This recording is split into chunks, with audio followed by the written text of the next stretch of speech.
Alright, I think that's good. Fantastic. Yes, alright. Hello. So, the first part I feel like I should probably mention is how I was going to stream like 2 weeks ago, or I think it was like 12 days specifically, and it just didn't happen. Um, that's because that was the night before I was supposed to go out of town on vacation, and I didn't plan correctly. So, for anyone who was waiting for that, I do apologize. That was a mistake on my part.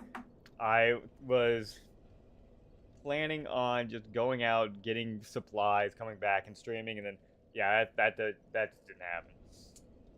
So instead, we're doing it now. And the other part, yeah, I've been vacationing in Colorado for the last that was like the last 2 weeks. I just got back like Saturday. It was fun. We went hiking in the mountains, went driving in the mountains, nearly died numerous times. We went to the Stanley Hotel, so that was pretty cool. But yeah, that's all. Oh, let me open up my stream health. But yeah, that is the who, what, where, how, when. So now here. Now the plan was to do something nice and simple and easy as like the last stream before I went out of town. So instead we're gonna do that same concept, but now we're gonna do it now that I'm back in town and I'm still really tired. Like I don't know if it is because I spent just so much energy while out of town or what. But here, let's see, where is... There it is. Oh, that didn't even start playing. There we go. But, what is going on over there? My computer's having a bit of a nightmare. Anyway. So yes, that is probably far too loud.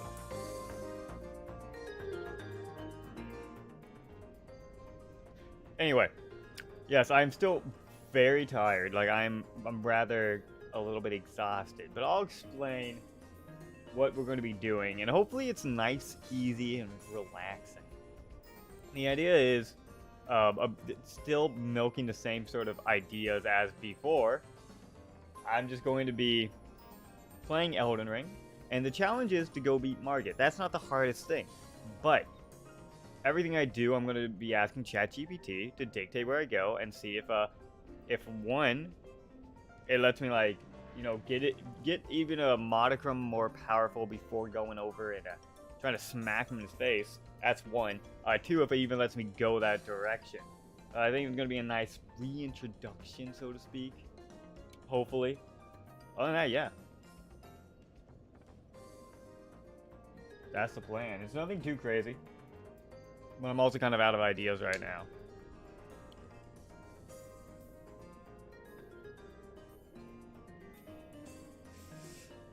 Okay. And without further ado, let's just hop into the game and get this started.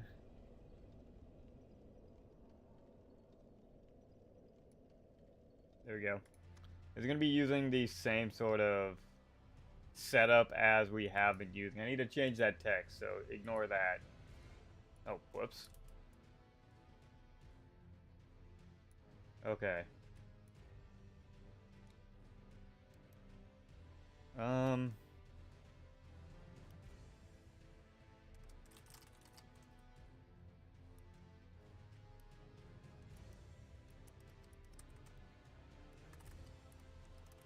Lands between. Yeah, there you go. Oh, I smacked my mic. Well, not my mic. Oh my god, excuse me. Okay, here, let's move you over there.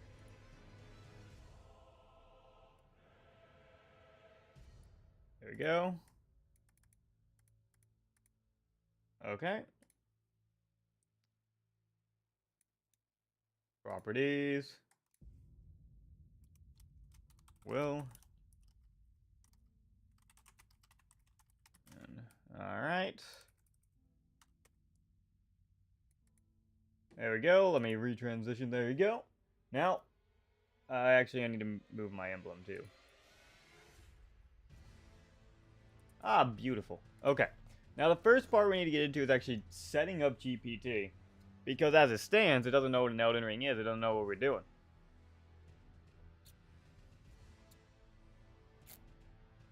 I mean, it likely knows what Elden Ring is, but... You know. I also haven't thought up any prompts or anything before this. Usually I do that.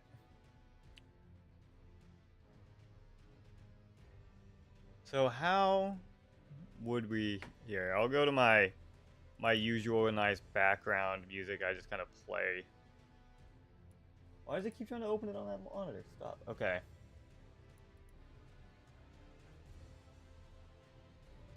Here. Let's open up a Google Doc. I've got it.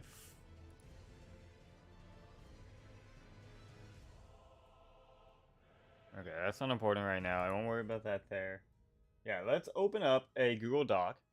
And I'm going to try to work this through. Oh.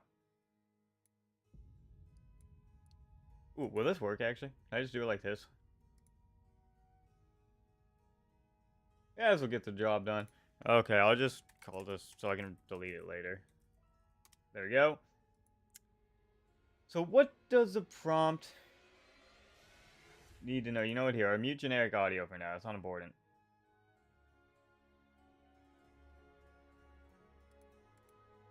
So I think it's important to say what the character is.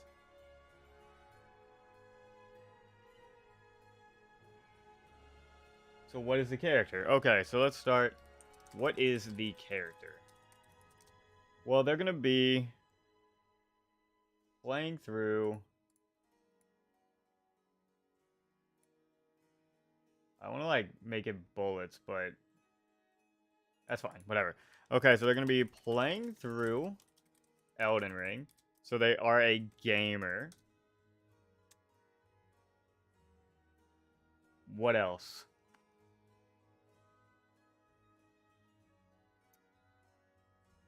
Okay, I should give them the goal. Your end goal is... Or here, I'll put that down here. End goal.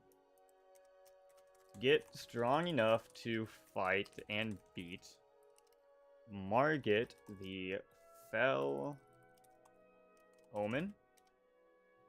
Okay, so that's the goal. We want to get strong enough to do it, and, well, of course, we want to actually do it. That's the goal. So I think it also needs to know its restrictions. Well, are there any restrictions that are important? I don't think so.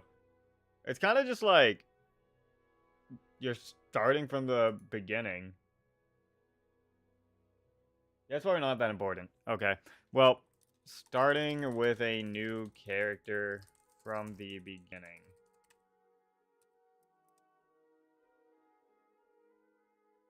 Yeah. I don't think there's anything else. Okay, well, so let's see. You are a gamer playing through Elden Ring. I entirely forgot to bring up Amazon Poly. That's kind of important.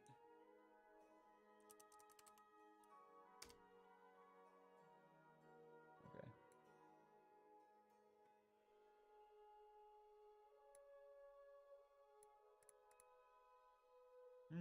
You are melancholy angel. I'll put this up on this screen.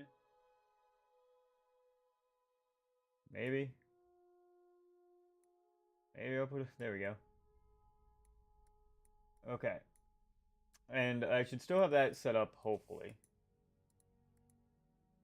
Okay, good. Anyway, okay, back here again. You're a gamer playing through Elden Ring from the beginning. Your goal is to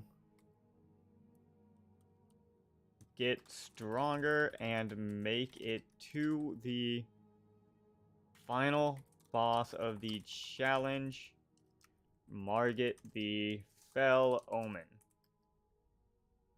Okay. You're starting off at the beginning of the game with a new base level character. Yeah, okay, through. I guess I should mention the game Elden Ring. New base level character. Every action will be dictated by you. Okay. Do I want to add anything kind of funny here? Just restart the track. That's fine.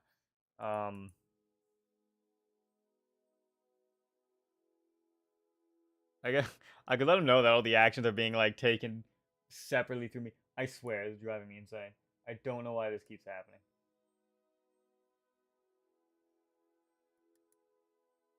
Here.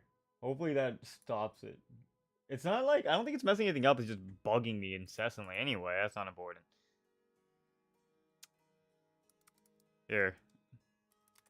You are being live streamed to you're being live streamed and people will be watching your challenge live. There to how do you spell acknowledge? Acknowledge? Close enough. Acknowledge them from time to time. Oh, man. Is there anything else? This doesn't need to be like as intense as our usual GPT characters for Pokemon. What? My mic is being see-through there. Whatever. Okay. Yeah, I think let's start like super simple. We'll start with this and we'll see how GPT deals with it. But first off, let me actually get in. I'm gonna have to slap on my headphones so I can hear things.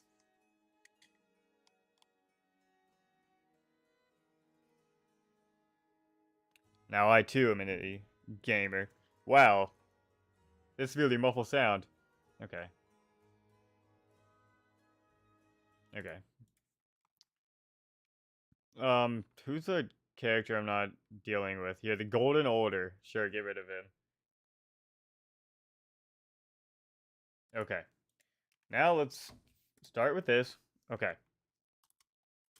Your first decision is to pick a starting class. If this doesn't work, I'll actually give him a list of classes, but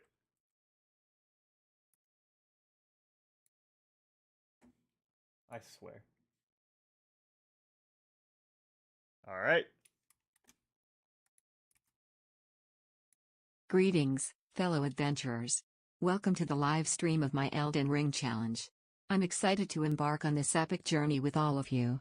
Now, before we dive into the game, let's decide on our starting class together. I'll list out the available options, and please feel free to let me know your preference in the chat. Knight, a resilient warrior with a focus on heavy armor and a strong shield. Sorcerer, Good a try. spellcasting class with a wide Neither of range those of destructive exist. and utility spells. Rogue, a nimble and agile class specializing in swift attacks and critical strikes. Cleric, a divine class proficient in both healing magic and offensive miracles. Berserker, a relentless powerhouse class wielding massive two-handed weapons. Alright, I see a lot of suggestions pouring in from the chat. It seems like the majority is leaning towards the Knight class. It's a solid choice for survivability and defense, which could come in handy during the early stages of the game. Therefore, I shall start my adventure as a valiant knight. Thank you all for your input. Now, let's dive into the world of Elden Ring and begin our journey to face the formidable Margit the Fell Omen. Margit the Fell Omen, yep. Wait, hold on. I just combined prisoner and confessor into professor. Whoops. Well, it's a good try, except you're actually not going to be any of those classes because those classes don't exist to take two.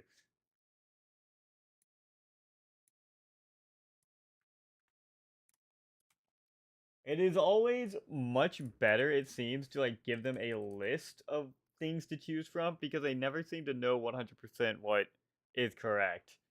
Like those are very Dark Souls Apologies for the classes. confusion earlier. Thank you for providing the correct list of available classes in Elden Ring. Let's go through them again, and this time I'll let the chat decide which class I should start with. Vagabond, a versatile class skilled in both melee and ranged combat, utilizing a mix of weapons and agility. Warrior, a straightforward class specializing in melee combat and brute strength. Hero, a balanced class with proficiency in both melee and magic, offering versatility in combat. Bandit, a cunning class adept at stealth and surprise attacks, excelling in dexterity-based combat. Astrologer, a mystical class harnessing the power of celestial magic for both offense and defense. Prophet, a divine class focused on offensive miracles and support magic, offering healing and buffs. Samurai, a disciplined class wielding a katana and emphasizing precision and skillful swordplay. Prisoner, a challenging class with limited equipment, but possessing unique abilities for resourceful players. Confessor, a spellcasting class with a primary focus on offensive spells, capable of devastating magical attacks. Wretch, a twisted and chaotic class with unconventional abilities, offering a different approach to combat. That's not true. Alright, let's see what the chat thinks. I'll keep an eye on your suggestions, and the class with the most votes will be the one I start my journey with. Your input is much appreciated. I like it in theory, but considering that there's currently 2 concurrent viewers, neither were to send a message, I'm not actually going to leave it up to chat because we'll be here all night. So instead, and also going to ruin the point of this. Understood. Since you've left the decision in my hands, I'll carefully consider the available classes and select one for our journey through Elden Ring. After evaluating their unique attributes and playstyles, I have decided to start our adventure as a samurai. The disciplined and precise swordplay of a samurai can provide an exciting and skillful approach to combat. I'm confident that this class will provide us with the necessary tools to face the challenges ahead. Thank you for entrusting me with the decision, and let's embrace the way of the samurai in our quest to confront Margit the Fell Omen. Now, with our class chosen, it's time to dive into the world of Elden Ring and begin our journey. I'll be sure to keep an eye on the chat and interact with all of you along the way. Together, we shall face whatever trials await us. Age. Origin. Oh wait, I don't need origin, they already chose that. Keepsake from the following list. What keepsakes do they have? Ah, that's fucking list, alright. Crimson Ember. Medallion. Lands between rune. I can't type. Golden. Oh my god. Golden Seed. Fanged Imp Ashes. Cracked Pot. Stone Sword Key. Bewitching Branch. None of these are really that important, so I'm spending a lot of time typing this in for a very little reason. Alright.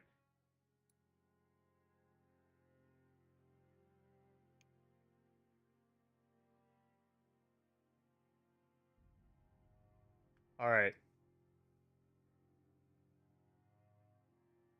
Oh, it's really a... Oh, Chat GPT is really giving us a backstory to their character here. Certainly. Here are the details for our character. Name, Hikaru. Body type age, 27. Keepsake, Crimson Amber Medallion. Hikaru, a skilled samurai with a lean and agile body type A, is ready to take on the challenges of Elden Ring. As a warrior of discipline and precision, Hikaru wears a Crimson Amber Medallion as a symbol of honor and protection, carrying the strength and resilience of those who came before. This medallion will serve as a reminder of their purpose and a source of inspiration throughout their journey. With our character's name, appearance, and keepsake established, it's time to venture forth into the world and face the trials that await us.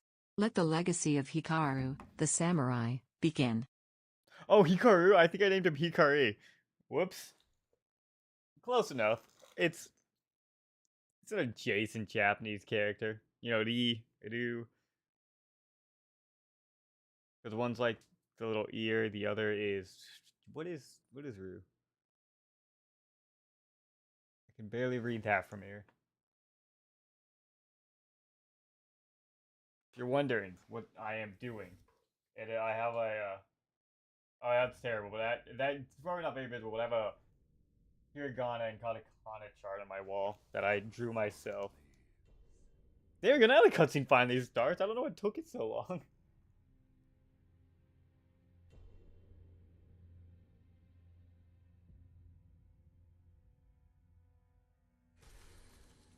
great Elden Ring. Or why it's so quiet. In our home, across the fog, the lands between.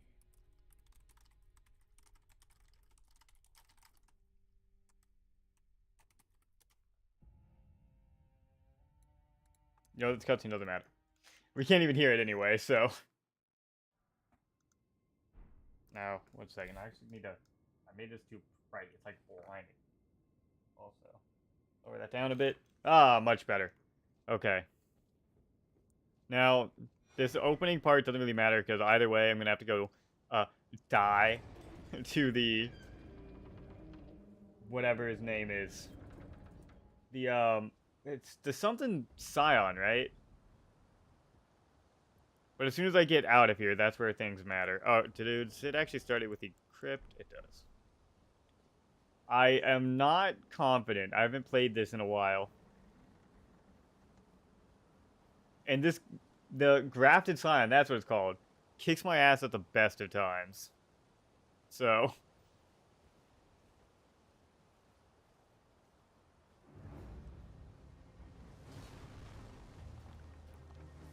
Maybe I can stay back and just, oh yeah, the shield, of course.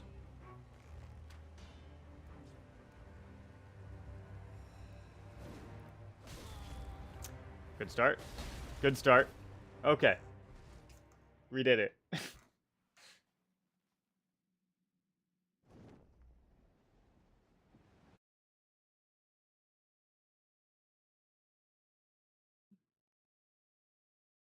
Maybe?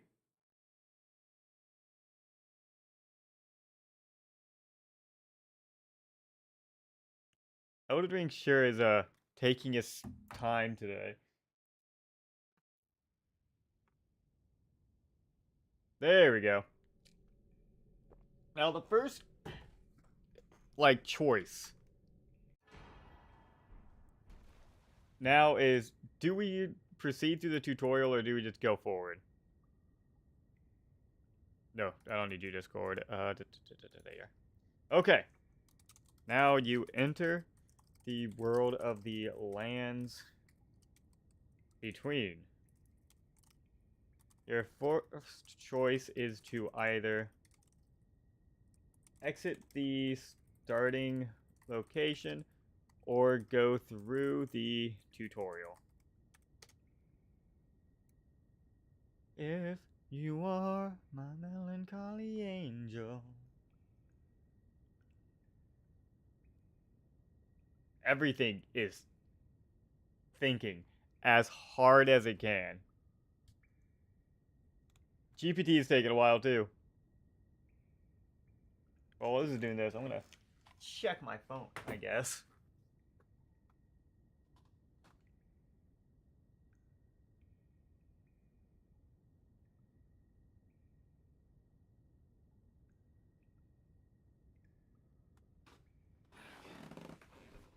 Oh, it still hasn't typed. It really is taking its time. Maybe premium users are using it right now, leaving me alone in the dust with my poor account.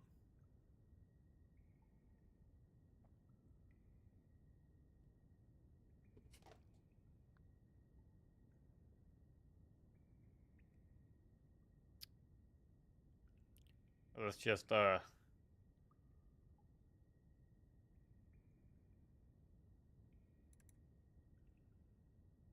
don't know why every time I open something, it opens it on my my third monitor.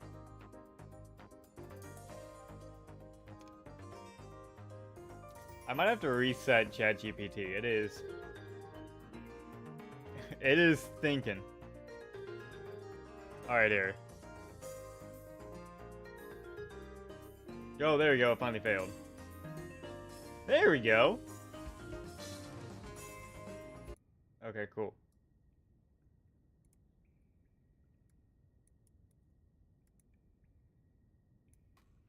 As I step into the vast and mysterious world of the lands between, I take a moment to soak in the sights and sounds of this new realm.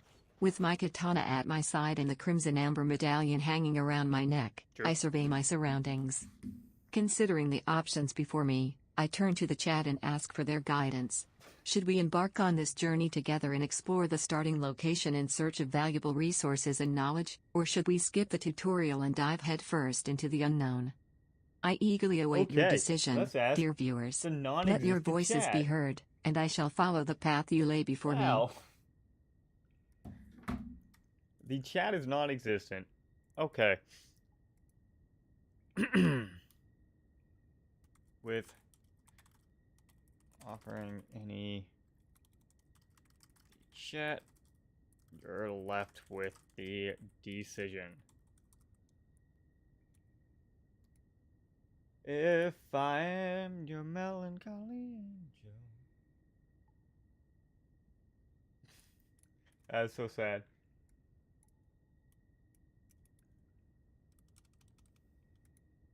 Since I haven't received any responses from the chat, I'll make the decision myself. Please do. Considering the importance of understanding the mechanics and intricacies of Elden Ring, I believe it's best to go through the tutorial.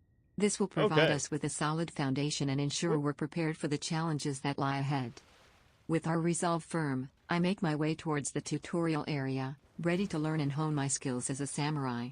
I'll pay close attention to the lessons taught and familiarize myself with the game's mechanics, combat techniques, and any valuable insights shared during the tutorial.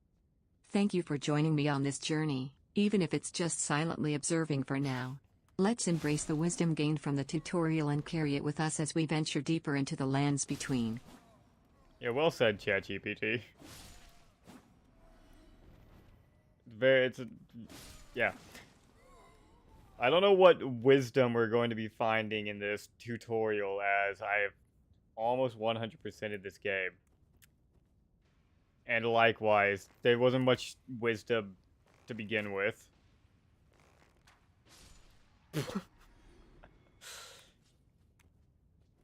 Though, when I first started, actually, way back, yeah, it was day one. As soon as I got all the day one stuff out of the way, my first class was actually the samurai. Because I felt like, with the inclusion of, like, the Sekiro stuff, I thought it might be a fun time to use a class that came with, like, a bow and arrow and use dex. I thought it would be fun. And as it turns out, dexterity and blood loss in this game is actually insane and very fun. Who would have thought? Who could have seen it coming?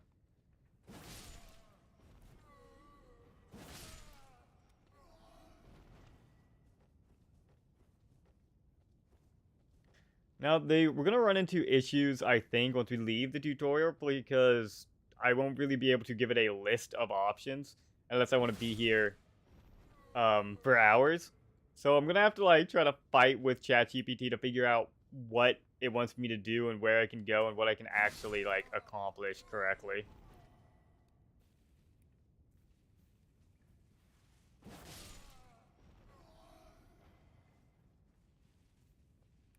If you are... If you see this part, and you've never listened to Visions of Atlantis, I highly recommend it. Because Melancholy Angel is an absolute bop. It's been stuck in my head since I first heard it, and I don't think it's going to be leaving my head anytime soon.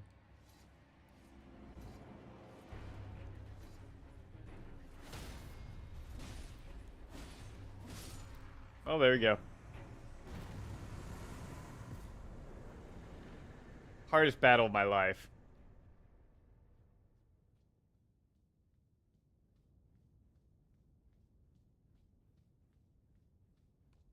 Okay. And now I think we just leave.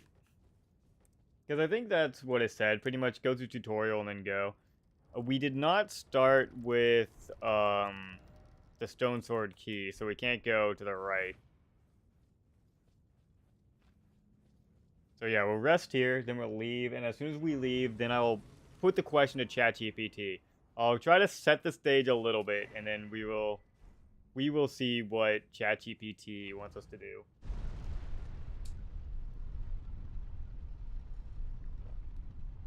I'm so tired.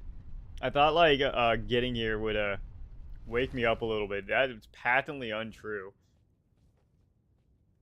This is already low effort. I might go even lower effort. I might end up going halfway through like, you know what, let's just go play some TFT. That's my addiction. Okay. Okay. You exit the starting area into the lands between proper. You see a wide expanse open in front of you with every direction available. What would you like to do? Where would you like to go? ETC? Question mark. Now this is where the challenge actually starts, because this is what can immediately fuck me. Whoops. Standing at the threshold of the starting area, I take a moment to appreciate the vast expanse of the lands between stretching out before me. The possibilities are endless, and every direction holds the promise of adventure and danger. With no specific instructions or goals, I turn to the chat once again, seeking their guidance on our next move. I ask for suggestions on where we should go, what we should explore, or if there are any particular landmarks or points of interest they'd like me to visit. Let's harness the collective wisdom of our viewers to shape our journey through this mysterious world. While waiting for their suggestions to pour in, I take a moment to observe the surroundings, looking for any notable landmarks, structures, or signs that may offer clues or beckon me towards a specific path. As we embark on this grand adventure together, the direction we take will be guided by the shared choices and interests of all those watching. Out to you are a giant, formidable castle on the cliffs. That's the northwest. Yeah. Cliffs to the northwest. A church to the north. An imposing golden knight with a very large shield and halberd. A white cloaked man. Are there any other big notable landmarks? No, I think that's really it right now. I could point out the tower, but we can't really go to that tower. So yeah, that's pretty much that.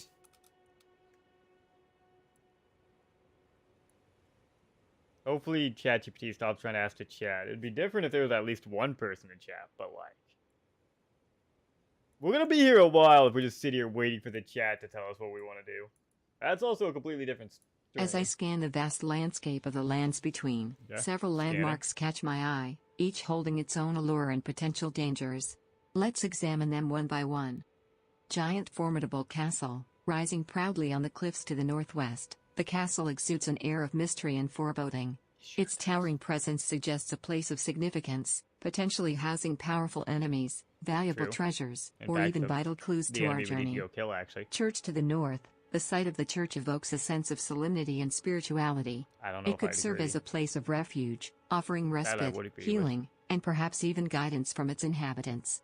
Exploring the church might grant us valuable knowledge and resources to aid us on our quest. Imposing Golden Knight. Spotting the imposing figure of the Golden Knight, I can't help but feel a sense of awe and caution. Their size and equipment indicate a formidable opponent, but engaging them might offer great rewards, such as powerful weapons, armor, or even a worthy challenge to test our skills. White Cloaked Man. The presence of a mysterious figure cloaked in white captures my attention. Their enigmatic appearance suggests they might possess important information, a quest, or a hidden path that could lead us deeper into the world of Elden Ring. Interacting with them might unveil secrets that aid us on our journey. Now, I turn to the chat to seek their opinions and suggestions on which of these landmarks to explore first. Your voices matter, and I eagerly await your guidance. Together, we shall decide our next destination in this vast and intriguing world of Elden Ring. That's a really nice sentiment, if there was anyone in the chat. Okay. Understood. Since there are no suggestions from the chat, I will make the decisions based on my own judgment. Given the available landmarks, I'm drawn to the castle on the cliffs to the northwest. Its formidable and mysterious nature piques my curiosity. I decide to head in that direction, eager to unravel the secrets held within its ancient walls. With a steady pace, I make my way towards the castle, keeping a vigilant eye out for any potential dangers or hidden treasures along the way. As I approach the castle gates, I prepare myself mentally and physically for the challenges that undoubtedly lie ahead. Caution and readiness shall guide my steps as I venture into the depths of this imposing fortress. The castle may hold great rewards, but I must also be prepared for the perils that await me within. With my katana at the ready and the crimson amber medallion as a symbol of my resolve, I step forward into the castle, ready to face whatever trials may come my way. Okay, so since it mentioned that 1, it wants to head towards the castle, that's fine. 2, it wants to like look out for anything along the way. While I'm going beelining to the castle, if I see anything, I will point it out, like right now. Okay. On your way to the castle, there is a church on the right. Would you like to investigate it or continue past?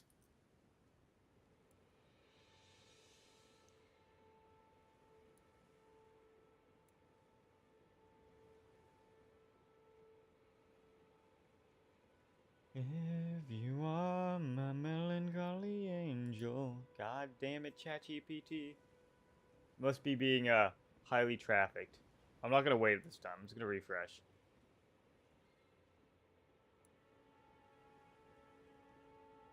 It also might be my internet, because my internet has been having just the worst time recently.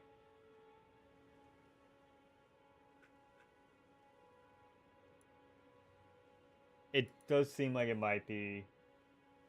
Well, at least my stream's still healthy. It might just be ChatGPT dying. Okay. Because, like, it's having trouble choosing... There we go.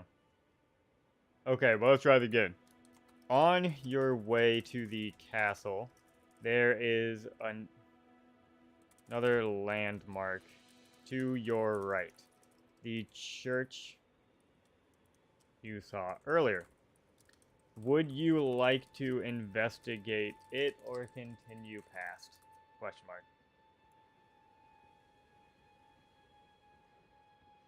Well, this is doing this. Let me also come open this real quick. That's not what I meant to do. That's fine. I had... Whoa there. I had an idea I want to mark down while waiting for this to work. Okay.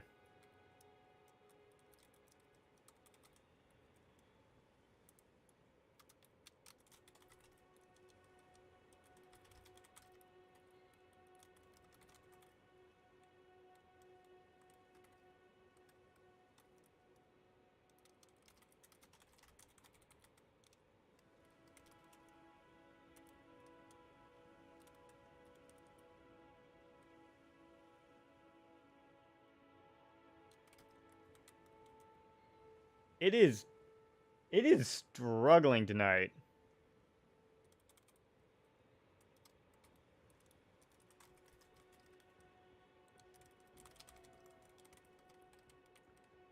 You know what? I might end up ditching this halfway through.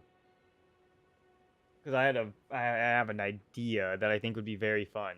It still uses ChatGPT, so if ChatGPT isn't working, this won't work either. But I had an idea.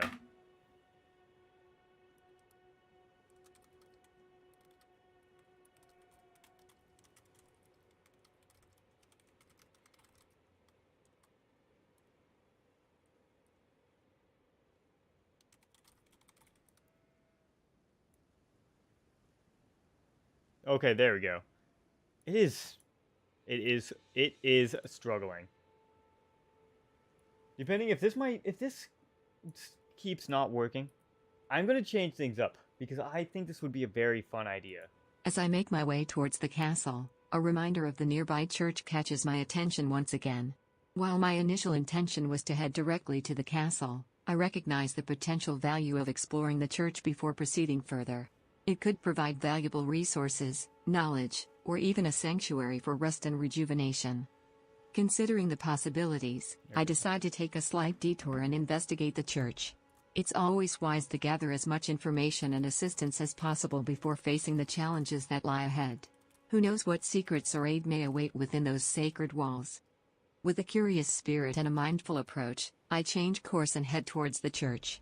As I draw closer, I keep my senses sharp, ready to encounter any potential dangers or discover the valuable insights that may be hidden within its hallowed halls. Step by step, I enter the church, my eyes scanning the surroundings, and my heart open to the possibilities that lie ahead. As I step inside the church, my gaze falls upon the various points of interest within. I take note of the checkpoint, an item waiting to be gathered, and an NPC accompanied by a bow and a muley. To ensure our progress is safe and provide a sense of security, I approach the checkpoint first. Activating it will create a respawn point, allowing me to return here in case of any untimely demise during my exploration. With the checkpoint secured, I turn my attention to the item waiting to be gathered. I cautiously approach it, keeping an eye out for any potential traps or hidden dangers. Once I reach the item, I examine it closely, curious to discover its nature and potential usefulness on our journey. Finally, I approach the NPC with the bow and the muley. Their presence suggests they may have valuable information, useful items, or perhaps even a quest to offer. I greet them respectfully, engaging in conversation to see what they have to share. They might provide guidance, trade opportunities, or even become an ally in our adventure. I proceed with caution, mindful of any potential threats or surprises, as I interact with the NPC and continue to explore the church. The choices we make and the encounters we have here can shape our path and provide invaluable resources for our journey through Elden Ring. Thank you, Chat GPT. Okay, go through, we skip through this. I don't think we have many runes, so... Well, let's see. I'll ask Chat GPT, and when I'm waiting for Chat GPT, I'm going to actually run to the restroom. But the NPC was a shopkeeper. Would you like to buy anything?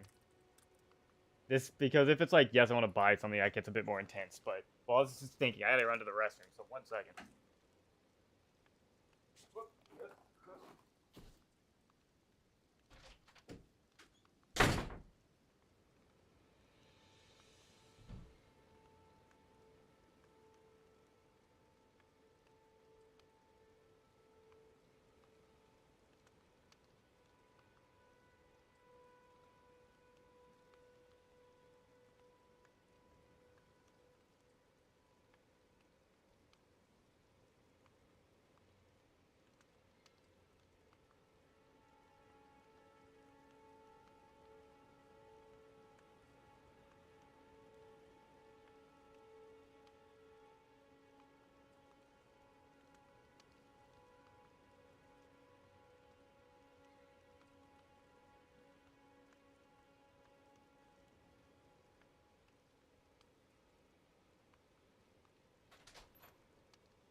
Okay.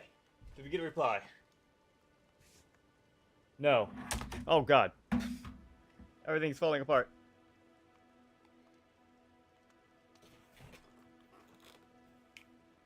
I really want to, like, scrap this idea. Not scrap it, but take a break from it to try a different idea. Because there's something I really want to do. And I don't want to wait till Thursday to do it.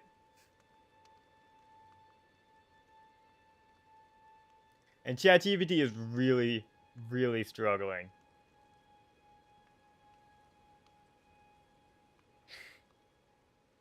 Okay. We're going to take a moment, because it's something I really want to try, that I think will be fantastic. So, put this on hold. Put that on hold. Here, let me put on the thing. I have an idea.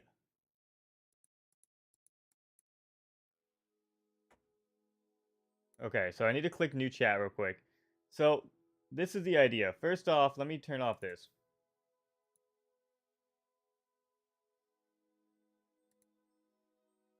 Okay. Okay. Now, this might not work, but I have an idea how this would work. And if this does work, one, it'll be really fun, I think. Two, um, well, it's going to be a fun experiment. We'll get back to Elden Ring later, but Chat GPT is having a really hard time right now. So I'm going to try to give it a break by making it work a lot harder. So, right. No, that doesn't work. The great.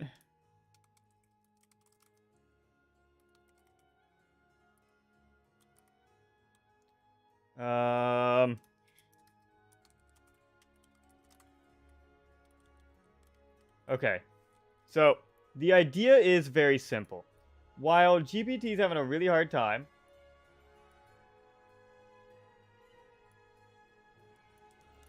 what is the greatest...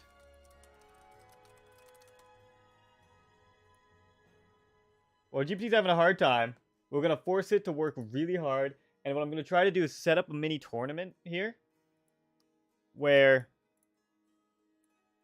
I'm going to put... Basically, I'm going to make like a little tournament bracket. And have all the Elden Ring bosses go head to head.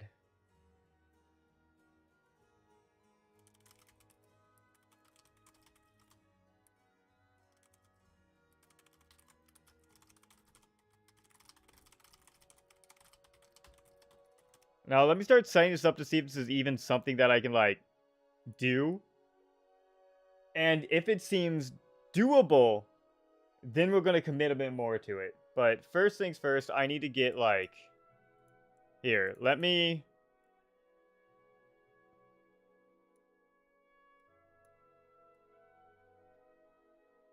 Okay, so this is the first thing.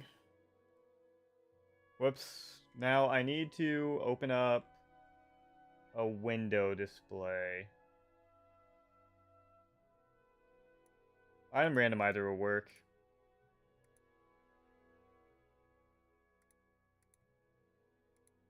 There. Now, the only thing is, I need to actually bring this... No, you know what? I'll leave that down there. Okay. So the first thing is, I need to get a tournament bracket. Well, actually, no, the first thing is I need to get a list of who would be in there. So, Elden Ring bosses.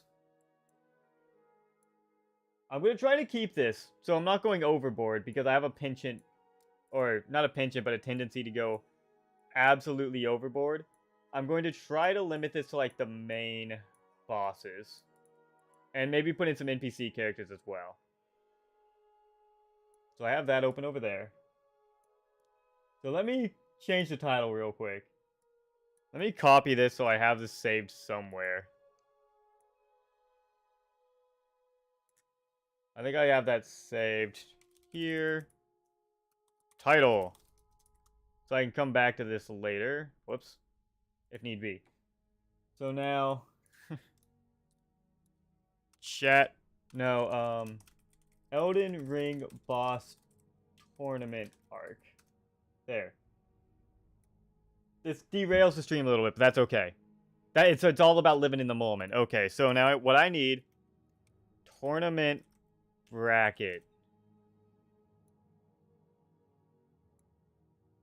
That's a lot of people. How many bosses do I really have? Well, let's make a list real quick. Okay. Elden Ring bosses. So I can figure out, like... And here, let me make this a header just for myself. Well, we have Margit, of course. My hair is falling in front of my eye. It's driving me insane. That's not better. Anyway, we have Margit. I'm going to make it Morgott, I think. And just leave it as Margit the Fell is what I'll do. We have Godric the Grafted. I really need to re-download this song because Let me peel the curtain back a little bit. This was before I knew what the fuck I was doing. And so I just like screen recorded this song. It's so dumb. Anyway. Yeah, sure. We have Red Wolf of Radagon. We have Renala. Queen of the Full Moon. I'll put their like full names in when it matters. Do I count Leonine Misbegotten? No. Hold on. How many? 1 second. Let's see. Or Dragon Ball tournament bracket. Because I want to see how many they have in like a Dragon Ball bracket. Because they always have 1, 2, 3, 4, 5, 6, 7, 8, 9, 10, 11, 12, 13, 14, 15, 16.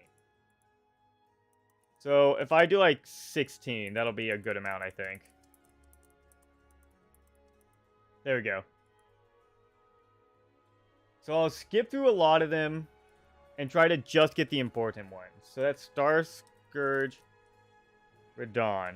And what I'm going to try to do as well, I'm going to try to put their lore in. I think that'll also be really cool.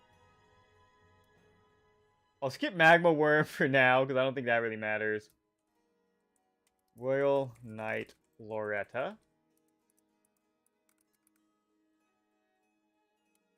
Estelle. Natural Born of the Void.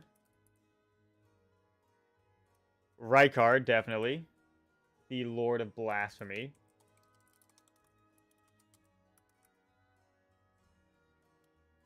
I won't include... Well, we have Godfrey, the first Elden Lord, as well. Godfrey, first Elden Lord. We have Moog, the Omen King. Moog the Omen. No, it's Moog, Lord of Blood.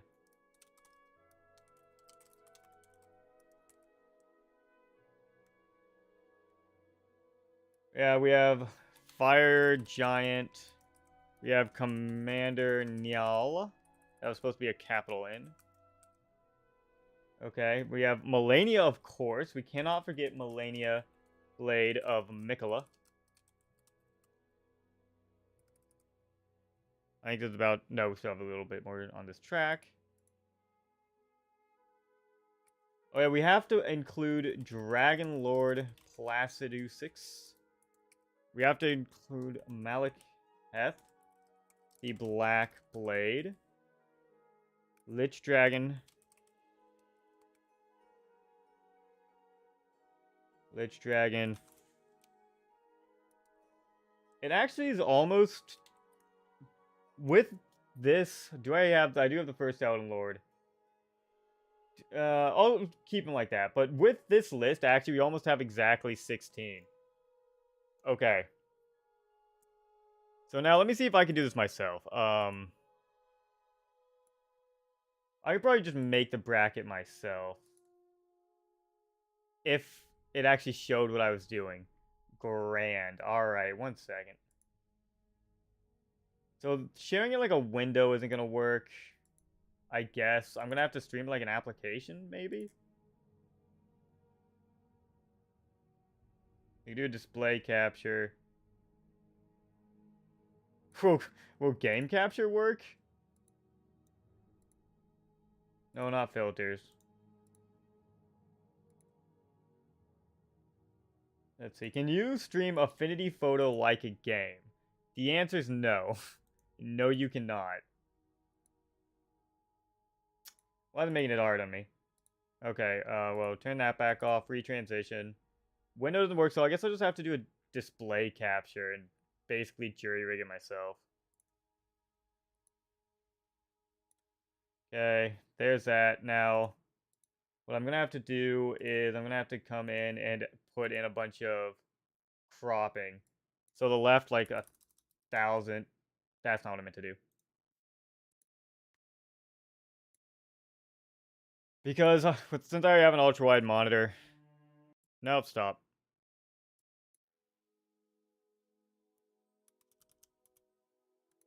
Oh, because I don't actually have the crop on. That's why. I was like, Really? 1,000's not enough? Oh. I realized my blunder. Okay, so let's lower it to 900 then. That's just about good, so maybe 950? That's a little too much. 930, that'll do. Top, make it 200. Right, make it 900. 1,000 maybe. Almost. 1,100. A little too much. 1,050 maybe. A little too much. 1,020. There we go. That'll do. Bottom. Make it 300 maybe. That's too much. Maybe like 250. 250 will do. And then I'll try 250 from the top as well. Okay, make it get 350. Cool. That should do. Transition that. Now I just need to actually put this in the correct location.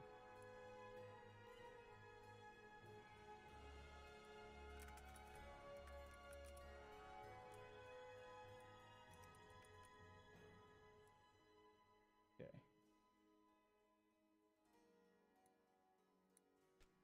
Okay. There we go. That should be good. Now let me make the tournament. So let me get up a guide image so I can kind of base it off of how the Dragon Ball one does it, which is very, very simple, mind you. So first things first, I need to get an image of each of these people. Okay. So first up, we have Margit the Omen King. Margit the Omen King.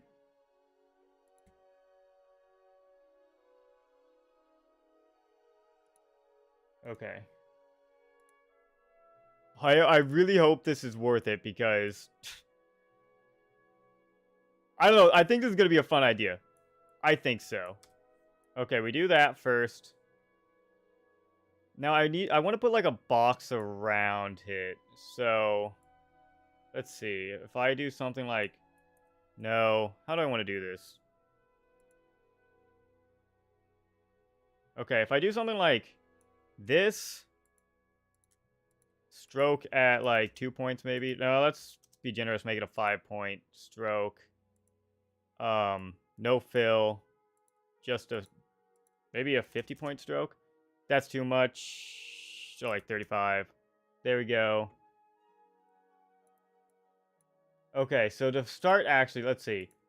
Let's ask Chat GPT. Okay, real quick. You are setting up a tournament bracket of Elden Ring bosses. Each boss needs a distinct color that represents them. What color should be for Margit the Omen King? Alright, Elden Ring, let's see. Elden Ring? I mean, alright, ChatGPT. What do you got for me? A distinct fitting color would be a deep shade of purple. Actually, you know what? That makes sense. I was thinking yellow, personally. But, like, a royal purple, like a Roman royal purple, makes perfect sense to me. So, Roman purple hex color. Alright, cool. So, copy this. Whoa.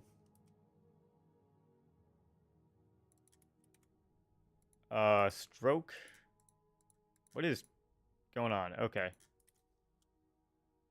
That's not a great color. Let's try a different one. How about you?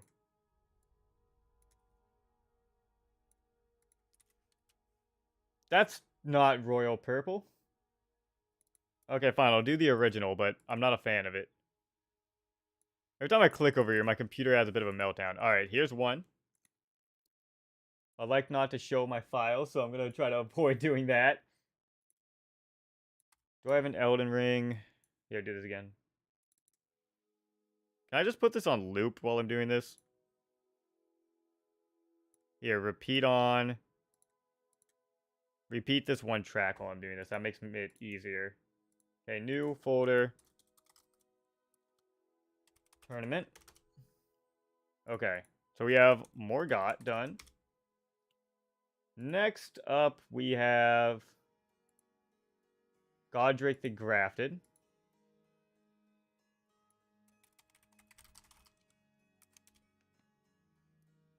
Okay.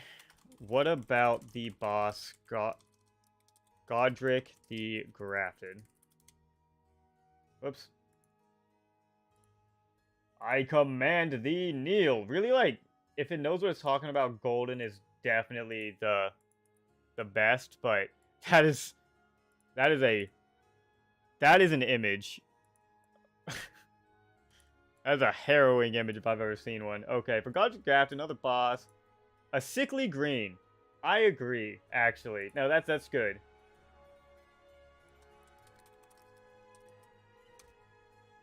How loud is this song? Okay, good. It's not that loud. Now, for this. Okay, so it is 94B 21C. You know, for the longest... Oh, that's disgusting. For the longest time, I didn't know how hexadecimal colors Godric worked. Taking a single computer class has made it make so much more sense. Okay, so we have the Red Wolf of Radagon. Radagon. Okay. Which is probably going to say red, because that just makes sense. The boss, Red Wolf of Radagon, aka the red version of Sith. I don't think that is... I can use that, because that looks like someone's art, and I'm not trying to steal art out here. That could be any wolf, but, you know, it's fine. Okay, so for Red Wolf, a boss, fitting color would be a fiery red. Of course. That just makes sense. Okay. This is D01C1F. D01C1F. I don't know if I'd call that fiery, but that's fine. You know, this is a lot of setup for something that might actually not work well at all. But, you know, if it does work, I think it'll be fantastic. So now we have Renala,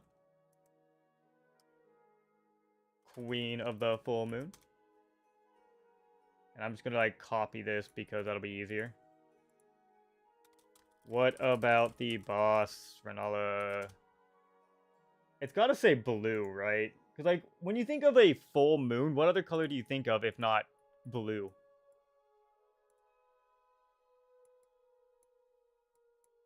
Okay. There she is. Oh, I didn't actually send it. Oh, I'm getting excited. I really hope this works, because I think this will be a lot of fun. Unless, again, Chat GPT just dies on me. Like it is seemingly doing right now. Well, I'll continue anyway. Let's see. So a blue moon hex color. I don't have to ask ChatGPT for everything. So 90C0DF. Yeah, that's a good color. Renala of the full moon. Oh, I've got Queen. Next up, while I'm waiting for this, Star Scourge Radon. This also gives some nice, you get to see some background in, like, behind the scenes. That's what I'm trying to think of. Behind the scenes of when I'm, like, doing all this extra stuff, or, like, when I did the card game and whatnot. I spend so much time on this sort of thing. And now you get to see it live. With ChatGPT repeatedly dying on me. I think another purple will fit Radon really well. Because he has, like, space magic. Or gravity magic. But this is one I actually want to ask ChatGPT about. Well, if I could. Okay, I'll do it myself. Deep, rich purple.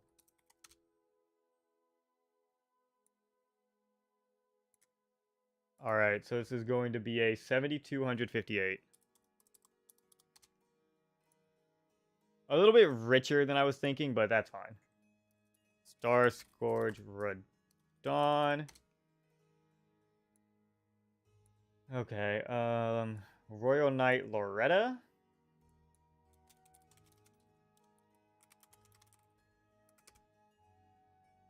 Or like, let me actually do, instead of Royal Knight, the Hallig Tree version, because I think that's actually her. There's not really a great image, this will do. But like, when I was doing this for the tier list, oh, that took me so long.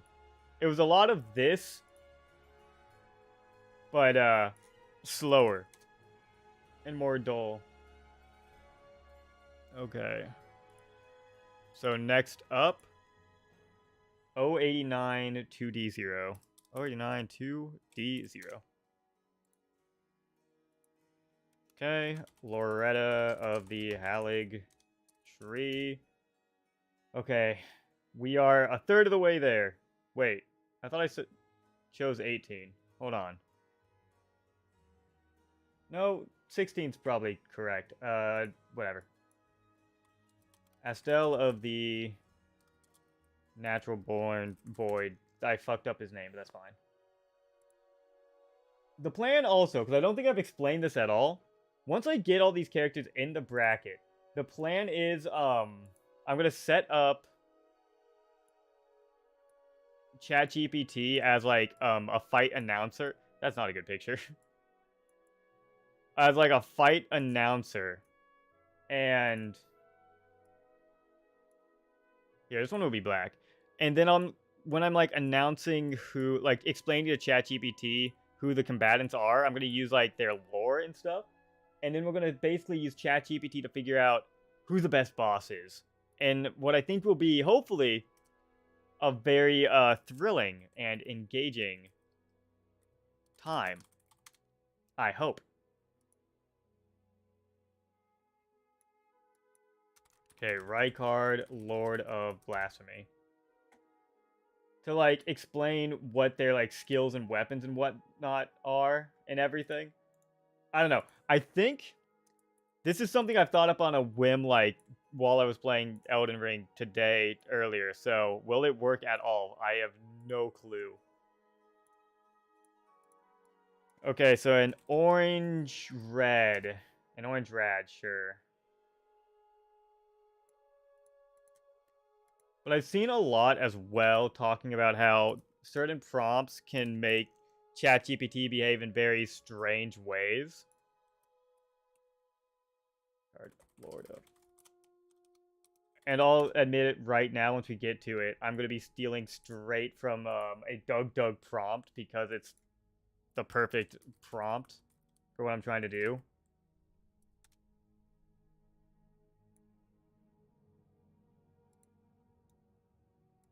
Okay, here we go. There we go.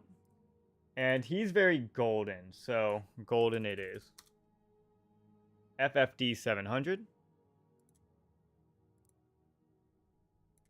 FFD 700. There's Godfrey. Okay, next up we have Moog, the Lord of Blood.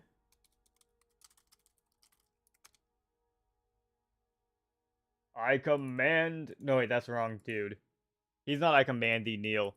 He's the Nile. Nile, that's it. Yeah, because it's in Latin. No. And obviously he's going to have a blood red. Can't be anything else. Should reset this myself.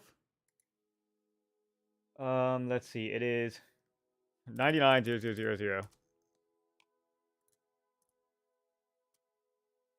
Here, while I am doing this, here's a... Jesus Christ, my heart. I think it just nearly burst. Okay,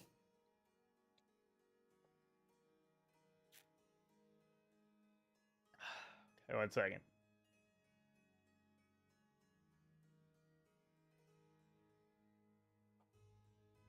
Oh, God. I was whacked. I was just minding my own business. My heartbeat just shot through the fucking roof. Anyway. Oh, and yeah. So what was I talking about? Oh yeah. Back in the day, if you remember the games like Dragon Ball Raging Blast and Raging Blast 2, or if you remember the games like the Naruto games where you could actually have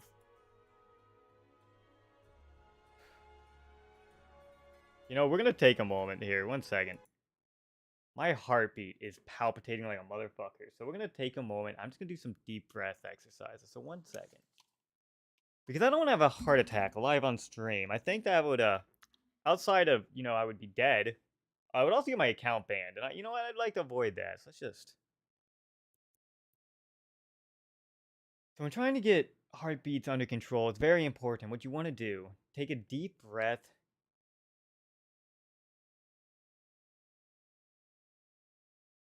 And when you take the deep breath, you want to make sure you're breathing it to the bottom of your diaphragm and not the top of your lungs. That's very important. If you breathe in the top of your lungs, it makes it worse.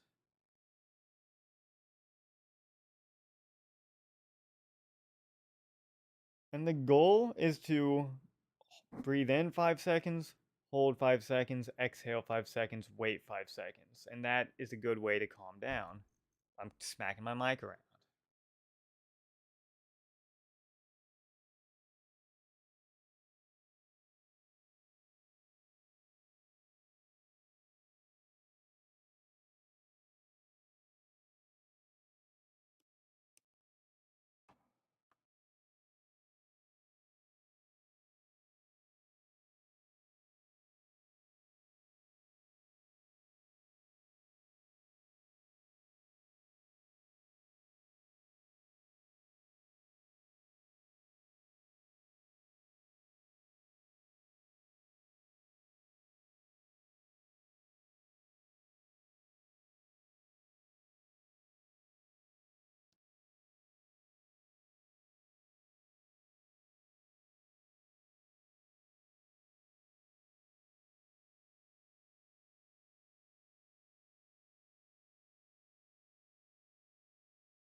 Okay.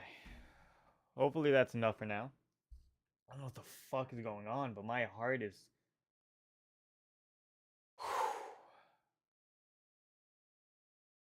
It's absolutely just palpitating. I don't think I've had any caffeine today, but Jesus Christ. I'll just try to keep it easy. Hold on, let me let me take my heart rate just a case real quick. I'll ignore that.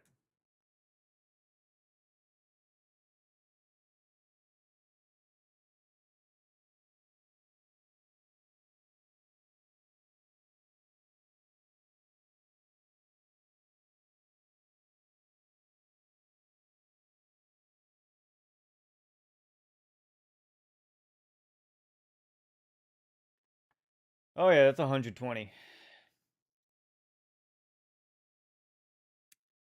Okay, again, yeah, let me put this back over here. I'm just gonna try to stay relaxed while I'm doing this. I don't know what's going on with my heart, but it's not having a good time. So I'm just gonna try to be very subdued while doing this. Here, and I'm also gonna put my hair back. I think my heart spiked up to 150 there. I have no idea why.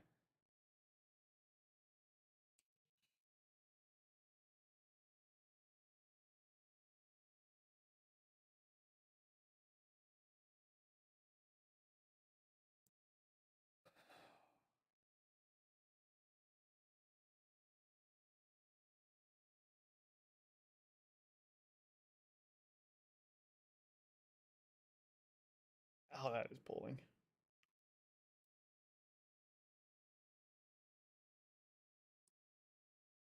Okay, there, that's not pulling. Okay, let's try to relax together. Oh my god. Okay.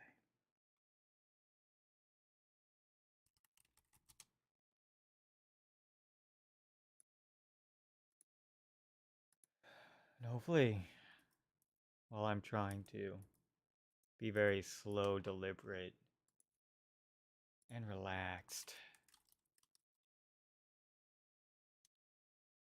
by the time I'm done making these, hopefully my heart rate is back under control. I'm not at risk of fucking dying. Because my god. I think it shot up to like 150 there, and all I'm doing is sitting down at a computer. That's literally it.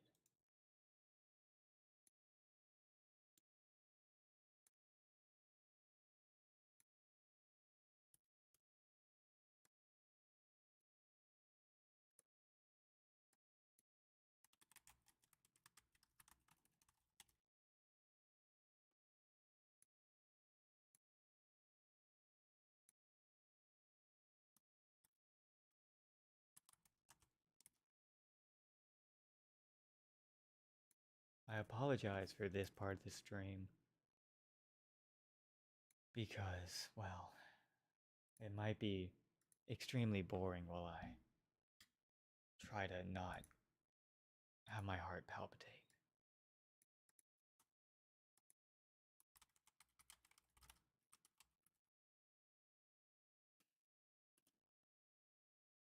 Who's next? Melania.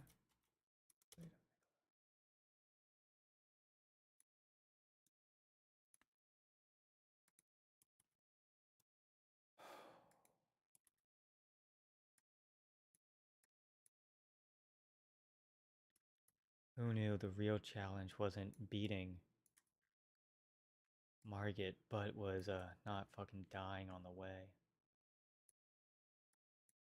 I need a sickly red.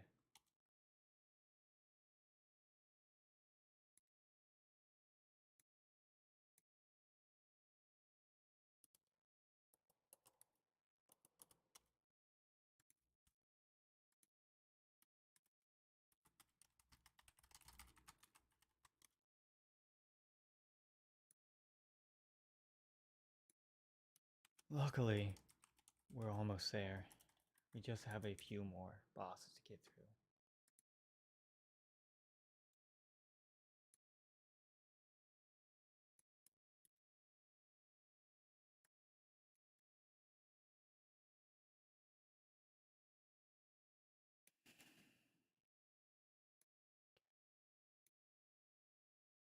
What would be a good color for Dragon Lord Placidusix, actually? That's a good question. I'm gonna see if Chat GPT will actually let me ask now. It seems like the answer is no. Well, I think a sickly gray will do the trick. So actually, let me... There we go.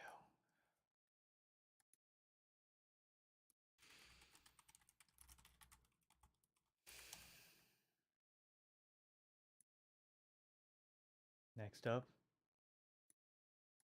is Malekith.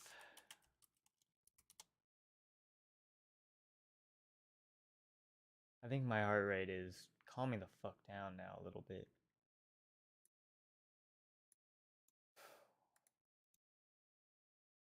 But my god, that was not a comfortable feeling. Oh, that's not a high quality image. Oh, whatever, it's fine. So for him, I'll do a dark red black hex color.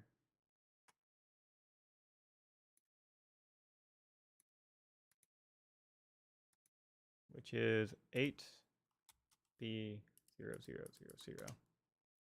It's not quite dark enough, so there we go.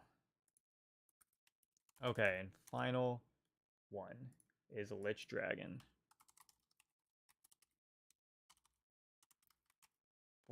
If I could type.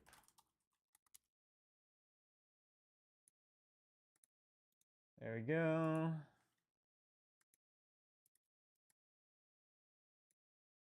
And I think just a very, very bright red.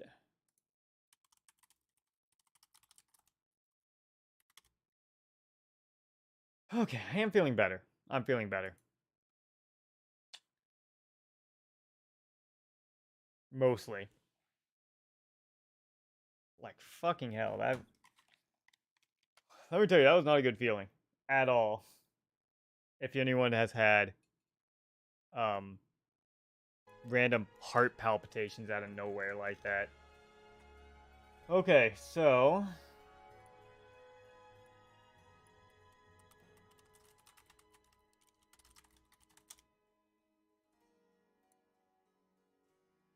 now let's actually get the things put together. Ignore that. Now I just have to make the tournament arc, and we're just about good. So let's see. How big did I make these? Quite big.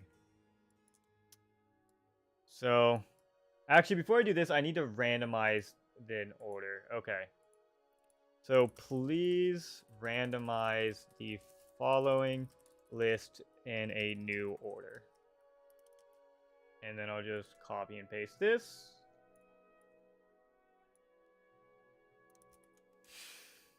Hope GPT figures it out. And while I'm doing that, I will do this still.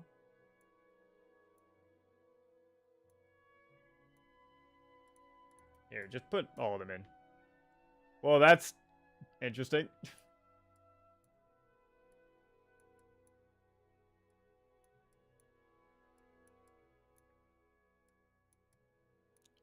I want to make them all the same size. Is there an easy way to do that?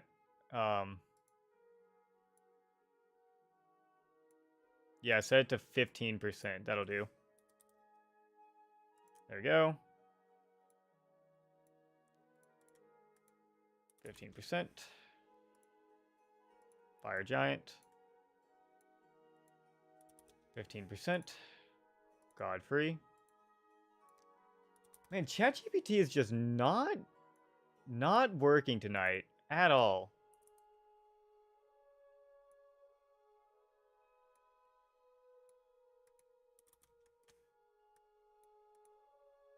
I wonder if it just has a lot of really heavy use right now. It's pretty chronically and constantly used all over the place, but I have a feeling it's my internet. Because I don't know if we changed plans recently or something, but it has been so bad.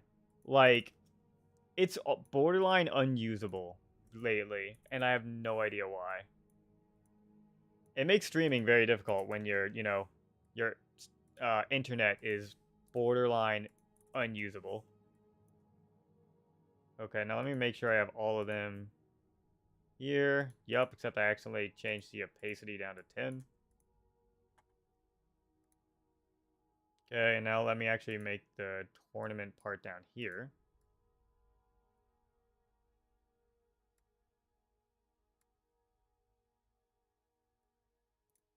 Uh, 15 might actually be too big still. Yeah, it's gonna be too big. So lowering it to 10.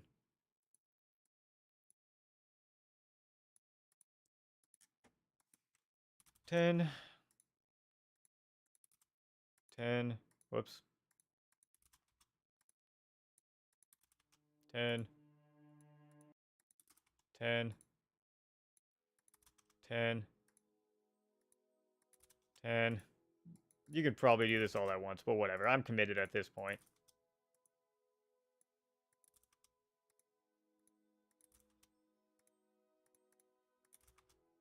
Okay. Once again, I accidentally made it 10 opacity. Whoops.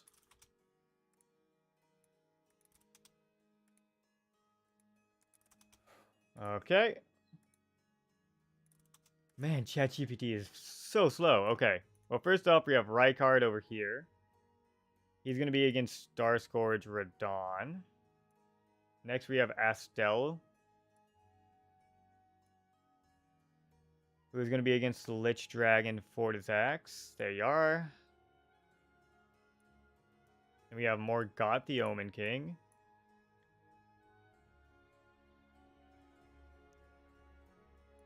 versus Godric the Grafted, which is actually kind of fitting. Then we have Dragon Lord Placidusix versus Commander Njal. Nope, that's Loretta. There he is. Then we have Malakath versus Godfrey, which is also rather fitting, I think. Then we have the Royal Knight versus Renala.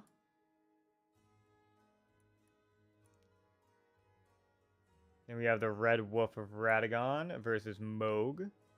I just realized we don't have the fucking Elden Beast in Radagon here. Okay, let's get rid of like 2 of these that don't matter, and we'll get them because those are kind of like, you know, important fucking bosses to have.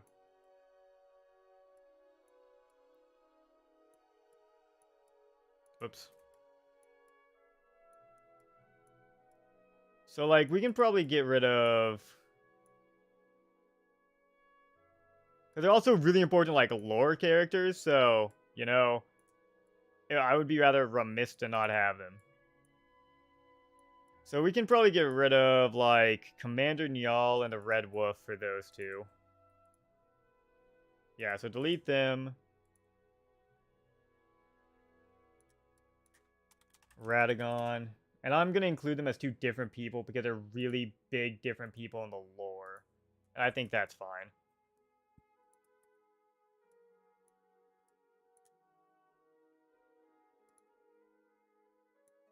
And I think a very, like, red...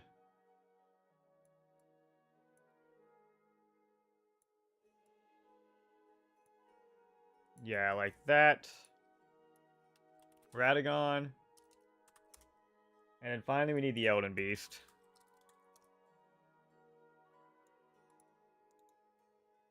Which I'm going to try to make as golden yellow as possible. Oh, this is a big image. And I really need a piece, so after I get this over there, before we finish with the bracket, I'm gonna go do that. I'm gonna make this as yellow as possible,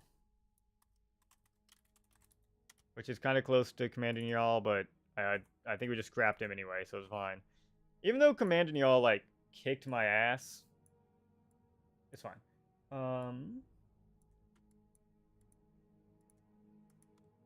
10. God damn it.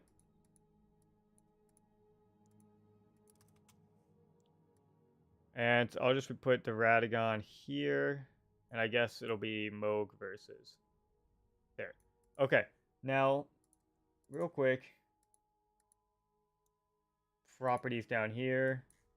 Making the brackets and prompts. Just so people know what is going on. Alright. Now I'm going to quickly run to the restroom and we'll come back and actually finish putting this together. Oh, that just pulled my earring. Ow. Let's see. Where did I have that open? Here he is. Okay. I'll be back shortly.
You know what I think it is coming back?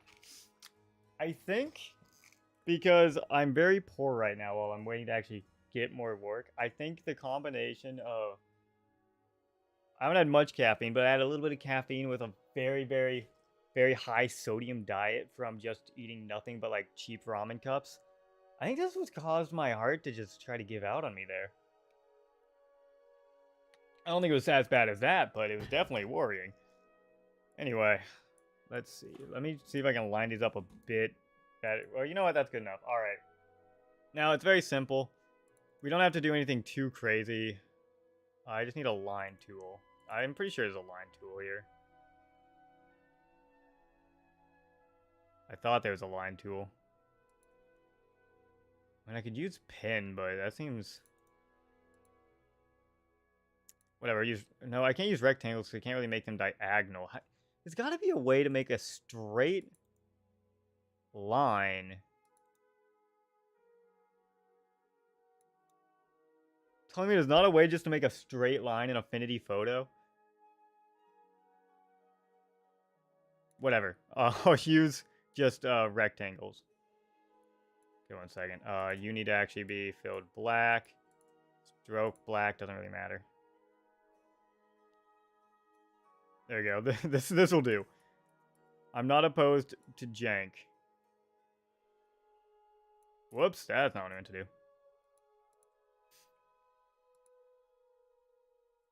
What happened to the other rectangle? Oh, god damn it.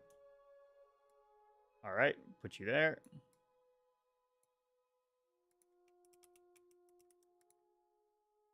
That looks close enough to me. Well, this is the easy part. Alright, here we go. And then after we get this tournament part set up, we're almost there. We just have to make the prompt and then hope that GPT actually works because it's been struggling today.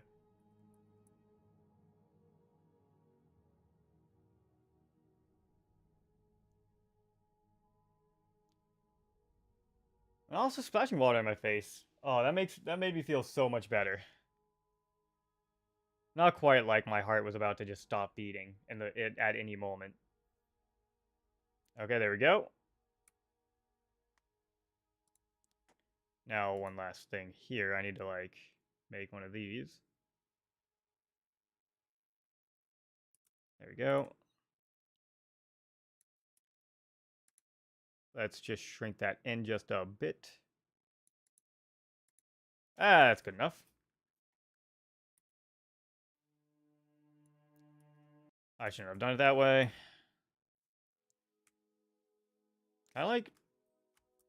Nope. Nope, I was hoping, like, I could hold shift or something to make it move across the page quicker. But that's fine.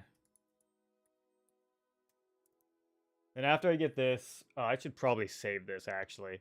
Because I think I've put, like, half an hour into it, and that would be really unfortunate to lose. So, yeah, let me save this real quick. Okay, Elden Ring. Actually, no, I'm going to name this just bracket, because I can use the same bracket for everything else. Bracket template. There we go. And I need 4 more. And then after I get all these in, I'm going to merge these into one image. And then I'll do the next tier. And then the final tier. And then we'll be good to go. And then we'll have to make a silent prayer that GPT actually works.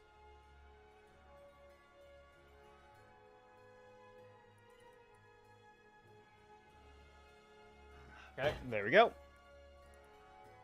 Now, some of these aren't quite right, especially if I do that. Okay. There we go. Now I just need to turn all these off.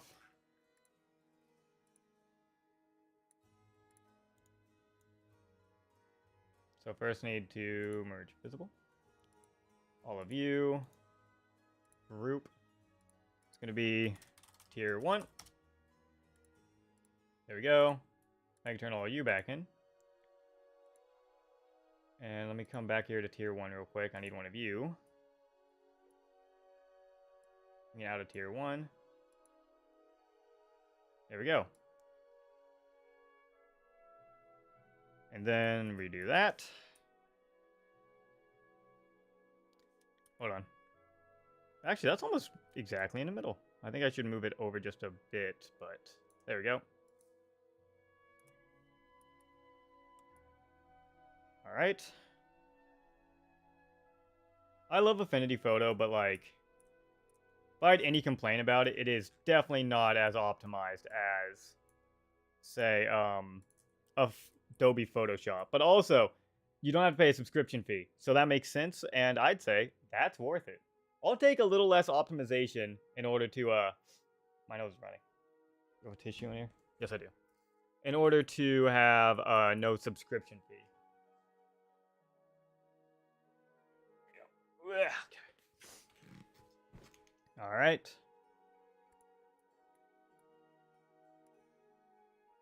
I'll speed this up a bit because it doesn't have to be perfect.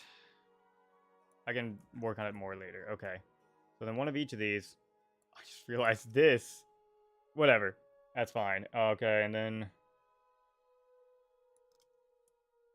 here, I'll just get a Radagon as my... There it is.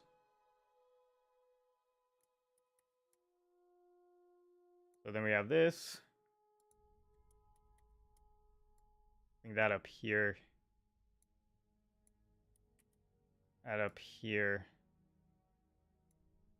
And then I'll need another one of these. Try to speed this up just a bit.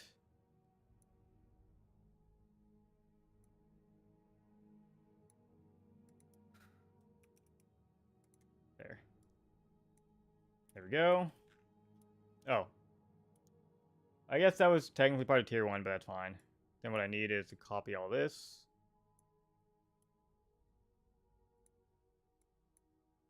There we go.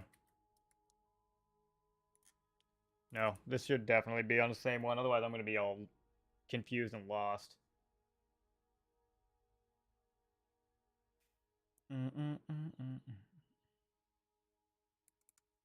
There we go. Copy and paste that.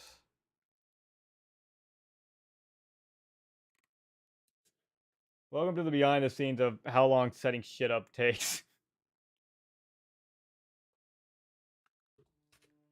We could be playing Elden Ring right now.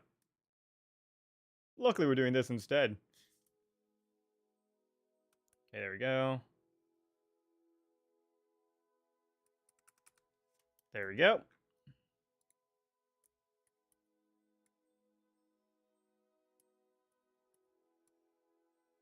There we go.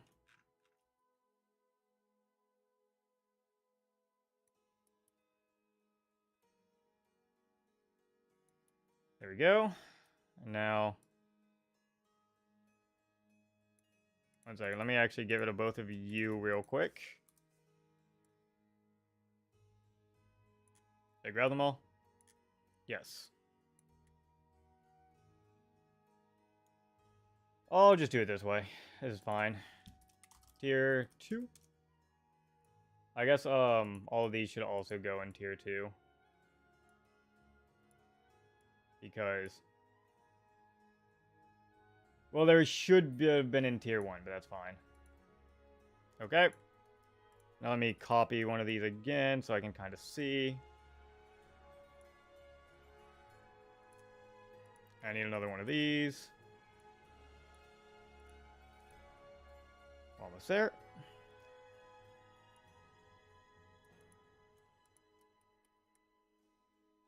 Put it here. I may need to make this slightly taller.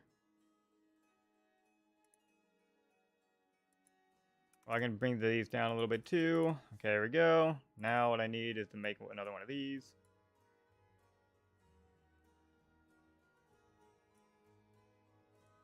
Alright, there's that. There we go.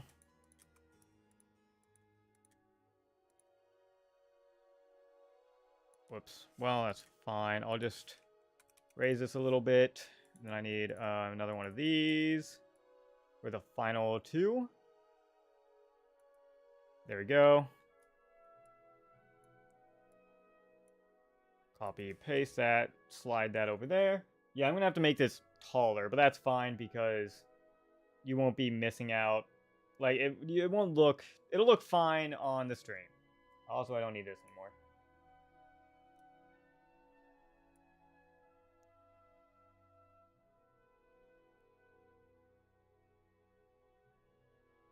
Okay. That's about right there. Oh, whoops. You need to go down. There we go. Okay. Now, delete you. Bring you up here. Now, real quick, what I need to do, crop up.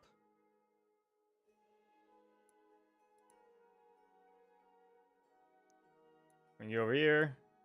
Bring you over there. I just need to bring it up a bit. There we go. Now, all of this. What is this? That was that. Okay. You go back to the top. So all of you group into tier 3. Okay. And finally...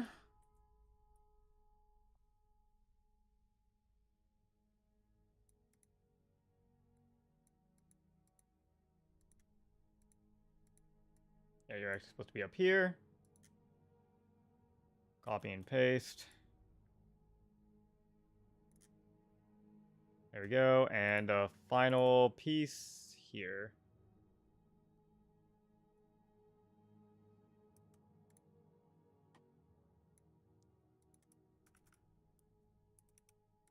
Got a little sloppy at the end, but that's fine. And then we'd have whoever is the grand champion up there at the top.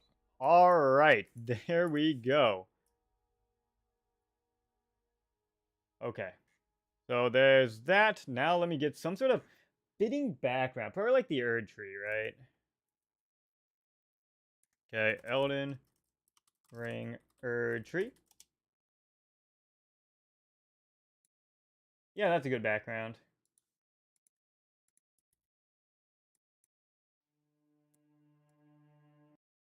There. Now, all I want to do is I want to give it a bit of a Gaussian blur so you know it's the background. Perfection. We're almost done. Okay. Now, I just need to go steal something real quick. So, I believe it was on his main channel. Because I don't want to copy it word for word, but I want it to be my my start. Okay, so it's going to be, make this also heading 1, GPT prompt. Close enough.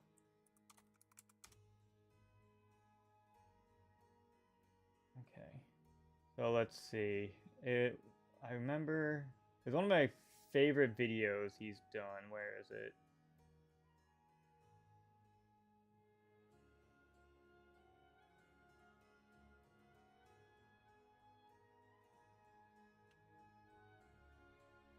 Maybe it wasn't here.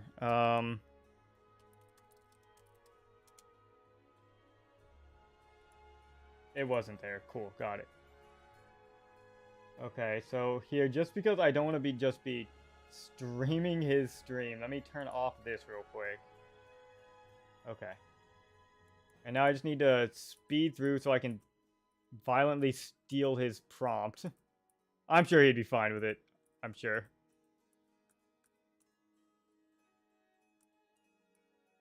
Okay, come on, come on, come on. Where is it?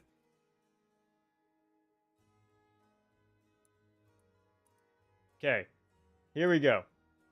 Now, here, this will also, you know, not that anyone who watches this won't know who Doug is because he's kind of, he won Streamer of the Year last year, so. But there you go. Now, this is basically what we're going to do. I'm basically going to take this, put my own spin on it after getting it down. And it should hopefully then create the space for the tournament. While I'm doing this, turn off standing stones. Okay. Hello, Chat GPT. From now on, you are going to act as... I'm going to change the name from Bob. Bob, I'm going to say Melania. Right? No, it's not. Is it Melina? What is her name? Hold on. Elden Ring Maiden level person. Who is she? You will need that is not a year off your deal. Yeah, but what's her name? What is her name? Melina. Melina. There we go. From now on, you're Meladin, a local fight analyst who specializes in predicting what would happen in hypothetical battles between two groups of people. Except instead of two groups of people... Well, I just want to copy this verbatim and then I'll put in my spin. Outside of changing the name. Melina never condones real life violence, but she and her fans enjoy speculating on how two groups of people might try best one another in combat. Melina loves using catchphrases and exciting words to highlight dramatic moments and emotions that the participants are feeling, similar to a TV sports tater or a radio personality. Melina also loves to describe specific moments and individuals in the battle, giving explicit details about how one individual participant bested a specific... Okay. There you go. Whoop. A specific opponent and what led this individual to succeed in the moment. There we go. So that is the Dub prompt that I'm starting with. And now I'm going to change it up. So let's see. Whoops. Start prompt. Changed prompt. Okay. So from now on, you're going to act as Melina, a local fight analyst, and Elden Ring lore enthusiast who specializes in predicting what would happen in hypothetical battles between two characters from Elden Ring game and lore. Melina never condones real life violence, but she and her fans enjoy speculating on how two groups of people might try best one another in combat. Melina loves using catchphrases and exciting words to highlight the dramatic moments and emotions that participants are feeling, similar to a TV. That's fine.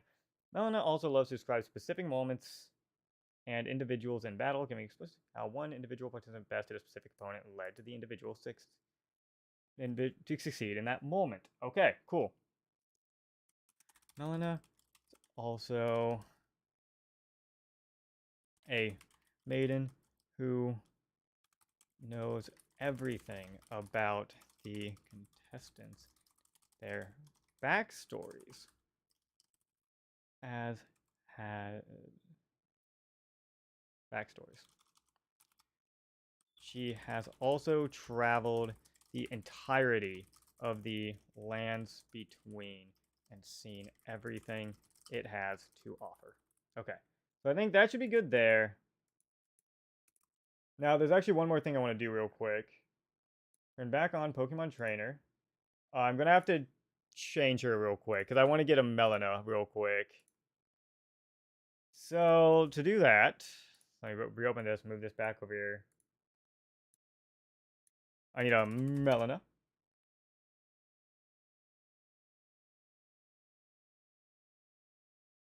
I should probably add Elden Ring because I'm getting a lot of not her. I mean, I could probably just use this. Yeah, I can use this. Okay.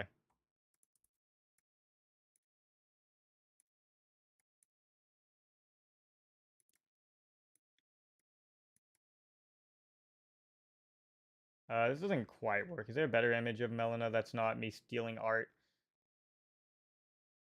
Not particularly, no. Well, I can kind of use this, I suppose, but that's not great either.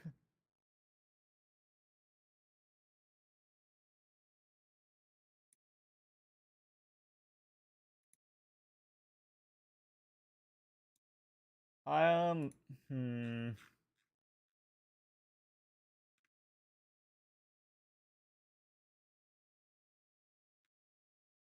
Oh, there's a lot of really good fan art of Melina.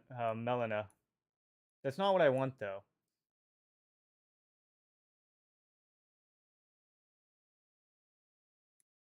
The only one that I can find here in Google Images is like her with the hood. Oh, that is quite the busty Melina. That's not what I'm looking for either. Well, that's her on fire. That's a Minecraft skin.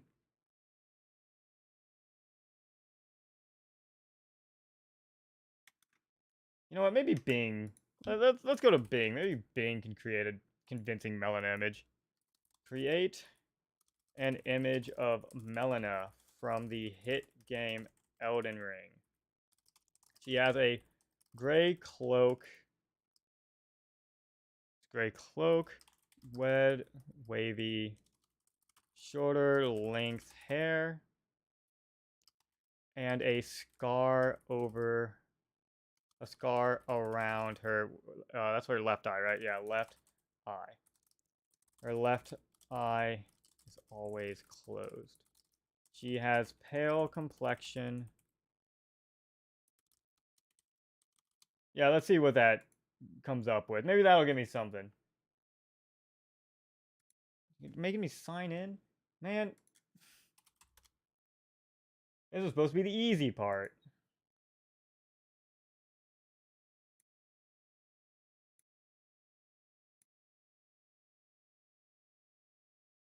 Okay, where's updates?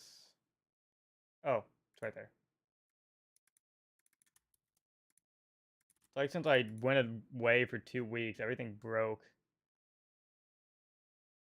So this has been great in some aspects of Bing's AI art generator. Making characters for like this specific thing is not his forte. That's actually amazing. There we go. This will be our Melania. Thank you, Bing. That's actually a very good image. Here, file new from clipboard. See, look at that. That's actually like crazy good. And it made it a white background, which is what I wanted, so I could cut her out. Gotta rasterize her first. I always forget to rasterize. Okay, so now grab this. This. That in there. That.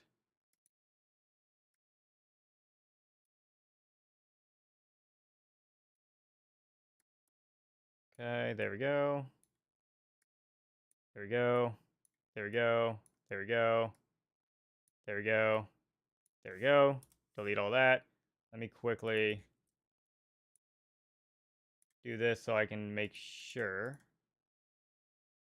Oh, not the best job, but that's fine. Whoops.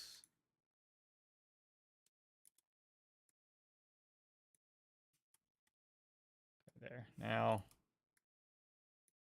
is it feathering?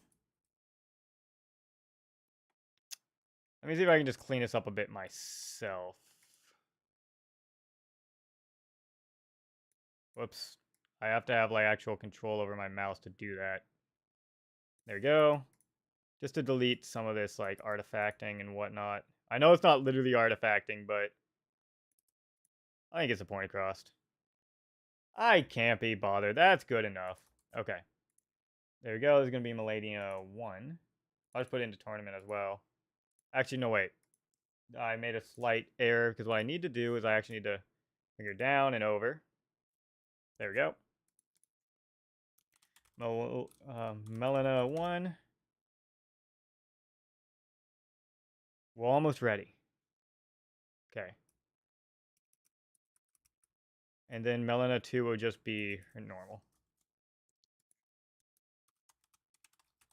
Okay, there we go. And if I come over here...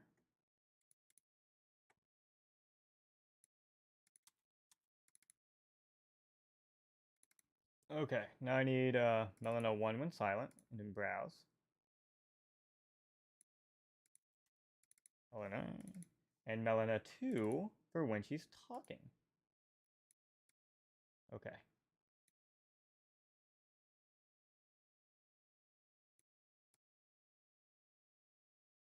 There we go. Put her in the corner. Alright. Well, actually, what I can do... I can actually move both of these over here. No, I want to click on the text if you could. My god.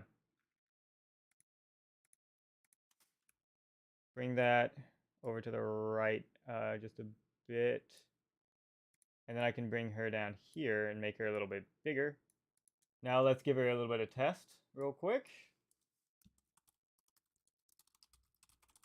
I actually need a transition as well so you can actually see what I'm doing. Well, that sure didn't work. Also, I can put these back on now. Okay, so properties. Oh, because I forgot I have this turned off. That would be why. Hello, I am Melina. Hello, I am Melina. Okay, I need to shift it more. So...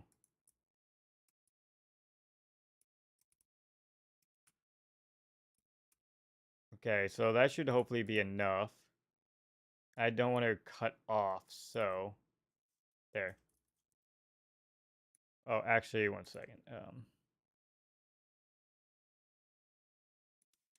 There, okay. Let me replace Melina 2 with this. Okay, test 2. Hello, I am Melina. Hello, I am Melina. Hello, I am Melina. It's okay, but I think what I'm actually going to do as well, I will, this selection from layer. Oh, one second. Feather it up like, let's say by 3. Refine, apply. And I'll give her a little bit of like a slight red outline.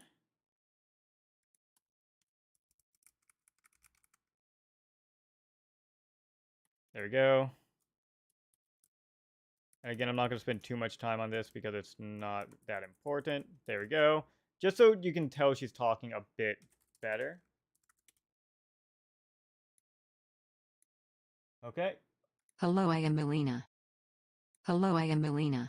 Well, that sure didn't work.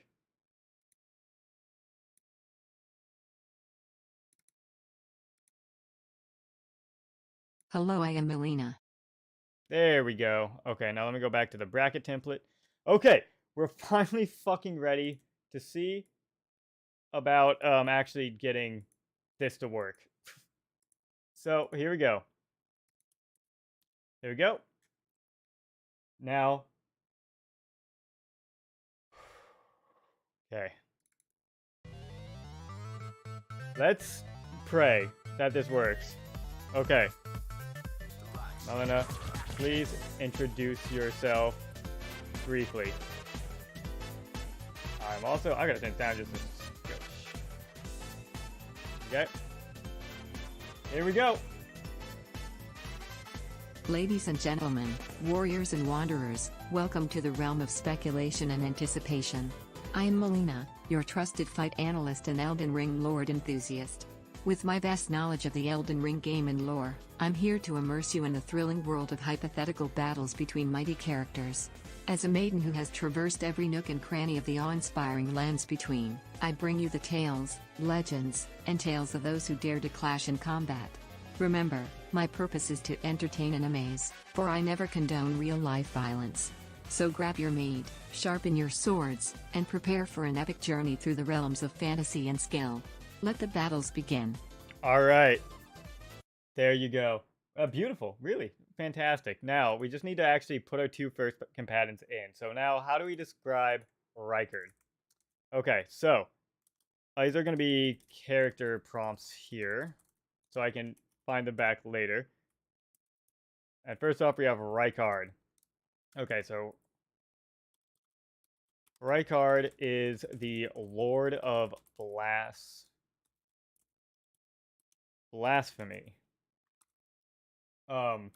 He... Let me pull up his lore page. That's gonna make this a bit easier. Where the fuck did I put that? It's stored somewhere. Not over there.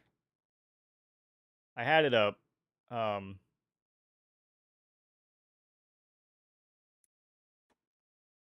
I don't need you up anymore. Don't need you up anymore. Yeah, here we go. Okay. So first off, here, I'll go back to the ancient stones while I'm doing this. It's just good background music. Okay. He is also known as the God-devouring serpent.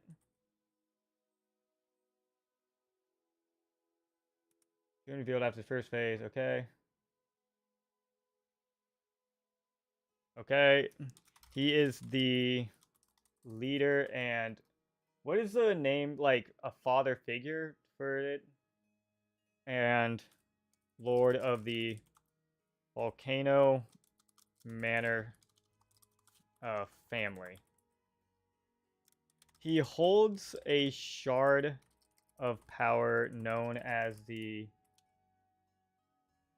Great Rune of Blasphemy, which lets him heal from the damage he inflicts upon his enemies. He stands as a large, coiled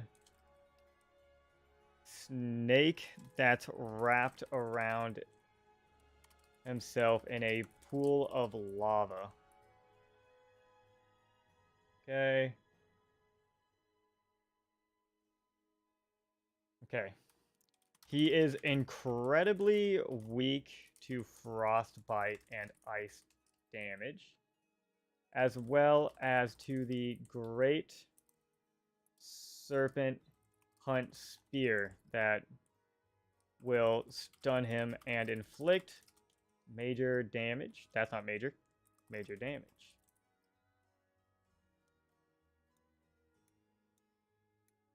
Okay, let's see. Because the fight does not begin. Okay. Seeing if this tells me anything else. Okay, let me look at his moves. Okay. He wields a giant sword of blasphemy that wields fire, able to kill gods.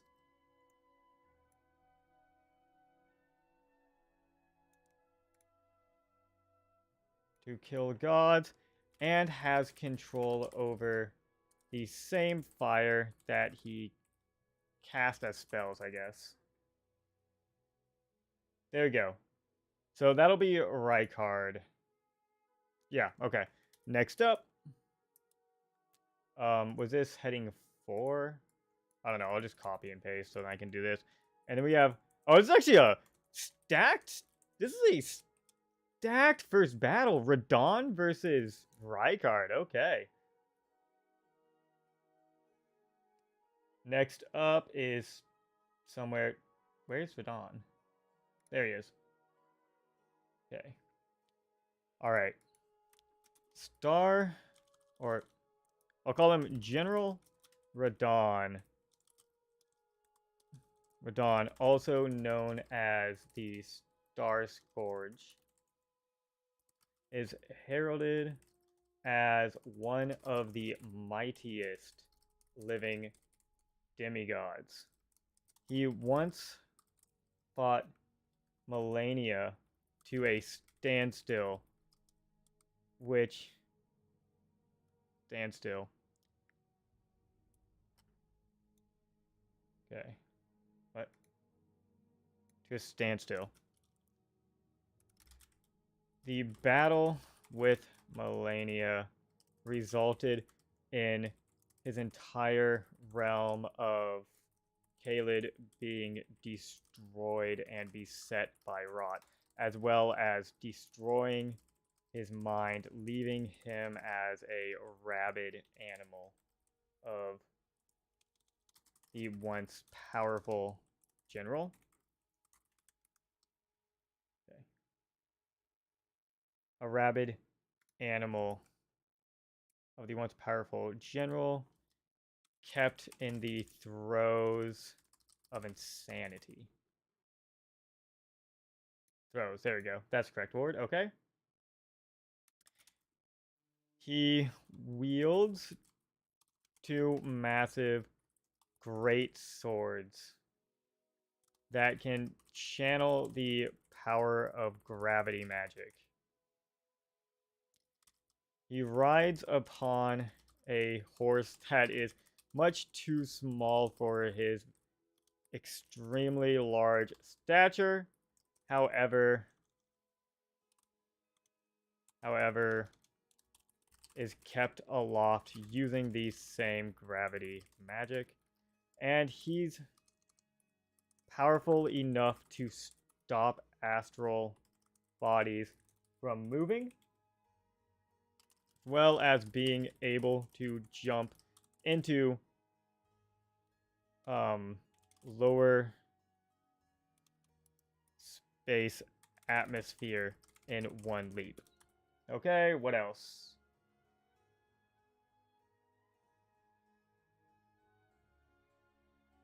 Okay. Gravity arrows. Okay. Radon also has a giant great bow that fires arrows the size of spears at high velocity. Okay, there's that.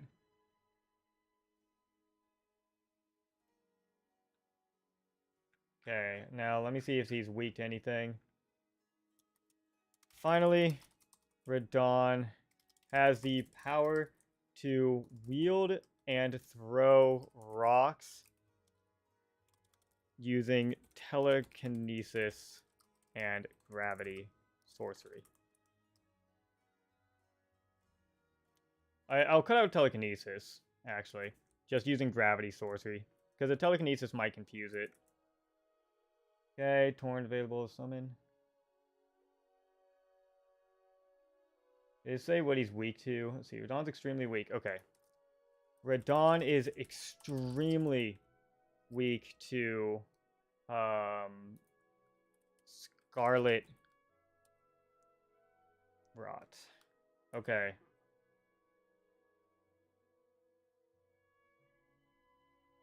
Okay, I think that's everything. Okay, let me add in a little bit more lore, I suppose. Okay. Radon is also the child of Radagon and Renala, making him a demigod. He's also known as the Conqueror of the Stars. He holds a great rune. Oh, hold on. Because he holds a shard of power known as a great rune, granting him... What does his great rune do? I do not remember. Raises... Okay, got it. Granting him larger than life vitality. Okay, any other parts of the lore I should add in?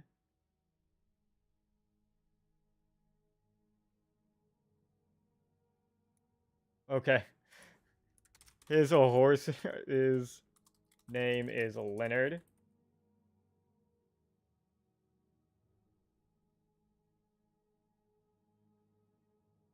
Okay, there we go. Now, actually, I want to go back to Radon real quick to see about, I'm not Radon, Rykard. I just did Radon. Because there was more lore at the bottom of Radon, so let me see if there's anything I want to add.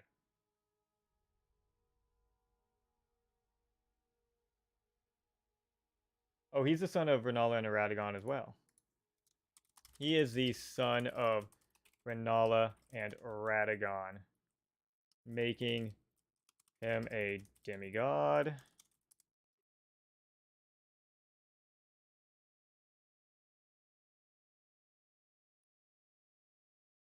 Okay. Before he became the Lord of Blasphemy and combined with the Serpent, he was a praetor or a commander of the army. There we go.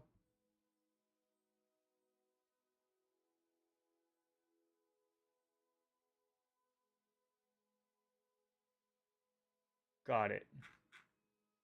Okay, that's everything. Okay.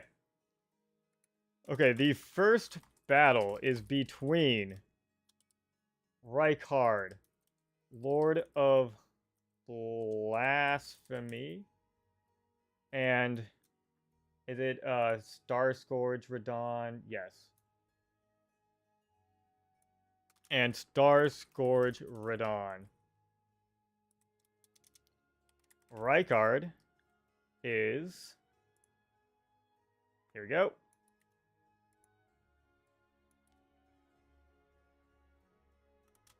And then we have Radon's. Okay. There we go. Now, please tell us about the fight and who would win in great detail. Take it away. Here we go. The first battle. Radon versus Rykard. Let me make sure the sound's not too loud. Good. I hope you're ready.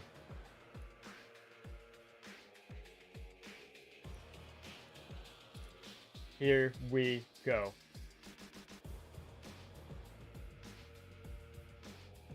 Okay, it is too long, so 1 second.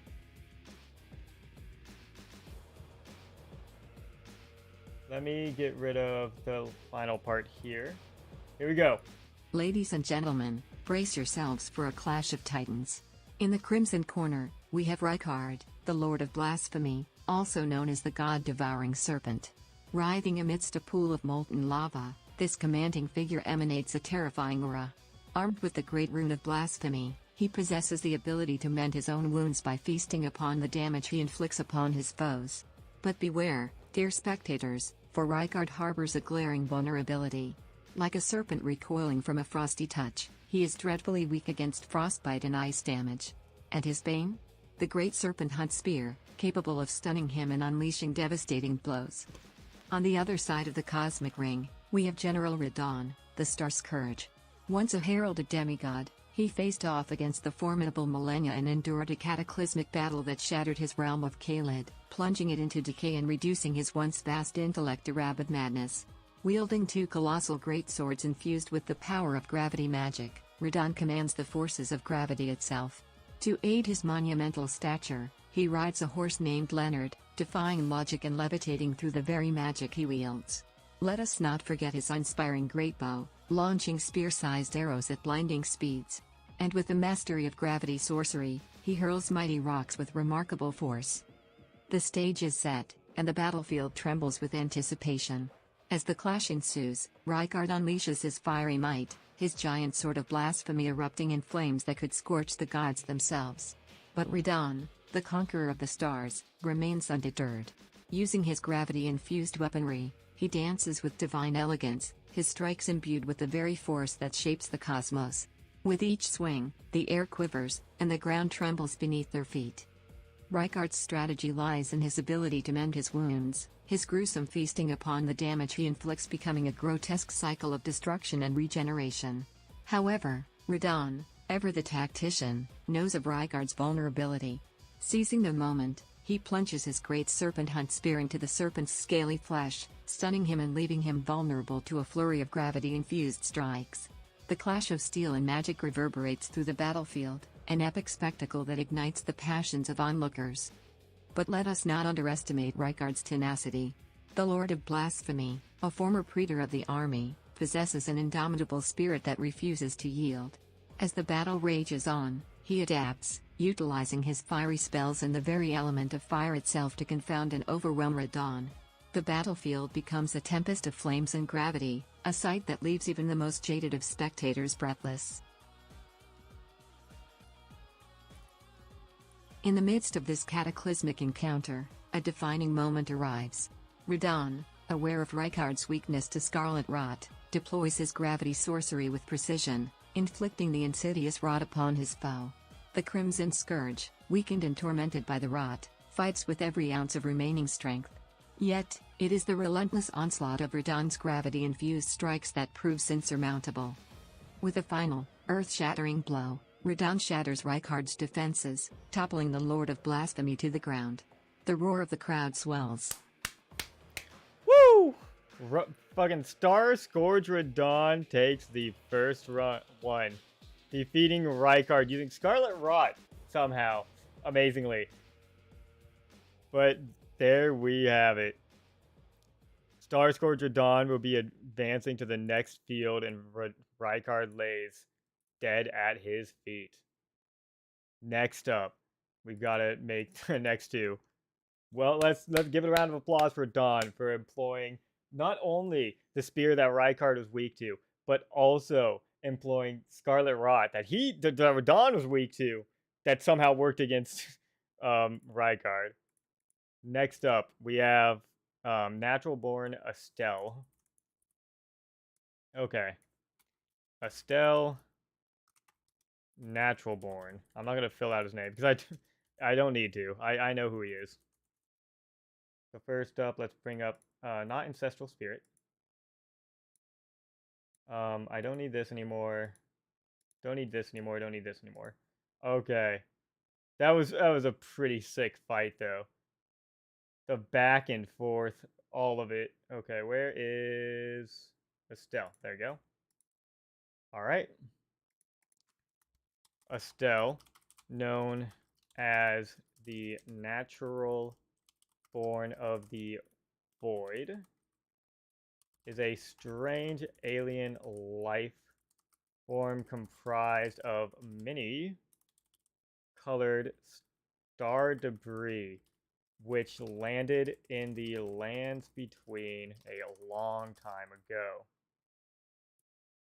So destroyed one of the Eternal Cities, wiped out this guy. Estelle destroyed an entire ancient city, wiping out its sky and absorbing its power into themselves.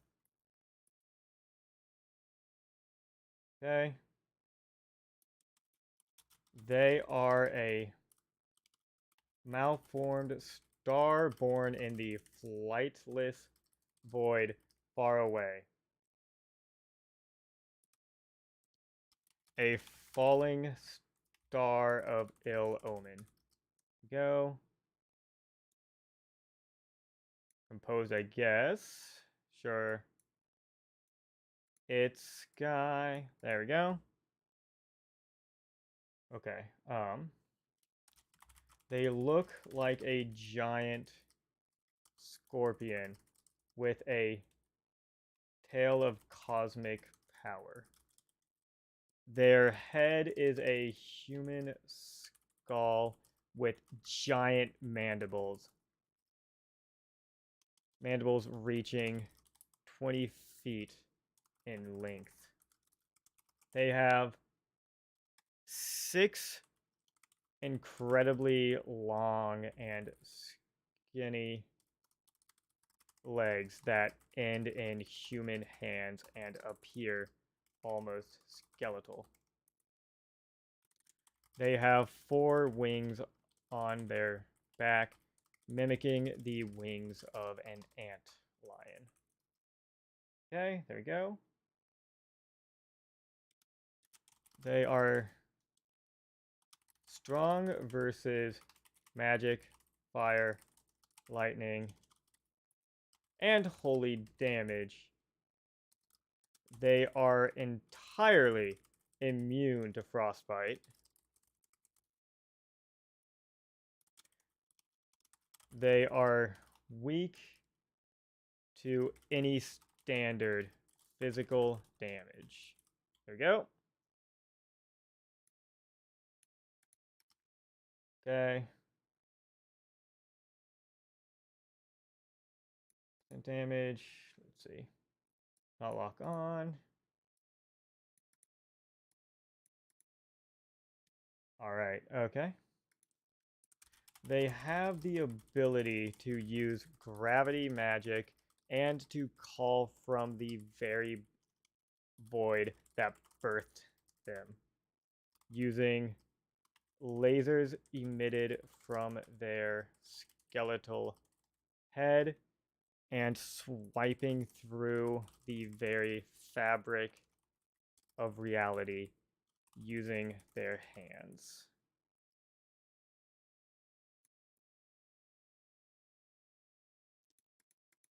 Okay. Arms were slamming it down. Tail slam, tail sting, nebula. Using their signature attack, nebula, they can call forth small stars to explode on contact. Signature. Go. Bite. They have the ability to teleport short distances by moving through space-time. Other trivia?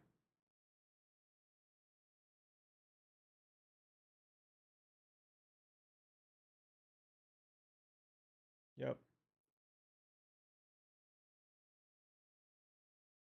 Okay, so that's everything for Estelle, and then the next one is that's Lich Dragon. I'm kind of getting hungry again. That ramen didn't last too long. Lich Dragon Fortisax. It's kind of interesting that we got Lich Dragon Fortisax versus Estelle Natural Born, because I was like the two I would put together. I think I would put these two next to each other because they're kind of like in that sort of like adjacency. Anyway, Moog, Lich Dragon Fortisax. Fortisax, also known as the Lich Dragon, is a huge 4-winged dragon who wields powerful lightning attacks. During the War of the Ancient Dragons, where the forces of Leyndell battled against the dragons, Godwyn befriended this dragon and became allies. I wonder if that means it's gonna bring Godwyn in. Unfortunately, Godwyn's fucking dead, so rest in peace him. Okay. After Godwyn's death, Fortisax struggled to stave off the death blight that killed Godwyn and became entirely corrupted by it. there we go.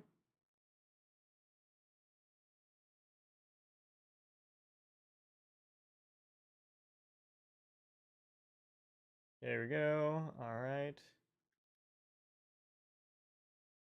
there anything? Okay. They are very strong against holy and lightning damage, but are weak to piercing weapons such as spears. There we go. Is this okay?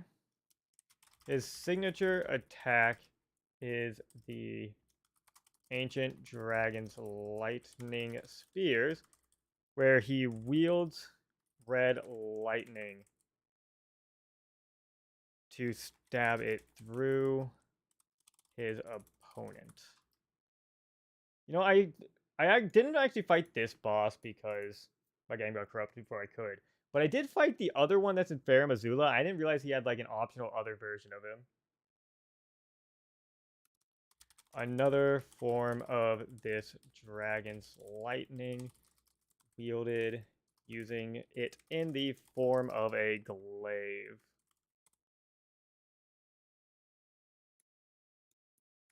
Go. Barrier. Death lightning.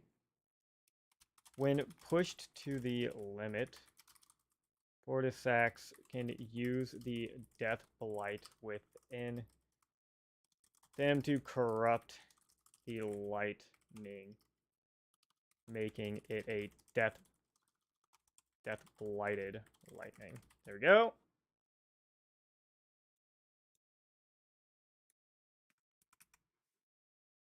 All combo, right swipe, vertical tail, double single bite.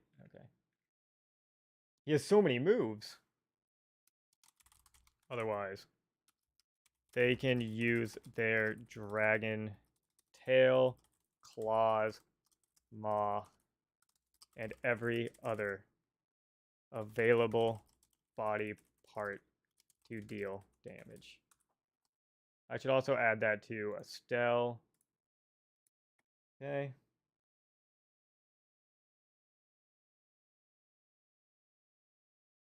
Okay, so that's it for Fortisax.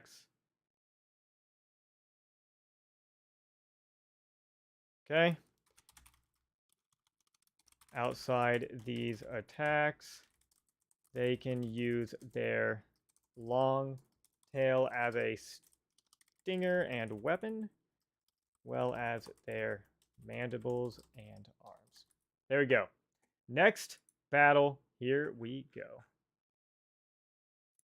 Okay. The second battle is between Estelle, natural born of the void, and Lich Dragon Fortisax.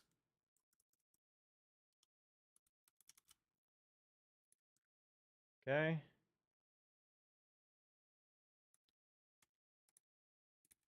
Estelle, and next. There's not much to say about Fortisax, not gonna lie. Please, let me copy. Thank you. I really need to pee, so while this is generating, I'm gonna go do that. There you go. Okay, well, it's generating. I'm gonna go into the bathroom because, my goodness.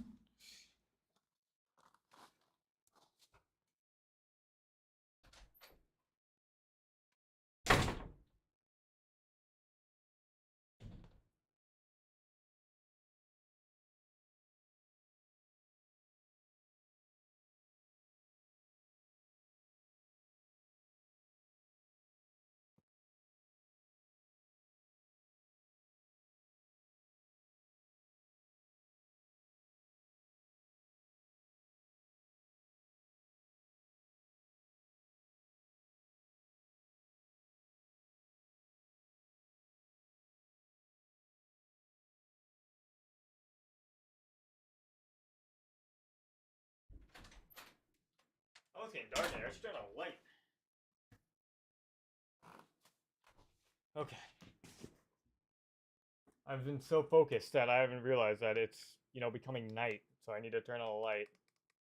Oh, that's a bit better. That's actually bright now. Okay. All right. Are you ready for the next exciting battle? Well, first off, this is too long, so I need to do this once again. There we go.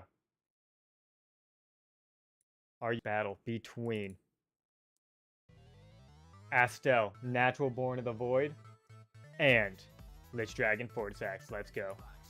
Ladies and gentlemen, prepare yourselves for a cosmic clash of monstrous proportions. In one corner, we have Astel, the enigmatic natural born of the void, a celestial being hailing from the depths of the flightless void. With a body composed of vibrant star debris, Astel stands as a malformed star of ill omen, resembling a colossal scorpion infused with cosmic power. Their skeletal head, adorned with giant mandibles, gazes upon the battlefield with an otherworldly presence. Armed with 6 elongated and skeletal legs, each ending in a human hand, and equipped with 4 antlion-like wings, Astel's appearance alone is enough to instill awe and trepidation. But make no mistake, dear spectators, for Astel's strength lies not only in their peculiar form but also in their exceptional resistances. Magic, fire, lightning, and holy damage merely scratch the surface of their cosmic defenses, deflecting off their celestial hide. And frostbite? A mere inconvenience to this starborn entity, as they are entirely immune. However, where Astel falters is in the face of standard physical damage, their celestial form vulnerable to the onslaught of mundane weaponry. In the opposing corner, we have Fortisax, the fearsome Lich Dragon. A colossal behemoth, this 4-winged dragon once fought alongside the forces of Lindel in the ancient War of Dragons, forged a bond with the fallen Godwyn himself. Yet, after Godwyn's demise, Fortisax succumbed to the insidious death blight that plagued their fallen comrade, becoming wholly corrupted by its malevolent power. Drenched in an aura of dark majesty, Fortisax commands the might of lightning, their attacks crackling with the raw energy of the storm. Holy and lightning damage, mere sparks against the Lich Dragon's formidable defenses, but a piercing weapon such as a spear can exploit their vulnerability. As the battle commences, the arena trembles beneath the clash of celestial and draconic might. Astel, a creature of the void, begins to invoke their mastery over gravity magic, bending the fabric of reality to their will. From their skeletal head, lasers emit, slicing through the very essence of existence, while their hands trace ephemeral patterns in the air, summoning forth cosmic energies from the void. Their signature attack, Nebula, calls upon small stars to explode upon impact, engulfing the battlefield in a celestial inferno. With teleportation at their disposal, Astel darts through space-time, maneuvering with ethereal grace.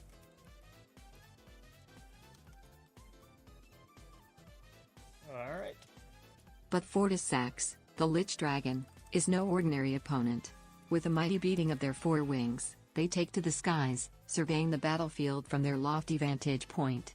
Harnessing the power of lightning, they unleash ancient dragons' lightning spears, crimson bolts of electricity that stab through their adversaries, leaving trails of destruction in their wake. Their lightning, a deadly glaive in their talons, cuts through the air with deadly precision, arcing toward Astel with relentless force. And when pushed to the brink, Fortisax taps into the very death blight that courses within them, imbuing their lightning with a sinister taint. As the battle intensifies, the clash of celestial and draconic power creates a spectacle that defies mortal comprehension. Astel's cosmic form weaves through the chaos, utilizing their tail, mandibles, and arms to strike with celestial ferocity. Yet, Fortisax, with their immense size and formidable arsenal, retaliates with a torrent of lightning-infused devastation. The ground quakes beneath their combined might, and the air crackles with energy. In this monumental clash, victory teeters on a knife's edge. Astel's versatility. As it turns out, this fight is a bit harder than Rykard versus Radon, so we have much more. Ooh, alright, here we go. Indeed, the stakes are high as Astel's versatility clashes with Fortisax's sheer power.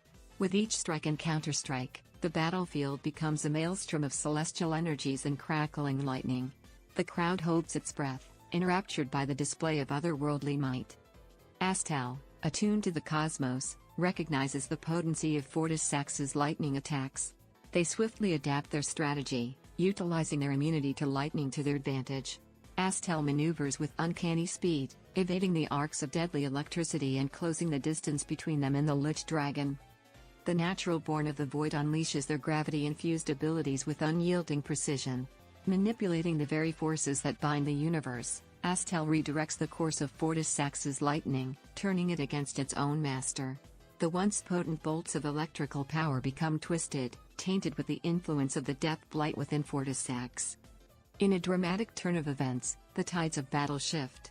The tainted lightning, now coursing through Fortis Sax's own body, begins to ravage their form, weakening their defenses and draining their vitality. The Lich Dragon, racked with agony, struggles to maintain control over their deteriorating state. Astel seizes this opportunity, striking with unwavering resolve. Their celestial form, a swirling vortex of star debris, engulfs Fortis Sax in a relentless onslaught. The scorpion-like tail strikes true, penetrating the weakened defenses of the Lich Dragon, while the skeletal mandibles clamp down with otherworldly strength. Astel's cosmic hands, once delicate and ethereal, deliver bone-crushing blows upon their adversary. The crowd erupts in a mix of astonishment and awe as the battle reaches its climax. Astel's determination, fortified by their connection to the void, propels them forward. With a final surge of cosmic power, they deliver a devastating blow, shattering the weakened form of Fortis Sax and bringing the Lich Dragon crashing to the ground. The dust settles, and the arena is hushed. Astel, the natural born of the void, stands victorious, their celestial form radiating with the residue of a hard-fought battle.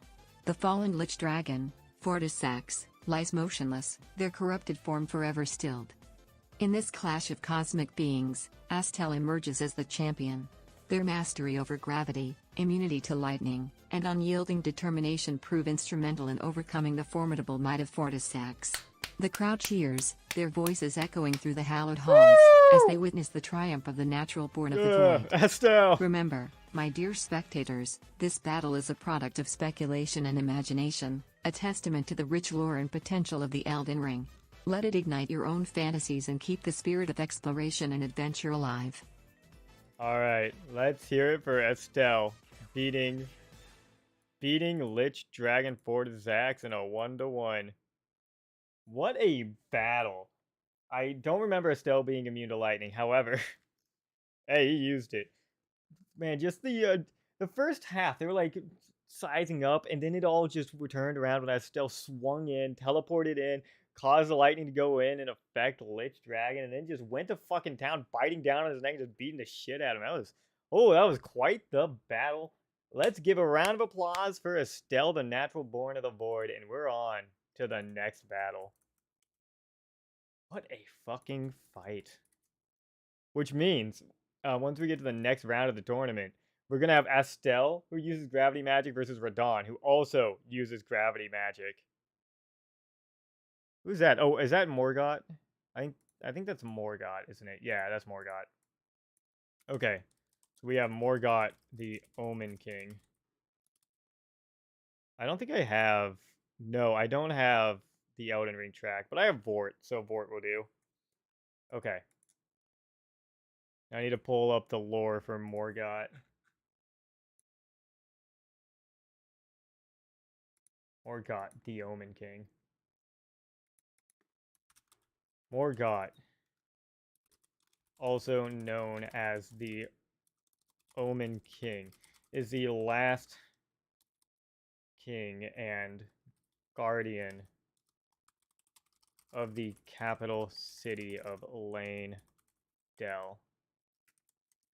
He stands at the foot of the great Erd tree, using his magical powers to send his astral projection throughout the world of the lands between to do his bidding and force his will. This is also a very good fight. The Godric the Grafted versus Morgott. He is the self-proclaimed last of all kings. He is an omen.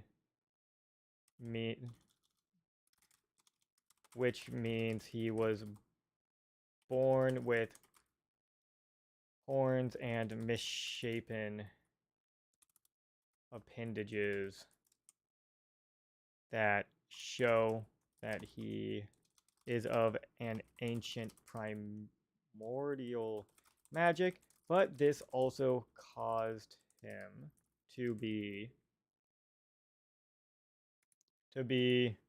looked down on, reviled, and hated.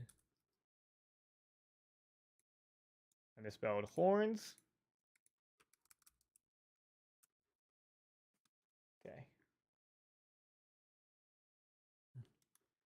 His omen nature forced him to grow up in the sewers beneath Langdale with his brother Moog, the Lord, the brother Moog. I won't put his title there. Okay.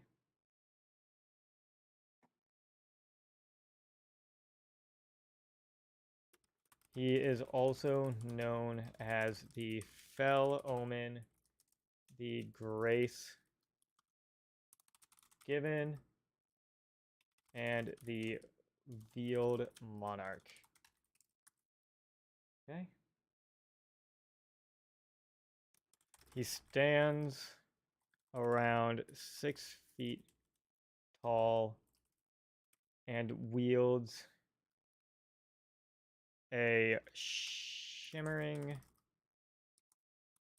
curved katana that's drenched in his own cursed flaming blood. I misspelled katana. It's katana, isn't it? Yeah, it is. I also misspelled wields.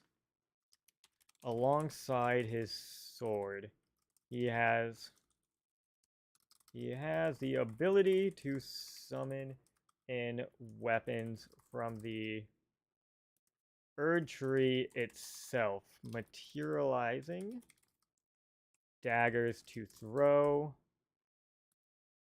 daggers to swing, or giant heavy warhammers. Okay. Go. That.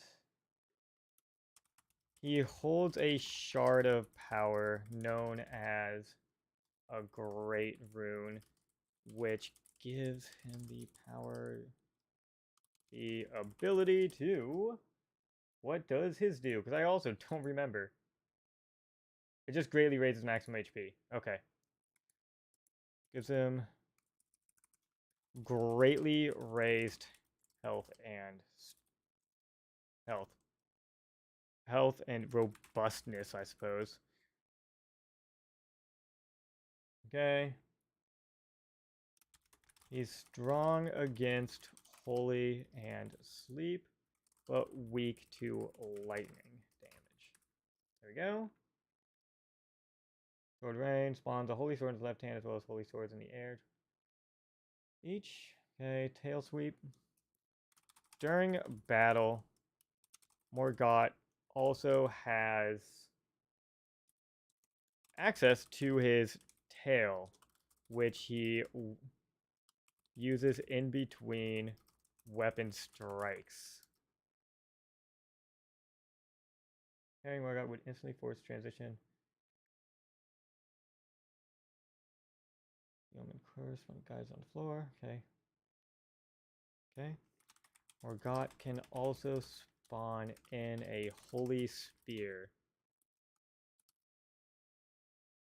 Flying hammer slam, holy spear charge, spear poke, holy dagger. So that's pretty much everything, right? Helicopter. He can also perform cartwheels whenever he wants to show off, I guess.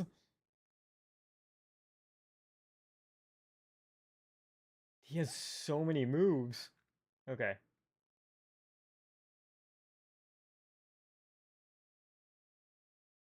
I did not know he can survive the battle, actually. Okay.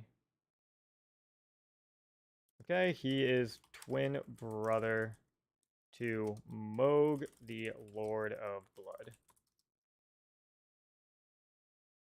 Okay, is one of the 3 sons of Godfrey and America. He's a son of Godfrey and America. Godfrey being the first Elden Lord and America being the goddess and queen of the lands between. I misspelled in between, apparently.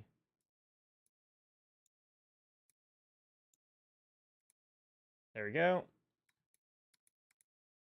Okay. Okay. He founded the Knights Cavalry, whose sole job is to hunt down champions that are trying to make it to the capital and take the throne.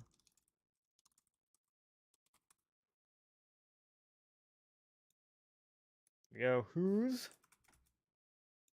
Yeah, it's Knight Cavalry, sure, that's fine. The only weapon he summons. Okay.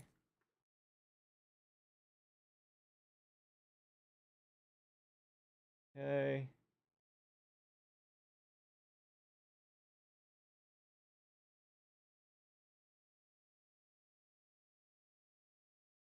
Okay, and that's everything.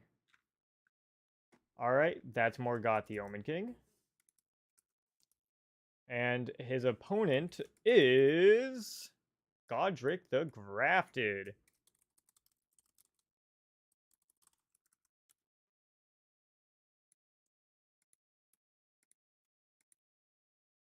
Okay. Godric, the king of Stormveil Castle, also known by his moniker the Grafted. Not Stormveil, thank you. It's Stormveil. Okay. Godric is the king of Stormveil Castle. Okay. He is a demigod and holds a shard of power known as a great rune, which gives him the ability to what it basically just makes you stronger all around, right? Yeah. Okay. Which gives him increased stats, making him stronger, faster, hardier, and healthier. Okay, there's that. Out there on. Okay. He has the power of grafting, which lets him fuse other organic creatures, flesh, and materials onto his own body. During battle, he sometimes incorporates pieces from the arena into himself, like a head of a dragon, which he can use to breathe fire. There you go.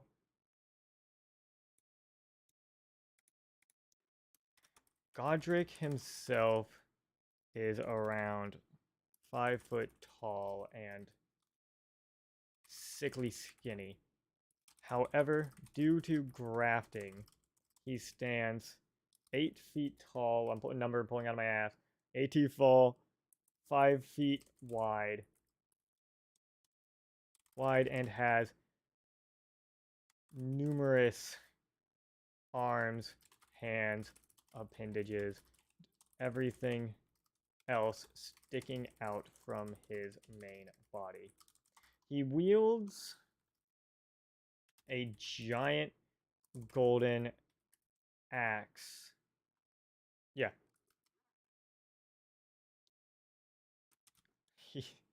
His catchphrase is, "I command thee, kneel." Kneel, which he shouts before slamming his axe into the ground and rending the arena. Axe is spelled just AX? Really? I did not know that. How do you spell Neil? Is it Neil? Like, is it Neal?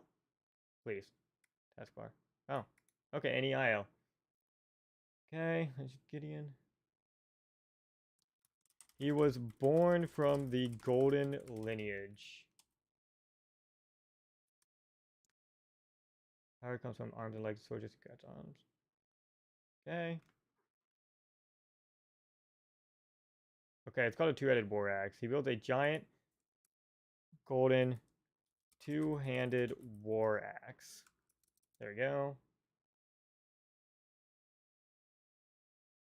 That. He's strong against holy damage. He's weak against standard physical strikes. Okay. All that.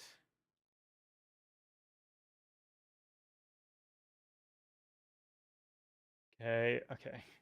He's not very coordinated, but he makes up for it in raw strength and tenacity. Sometimes rolling around on the ground to gain speed and distance when he can't run. Sever arm. Okay, okay. Then one more part is using his axe. He can swing through. Oh, I forgot. It's axe, AX, through the air, whipping wind as a weapon. Okay, there we go.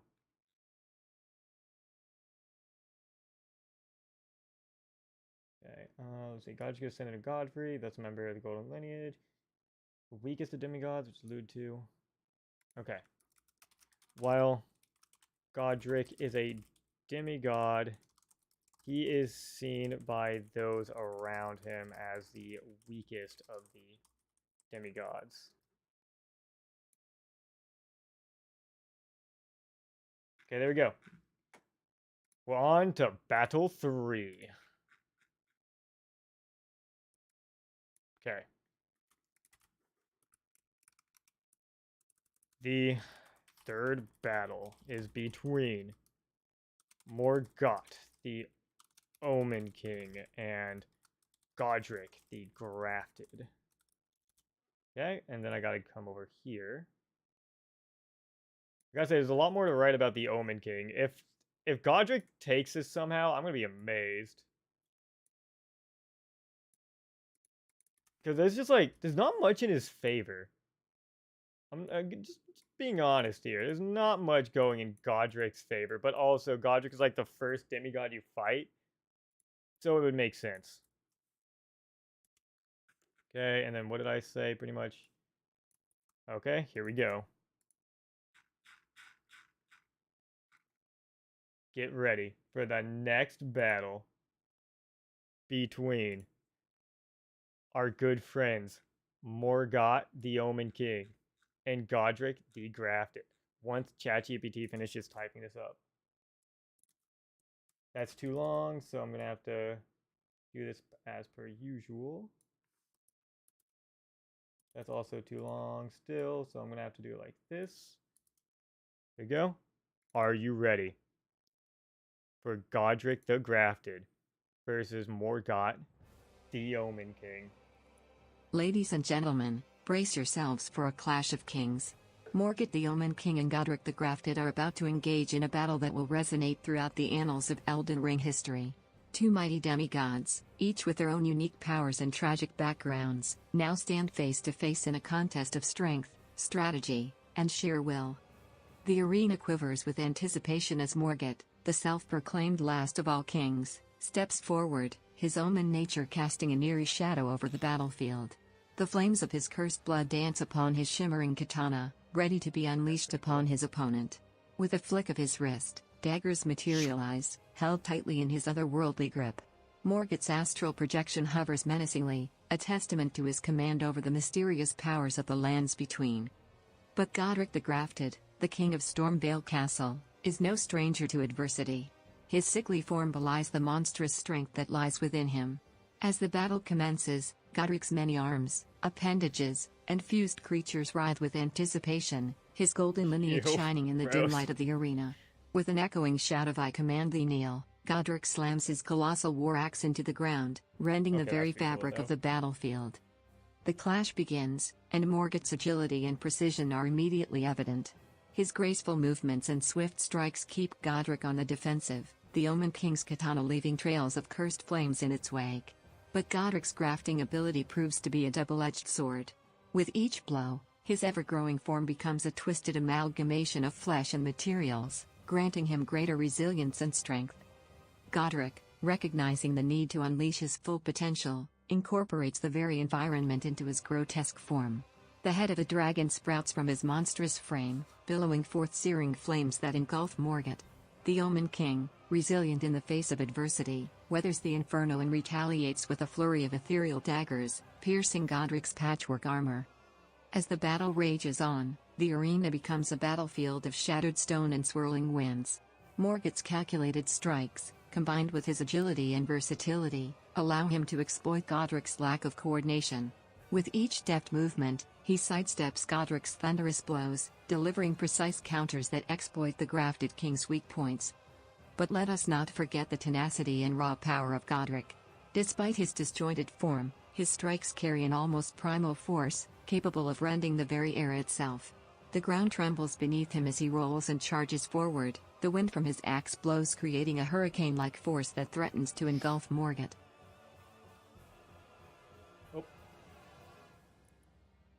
In the end, however, it is Morgott's cunning and adaptability that prove decisive. With a calculated maneuver, he evades Godric's final desperate swing, leaving the Grafted King off balance. Taking advantage of this crucial moment, Morgott delivers a devastating strike, his katana piercing through the gaps in Godric's amalgamated defenses. The crowd erupts in a mix of awe and disbelief as Godric, the once mighty Grafted King, falls to the ground, his body gradually losing its monstrous form. Morgott, the Omen King, stands triumphant, a beacon of darkness and resilience. The echoes of his victory reverberate throughout the arena, leaving an indelible mark on the history of the Elden Ring. In this battle of kings, Morgott's agility, versatility, and strategic prowess ultimately prevail over. There we have it. It wasn't a very large, bolsterous victory, but Morgott, through just being very fast and cunning, takes it, trashing Godric the Grafted, who lays in a puddle of his own sickly self on the ground. Wow. What a victory. What a very expected victory, because there's no way Godric should have, like, any chance there, I'm going to be honest. Like, come on, it's Godric versus Morgott. What I gotta say, it's a pretty cool battle right there. And now we're on to the next one. That being Radagon versus... Who is this? It's Dragon Lord Placidusix, which is a pretty cool one. This should be a very cool battle, because I spelled that correct. Let's see. No, 1x, Placidusix. Because this is like the first time we're getting like a dragon versus like a person.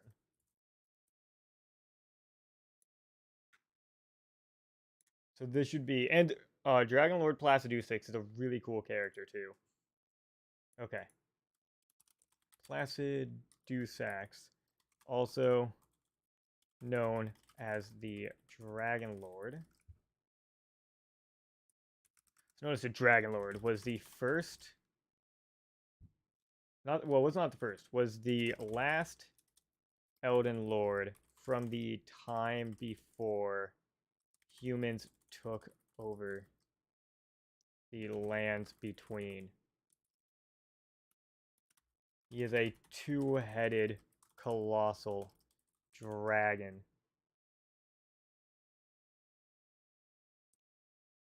Okay.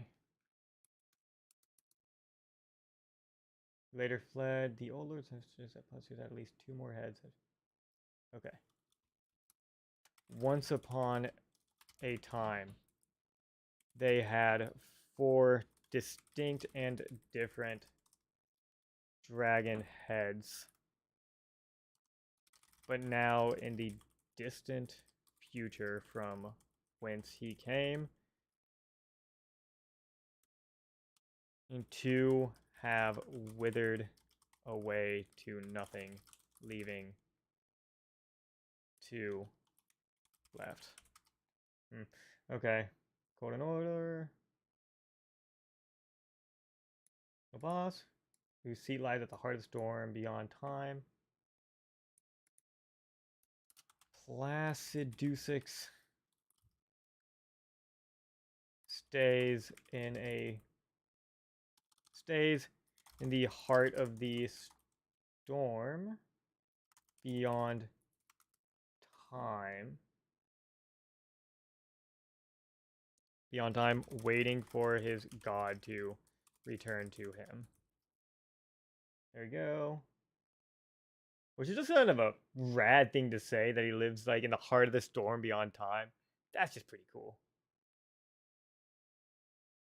Okay. He is strong against all forms of damage. He is very weak to piercing damage from spears, arrows, or any other such weapon that can stab through his scales. There we go. Lightning strikes. He wields lightning.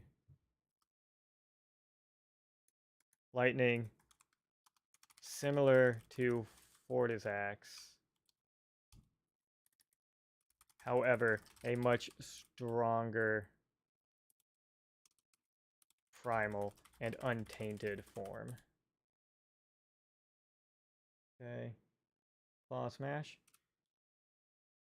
Utilizing his monstrous dragon body, he can use his tail, wings, claws, arms, or heads to deal damage and attack.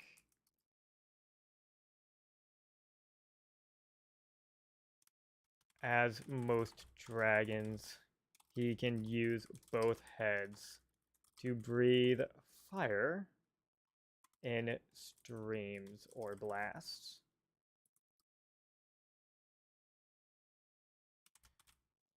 When those attacks aren't enough, he can use his monstrous strength to throw boulders, rocks, and various other pieces of the arena.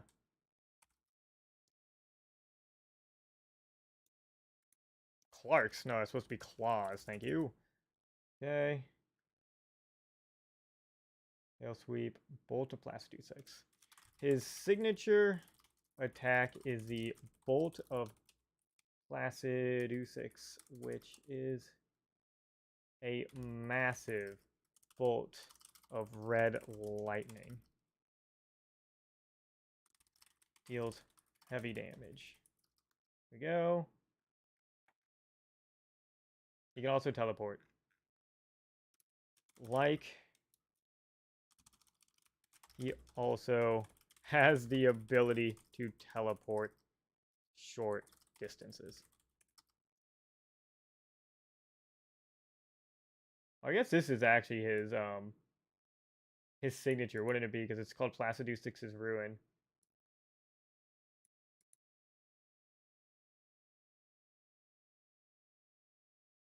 Yeah, that's, I'd say, is his actual signature move.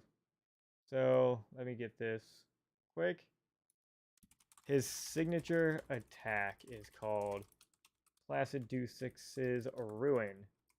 which summons red bolts of lightning from the heaven, tracking his opponent. And when they're busy dodging, he swoops in with golden fire. Okay, now is there any other lore importantly?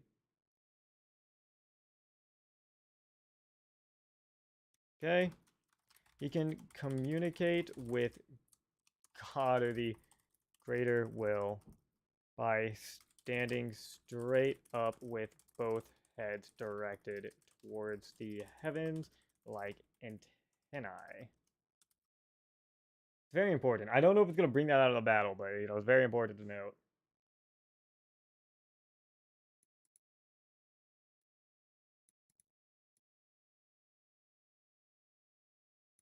Okay.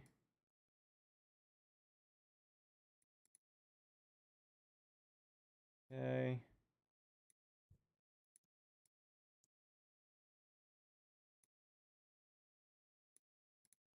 Okay, cool. Okay, there we go. And now we have Radagon. Which I don't know if they should be their own boss, but they're here anyway, because Radagon's cool and very important lore-wise. Radagon.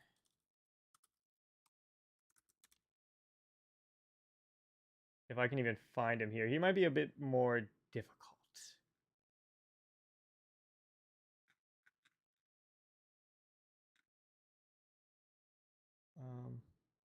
Let's see. Yeah, here we go. Let me open up both of these so I have them, so I don't have to go looking for them next time I need to as well. Go. Radagon. Oh, I'm misspelling him by adding this. There we go. Radagon, also known as the leader of the Golden Order. Okay. He is a tall, fractured god wielding a hammer that shattered the very Elden Ring.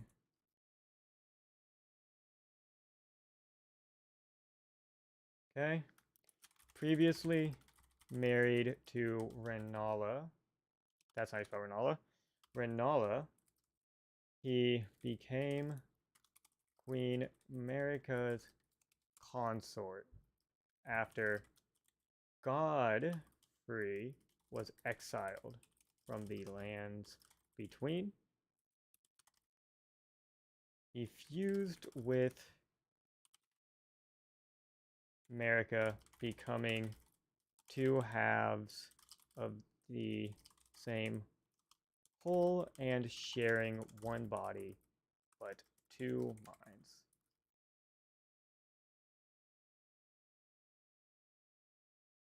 Okay, I don't know why it's like this boss is not optional. Like, I think it's very clear and evident. He's like, you know, the final boss of the game. Okay, make it challenging. And studied sorcery. That was okay. Through strict studying, he mastered both incantations using faith and power from the Golden Order and spells. 1 second.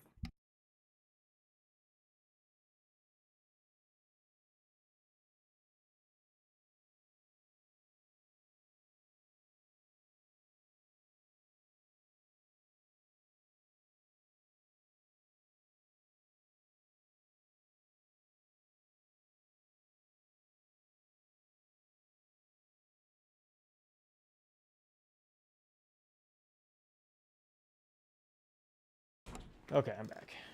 Let's see what I was using. Where was I?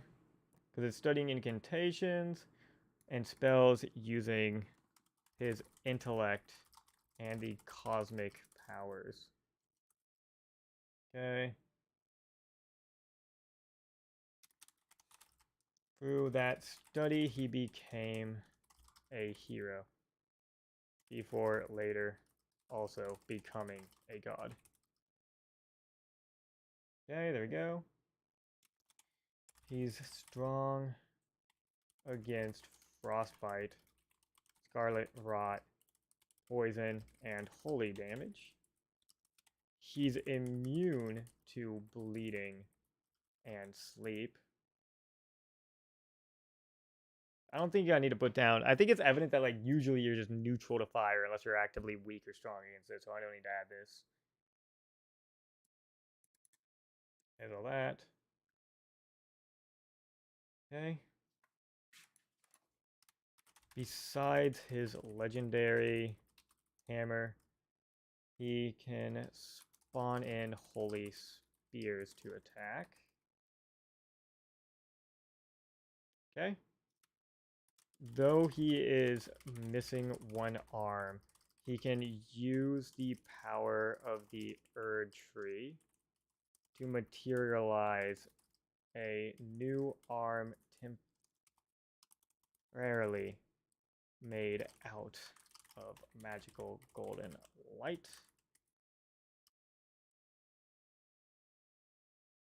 First aim to ground 3 times. Okay, his signature attack is called the Elden Shattering, where he imbues his hammer the power of the Erd tree's light and slams into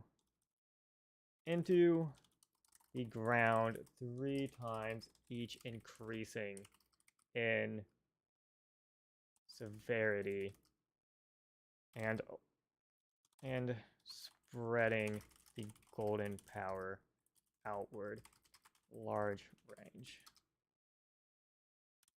He also has the power to teleport short distances. Go. Okay.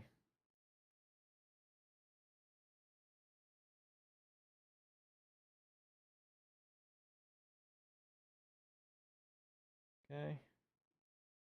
I think that's everything. I don't know what else to say. Well, okay. He stands at 6 feet tall with long, flowing red hair in a stained charcoal gray body. Half body is destroyed, but can be rebuilt using the very light of the Erd tree. In his hollowed out chest, the Elden Ring is visible, which what gives him power and keeps his godhood. I think that's everything. Okay, get ready for the next battle. The 4th battle between Radagon and Placidusix. I think I got to give it to Placidusix here. I just don't think there's enough that Radagon has really going in his favor, especially since he's a normal-sized human being against a dragon. But we shall see. Between Dragon Lord Placidusix and Radagon of the Golden Order. Okay. Especially because Placidusix like communicates with his god, but Radagon just is a god. I mean, in that case, maybe Radagon just being a god might give him more of a chance, but I don't know. I'm not too confident in Radagon in this one. Placing my bets on Placidusix.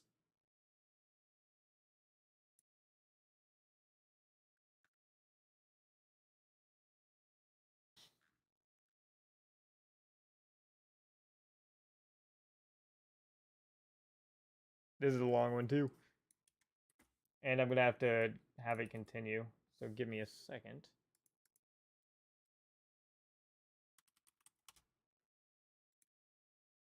Okay, and this is too long, so I'll probably have to go up to here. Yeah, okay. Are you ready for the next battle between gods? The destroyed Radagon versus the original Elden Lord. Yes, this is a sad confrontation. Take it away, Melina. Behold, the clash of godlike beings. Dragon Lord Placidusax, the last Elden Lord, and Radagon of the Golden Order, the Shattered God, are about to engage in an awe-inspiring battle that will shake the very foundations of the lands between. As the spectators hold their breath, the arena becomes a stage for the clash of colossal powers. Placidusax, the two-headed dragon, towers above the battlefield, his majestic form exuding an aura of ancient power. His scales glisten under the light as he awaits the impending duel. With each thunderous beat of his wings, the air crackles with electricity, heralding the devastating lightning that courses through his veins. His mastery over primal and untainted lightning makes him a formidable opponent, striking fear into the hearts of even the bravest warriors. On the other side stands Radagon, the fractured god and leader of the Golden Order. His shattered body tells a tale of sacrifice and resilience, his missing arm replaced temporarily by the magical golden light emanating from the Erdtree. The Elden Ring, a source of immeasurable power, rests within his hollow chest, fueling his divine abilities. With his legendary hammer in hand, Radagon is ready to unleash his devastating blows, wielding the forces of faith and cosmic power in equal measure. As the battle commences, Placidusax unleashes a torrential storm of lightning, crackling across the arena. Bolts of raw power streak through the air, seeking their mark, while the Dragon Lord's immense form shakes the ground with each mighty flap of his wings. Sensing the danger, Radagon calls upon the protective magic of the Golden Order, shielding himself from the brunt of Placidusax's onslaught. Undeterred, Radagon retaliates with a series of calculated strikes from his hammer, each blow resonating with the fractured power of the Elden Ring. The ground trembles beneath the weight of his assaults, threatening to crumble beneath the force of his determination.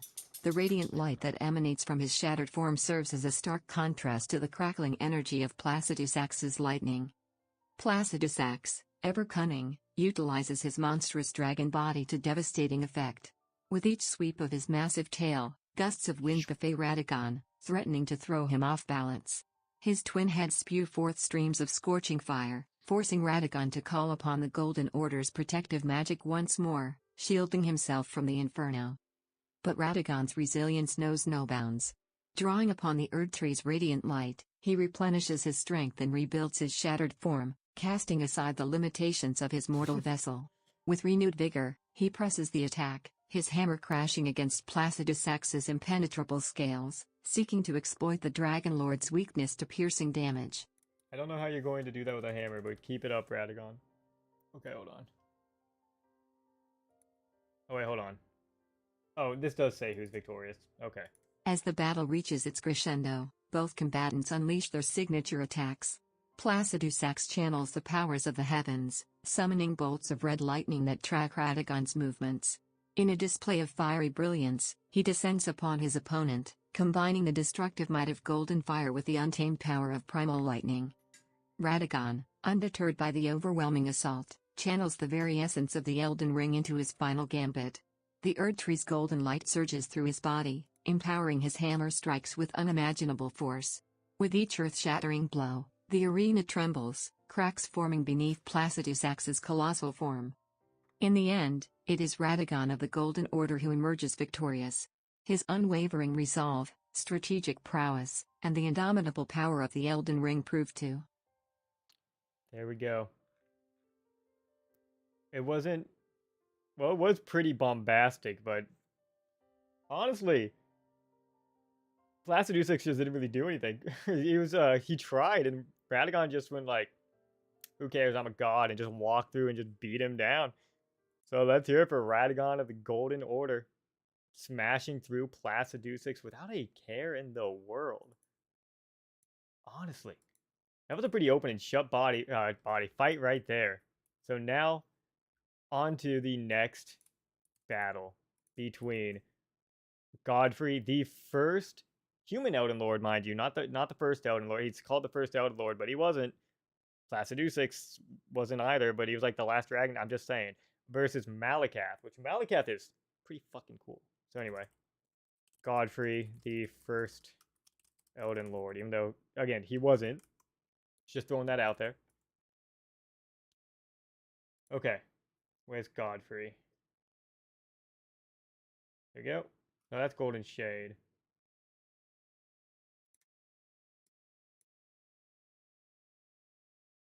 Okay. Godfrey, also known as, here, let me turn back on. I know I just been playing this on repeat, but it's fine.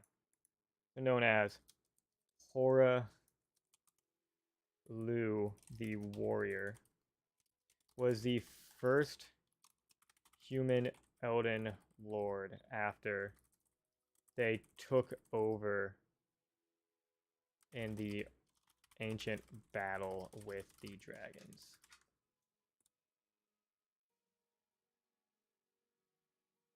Okay. He was Queen America's first consort before he was exiled due to his strong bloodlust and love for battle. America feared his warrior spirit when there were no more battles to fight.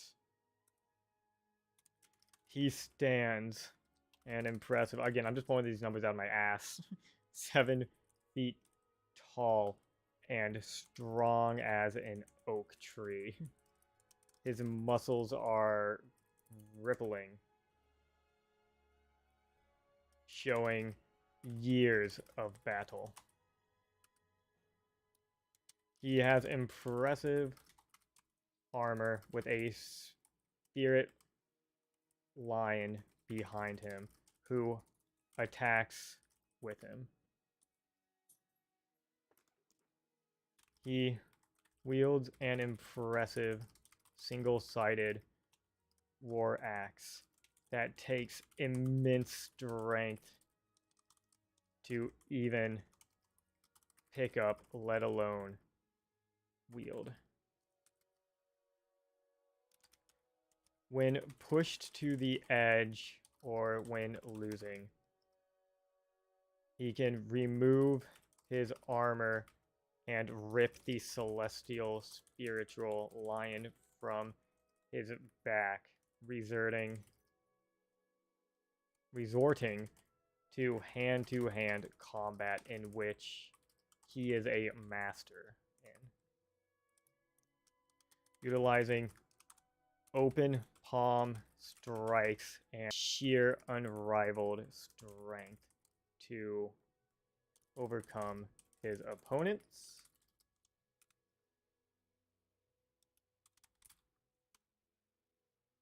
He's strong against fully damage, but weak to lightning and piercing attacks. Okay, there we go.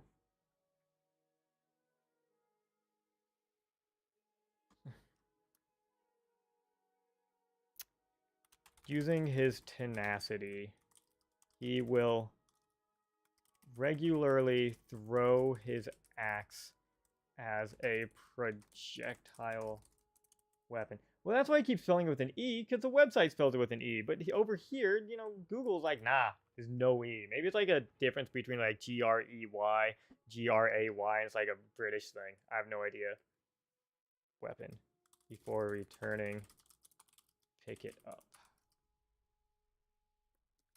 Using his immense strength, he can rend the very battlefield asunder, slamming his axe or even feet onto the ground.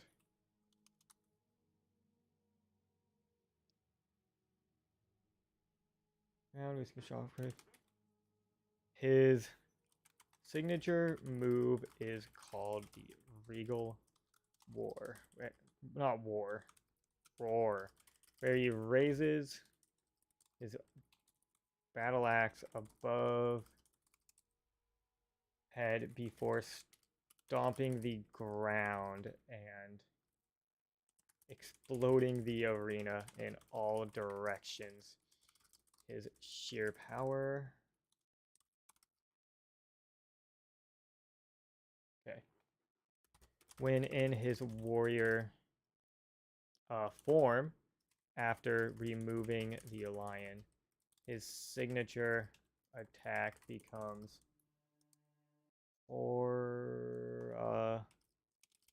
lose Earth Shaker, which is similar but far more powerful, and ends with a, what is that called? With a I'll just call it a swanton bomb, slamming his opponent into the destroyed Earth. There we go. The fire confusing cradling the corpse of his son Morgott. Godfrey's sons are Morgott and Moog.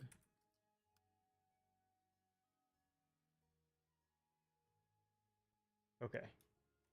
The lion on his back is known as Sirash.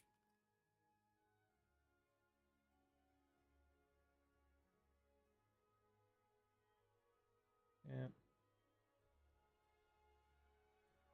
Okay. While having Sirash on his back, more tame and methodical. However, once they are removed, he becomes extremely bloodthirsty and violent. There we go.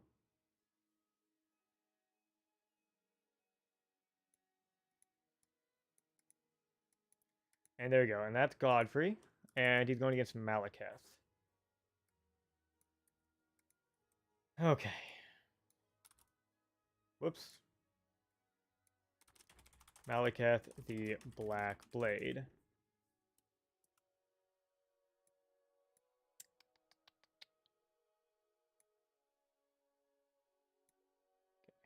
Alright. Malekith, also known as the Beast Clergyman and as the Black Blade, is a humanoid beast in sleek black armor who wields a blade that is coated in destined death.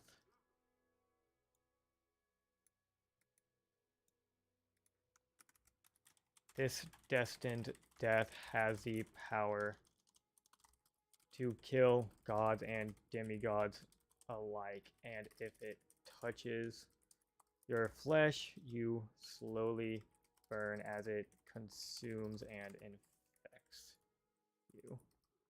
Okay.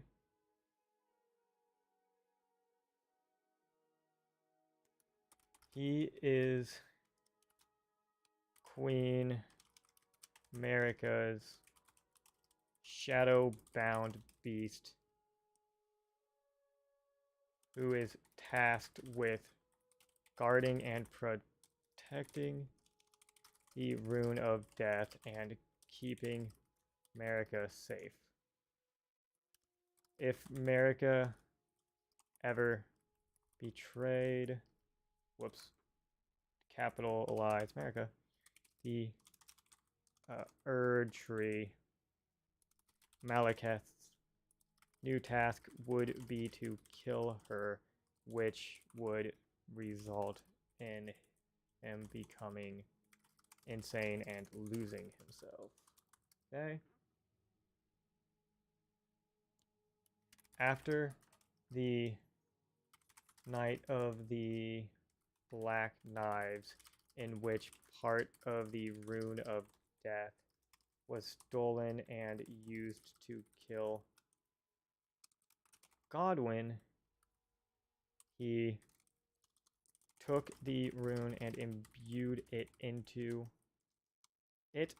his flesh directly, becoming one with death / destined death. He's strong against holy damage, but weak against any physical attacks. Okay, there we go.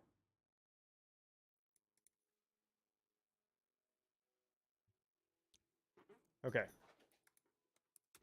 Being part beast, Malekith is incredibly fast and agile, allowing him to jump around the arena with unparalleled speed and grace. This grace does not limit his ferocity, however, as he's equally ferocious as he is graceful. Okay? Using his bestial nature, he throws a slingshot of rocks like a pellet gun or shotgun. I spelled... that's bestial, alright, okay. Similarly, he uses his hands to attack the ground, throwing forward a shockwave bestial energy.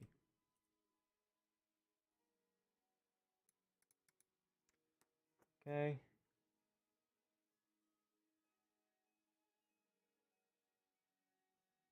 Slash.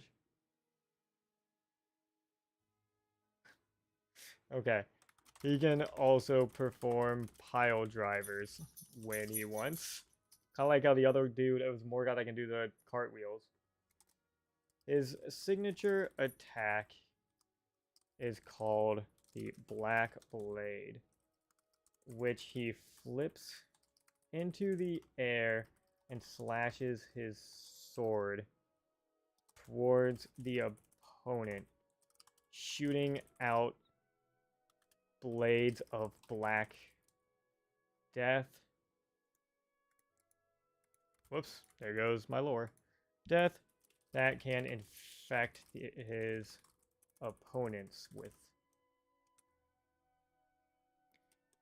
The final attack in his signature attack ends with him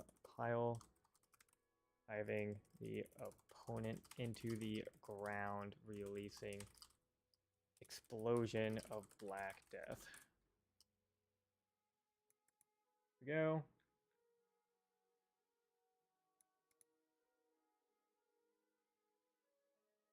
Okay. Okay. He is the half brother to Blide, another beastman, who is sworn to protect Ronnie. Okay.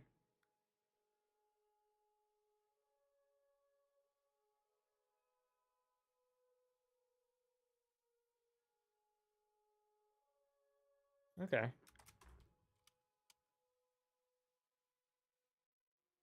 And that's everything. All right. The next battle is upon us. The fourth. Well, actually, that was fourth. The fifth battle. Okay. The fifth battle is between Godfrey, the first Elden Lord, and Malekith, the Black Blade. Honestly, I don't know how Chat GPT did this, but he's like I always give a gender to Chat GPT. I don't know why. They've paired up some really interesting matches here. Like just it was Astel versus Lich Dragon, Rykard versus Radon, a Godfrey versus Malekith. Like there's some actually really interesting fights. Okay. One and 2. And after we finish the first round, I'll take a break, go get something to eat, and then it'll be much easier to finish these up because I'll have like everything typed up that I need to. Okay. Is everyone ready for the next Elden bout between the first human Elden Lord Godfrey and the Black Death himself, Malekith, the keeper of the Rune of Death? These two bombastic, monumental forces, both bestial in nature. Okay. Let's hear the outcome of the two beasts, Godfrey and Malekith. The arena trembles with anticipation as Godfrey, the first Elden Lord, and Malekith, the Black Blade, step onto the hallowed battleground. The air crackles with tension, for this battle represents a clash between ancient power and fearsome ferocity. Godfrey, standing tall and imposing, emanates an aura of battle-hardened strength.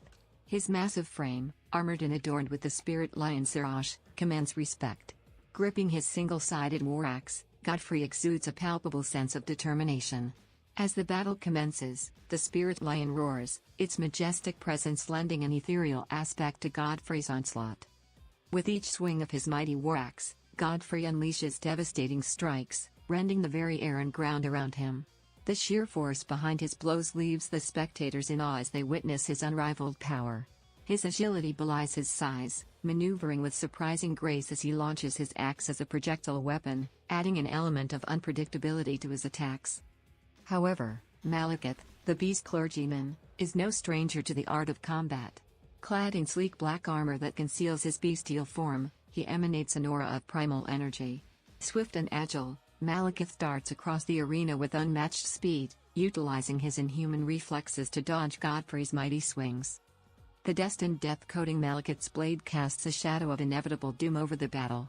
Its lethal touch, capable of consuming and infecting even gods and demigods, poses a formidable threat to Godfrey. With each slash, blades of black death shoot forth, aiming to ensnare and corrupt the Elden Lord's very being. As the battle intensifies, the clash of Godfrey's raw strength and Malekith's calculated brutality reverberates throughout the arena.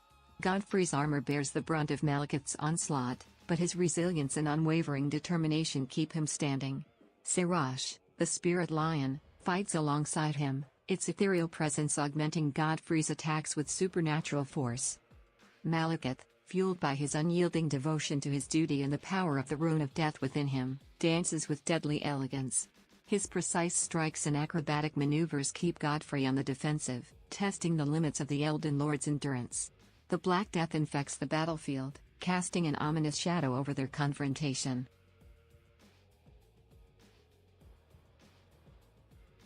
Alright. As the battle reaches its climax, both combatants unleash their signature attacks. Godfrey, invoking the power of Horolux's Earth Shaker, brings down his colossal strength upon Malekith, causing the very ground to tremble and crack. The arena shakes under the onslaught, but Malekith's agility allows him to evade the brunt of the attack. In response, Malekith employs the full extent of the Black Blade's capabilities. Flipping into the air with deadly precision, he releases blades of black death that seek to consume Godfrey. The final strike, a thunderous piledrive into the ground, unleashes an explosion of black death, threatening to envelop the first Elden Lord. The outcome of this fierce confrontation hangs in the balance as the dust settles. Both combatants stand battered and exhausted, their bodies marked by the scars of the battle. The spectators hold their breath, awaiting the judgment of the arena.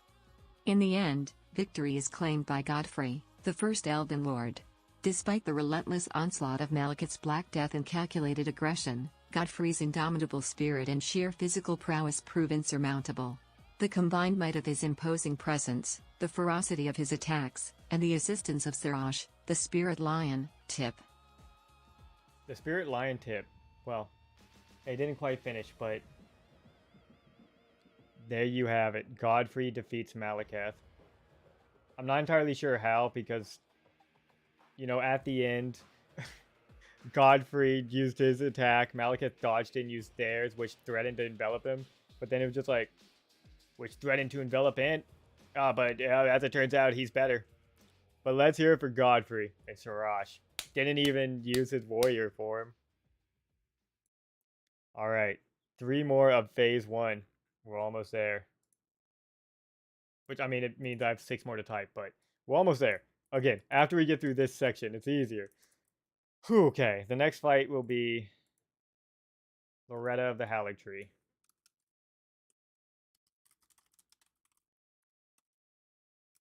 And I'll go ahead and add this too. And Renala of the Full Moon. 1 second.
Alright, I'm back. Sorry about that long wait.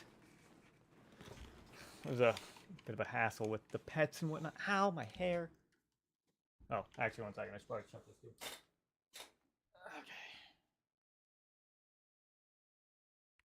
Okay. Okay. Alright, where? I just smacked the shit out of my mic. Sorry there, Mike. Make sure everything's still good. Alright. I'll go back to Ancient Stones and we'll continue. Maybe. Okay. Alright.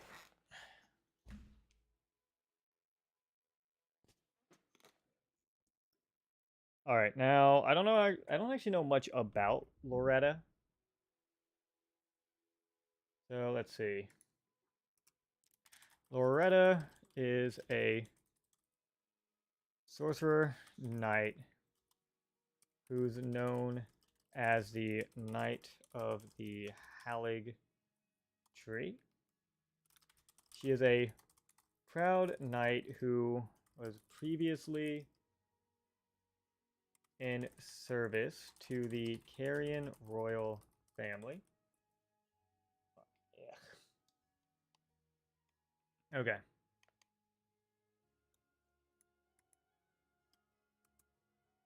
I just realized Renala is of the Carian family, and Loretta is of the Carian, used to be employed in the Carian family. Maybe that's why GPT put her where she is. Anyway.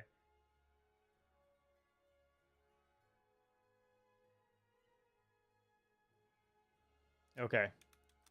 She is an Alba. How do you even spell that?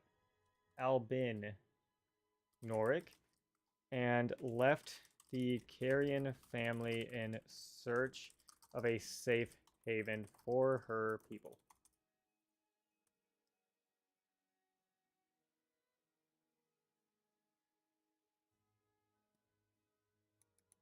Okay. Okay. Liesel, hey, stop it. She is strong against magic, fire, bleed, and frostbite damage. She is weak to lightning damage. Yeah, there's nothing too crazy about this. She stands at average height, riding a horse. She and the horse both wear matching armor. Her signature attack. There's really not much to write about her. I'm gonna be honest. It's called, like, you know, in Dragon Ball or Dragon Ball Z or anything, when they have the tournament arcs, and you're like, Goku, Vegeta, Gohan, Android 18. Then you have like fucking Spopovich. This is a Spopovich moment. Just some random dude that's in here. Or like fucking Jewel, you know? Anyway. Great bow. Which, using the power of sorcery, she creates a magic bow that fires a huge magical arrow. That's fucking it. That's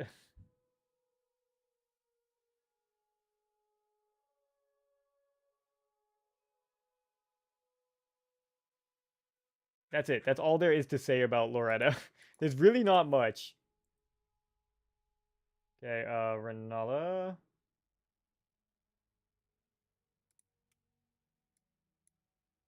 Okay. Renala, also known as the Queen of the Full Moon, is the leader and mother of the Carian royal family house. She also leads the Academy of Rhea Lucaria, which is a school that teaches sorcery and what's the word for it? Like and encourages self-discovery. There we go. She is the most powerful sorceress at the school. I'll get to her like special move later. Okay. She has a shard of power known as a great rune.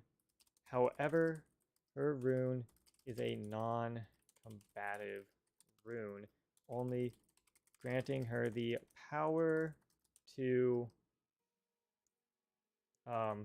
reshape others' organic bodies. Letting them be reborn. Okay. Okay. She's extremely powerful. No, wait. Strong against magic damage. However, very weak to any physical damage. That.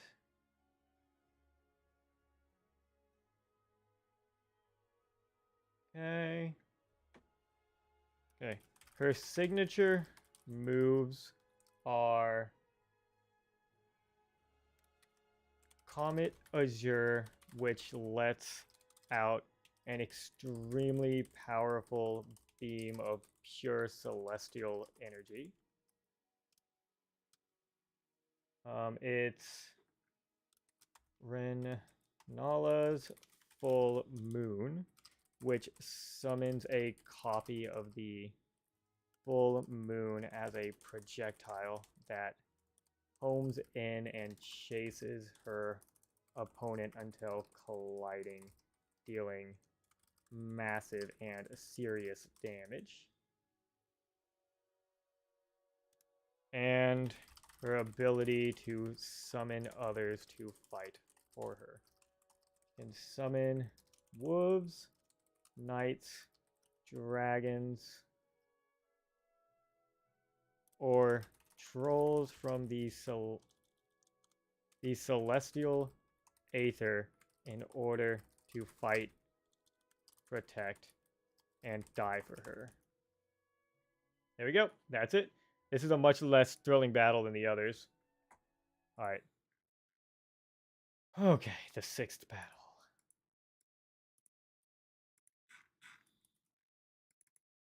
The 6th battle is between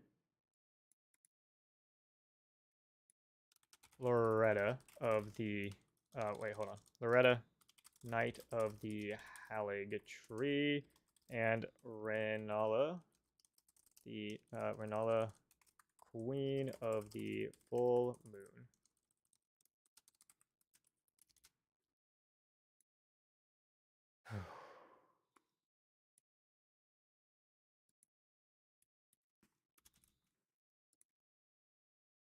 There we go. Again, this is kind of a boring one, I think. I honestly, like, even if it wasn't just hearing it like read to us, I still feel like this would be kind of a boring fight because, well, there's not much going for either of them. Like, I don't know. Anyway.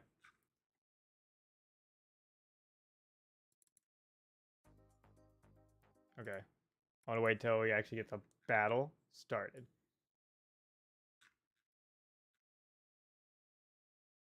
Okay. Are you ready for the battle between the two magical casters? Loretta of the Knight of the Halig Tree, once a Knight of the Carrion family, against her original mistress, Renala of the Full Moon. Who will win? Take it away, Melina. The stage is set for an enchanting clash between Loretta, the Knight of the Halig Tree, and Renala, the Queen of the Full Moon. As the two formidable sorceresses prepare to engage in a battle of magic and might, anticipation fills the air. Loretta, the Sorcerer Knight, exudes an aura of determination and noble purpose. Clad in gleaming armor and astride her trusty steed, she embodies the valor of a true knight. Her albinoric heritage grants her a natural resistance against magic, fire, bleed, and frostbite, making her a formidable opponent for any sorceress assault. However, her vulnerability to lightning damage must be taken into account. Mounted atop her majestic horse, Loretta wields her weapons with precision and grace. Her signature attack, Loretta's Great Bow, showcases her mastery of sorcery as she conjures a magical bow capable of launching colossal arrows infused with otherworldly power. The sheer force and destructive potential of her enchanted projectiles can leave her foes in awe. Opposing Loretta is Renala, the Queen of the Full Moon, a renowned sorceress and leader of the Carian royal family. As the head of the esteemed Academy of Ray and Lucaria, Renala's prowess in the arcane arts is unmatched. Her command over magic is further augmented by the presence of a great rune, although its power lies solely in the ability to reshape organic bodies and facilitate rebirth. Renala's strength lies in her mastery of the mystical arts, granting her unparalleled resilience against magical assaults. However, her physical defenses are significantly weaker, making her susceptible to physical attacks. The Queen of the Full Moon possesses an array of formidable spells at her disposal, including Comet Azure, a devastating beam of celestial energy capable of obliterating adversaries, and Renala's Full Moon, which summons a celestial projectile in the form of the full moon itself, relentlessly pursuing and inflicting massive damage upon her target. Not content with her own formidable abilities, Renala can call upon the aid of celestial entities to fight by her side. Whether it be wolves, knights, dragons, or trolls, True. these summoned beings are prepared to lay down their lives to protect their queen and further her cause. As the battle unfolds, a dance of magic and might ensues. Loretta, with her stalwart mount, charges forward with calculated aggression, utilizing her knowledge of swordsmanship and sorcery to strike at her opponent. Her arrows soar through the air, aiming to pierce Renala's magical defenses and disrupt her concentration. In response, Renala weaves intricate spells, conjuring shields and barriers to deflect Loretta's onslaught. The Queen of the Full Moon retaliates with a cascade of magical assaults, unleashing beams of celestial energy and summoning the full moon itself to relentlessly pursue her adversary. Okay. The battlefield becomes a spectacle of swirling energies and mystical clashes as both sorceresses utilize their unique abilities. Loretta's relentless determination and skill with her great bow offer her an advantage, as her arrows find their mark amidst the chaos. However, Renala's command over the arcane grants her formidable versatility, allowing her to adapt and counter Loretta's every move. As the climax of the battle approaches, both combatants push their limits. Loretta's arrows rain down upon Renala with relentless precision, while the Queen of the Full Moon channels her celestial might, overwhelming her opponent with waves of raw magical energy. In the end, the outcome of this captivating duel remains uncertain. The victor could be determined by a single decisive blow or a display of cunning strategy. Only the whims of fate and the strength of each sorceress will. Hold on, the Chat GPT just keeps telling me it's an even battle. One of them has to win.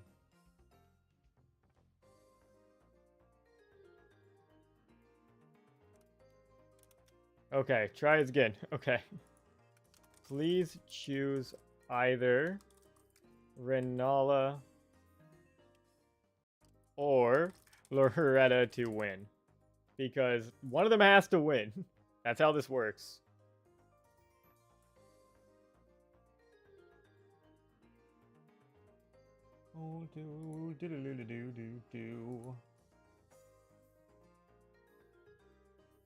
Okay, I don't know if I agree that Loretta would win, but I mean, Loretta does have a horse and is far more mobile. So, yeah, pretty much, yeah, just the mobility to dodge around. Honestly, based off of the experience of fighting both of them, I would say Loretta would probably win too.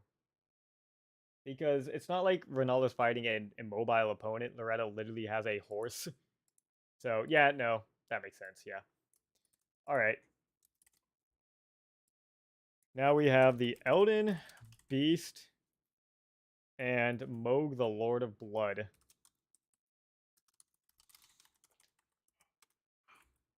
I gotta say, I imagine the Elden Beast is going to be quite extreme. Okay. Okay. The Elden Beast is a being of pure Elden energy, born from the outer god. Oh, here, let me put back on this. Born from the outer gods who control the very essence of the lands between. It is a towering creature, the deep purple of cosmic energy with stars sprinkled throughout its body. In the center of its translucent purple skin, a nervous system of golden light can be seen that controls the creature. it's colossally tall with 2 arms, 2 legs, 1 long snake-like head snake-like head, and various wings upon its back. In its right arm, it wields a long, one-handed sword with immense reach. I think I described it all right.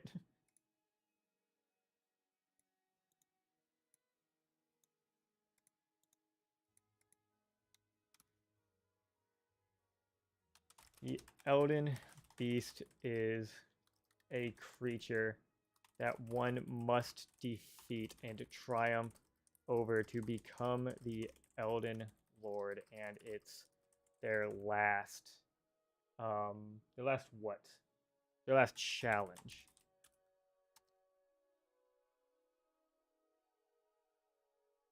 Okay. It is the very true form of the Elden Ring itself.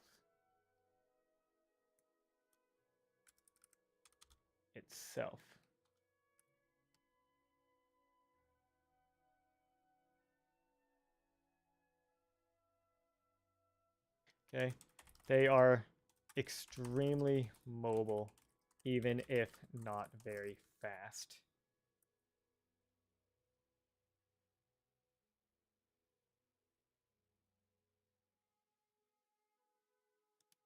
It's strong against all forms of damage except physical. All right. Through the power of the Urge Tree, it can breathe. Why am I still live though? Because it always seems, once I get around 4 hours, this always seems to happen. I don't know why. I am still live. I haven't been dropping any frames, so hopefully it's fine. But this always seems to happen. Anyway. It can breathe golden fire and blast of pure golden energy. Okay. Okay. It has the ability to teleport by swimming into a black hole and appearing somewhere else.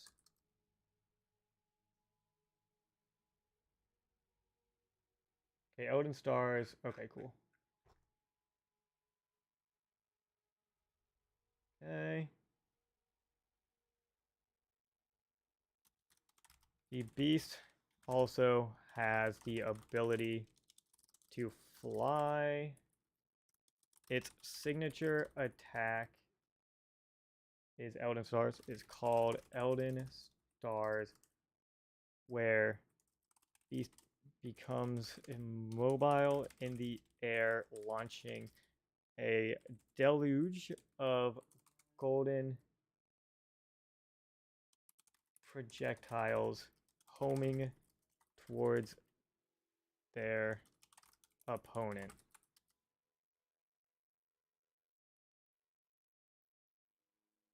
They can also channel celestial power by swiping through reality itself, leaving behind a trail of destruction. I feel like the Elden Beast is going to win. I mean, I've been about 50-50 so far, but I hope Moog wins. I think the Elden Beast is going to win. I hope Moog wins because I love Moog. He's so cool. Okay. The Elden beast does not have a will of its own, but is only a vessel for the outer will to control. Okay, that's the Elden Beast. Now for the Moog, Lord of Blood. Okay. Moog, also known as the Lord of Blood, is the twin brother to Morgott. And while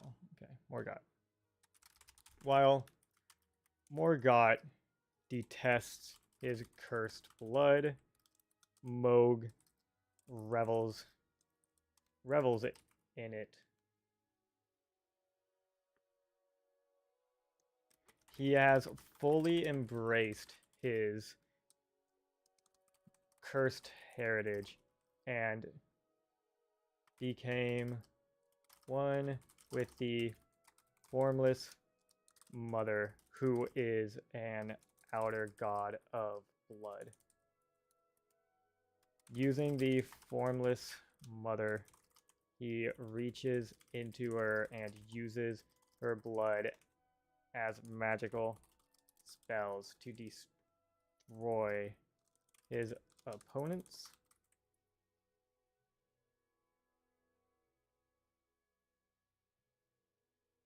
Okay.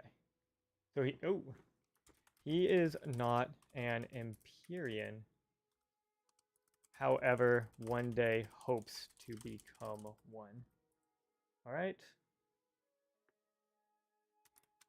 He is strong against fire, but weak to all physical attacks.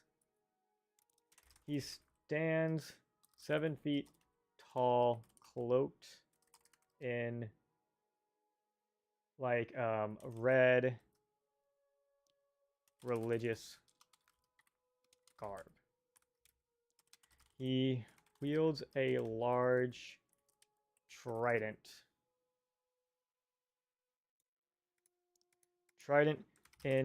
He wields a large two-handed trident, which he uses to stab into the formless mother, allowing him to cast more blood spells. He has a shard of power known as a Great Rune that gives him the ability to, I believe this is one that heals you on every attack, right? What does that mean?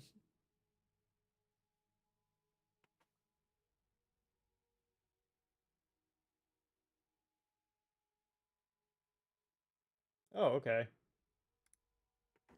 Okay. Ability to heal whenever one of his disciples kills another in combat or sacrifice. There you go. Go ahead and start back over. Okay. He's obsessed with creating a new dynasty known as the Mogwin dynasty. Is that okay? Now, using his own blood and power, can create flaming talons to reach out and rake across his opponents, causing them to bleed profusely, burn in the process. Let me read this real quick. Believe it or not, this is the first time watching something Elden Ring related. Well, congratulations, and I'm glad that I can be the one to do it, though this is definitely a weirder Elden Ring related one, because instead of actually playing the game, we're doing a tournament using GPT. So I guess, if anything, this will be a really good introduction to the world of Elden Ring before actually like playing the game. So hopefully you enjoy it. So far, Chat GPT has been creating some very compelling battles. And otherwise, I hope you're having a good day. It's getting quite late, and welcome to the stream. We're just about done writing these last two ones. We're getting to the next battle, and then it'll be a bit more smooth scaling from there. Smooth scaling, smooth sailing. Okay, burn the process. Okay. He can also coat the arena in the formless mother's blood, causing it to burn and radiate damage to his opponents. Hold on. Opponents. There we go. Countdown. Is this one? Is like Nile? Okay, cool. His signature attack is called Blood Boon Ritual, in which he shouts 1, 2, 3 in Latin while stabbing his trident into the formless mother. On 3, it causes an extremely violent blood explosion within his opponent that can oftentimes be fatal. Okay. Anything else? Okay. Go. Now let's see.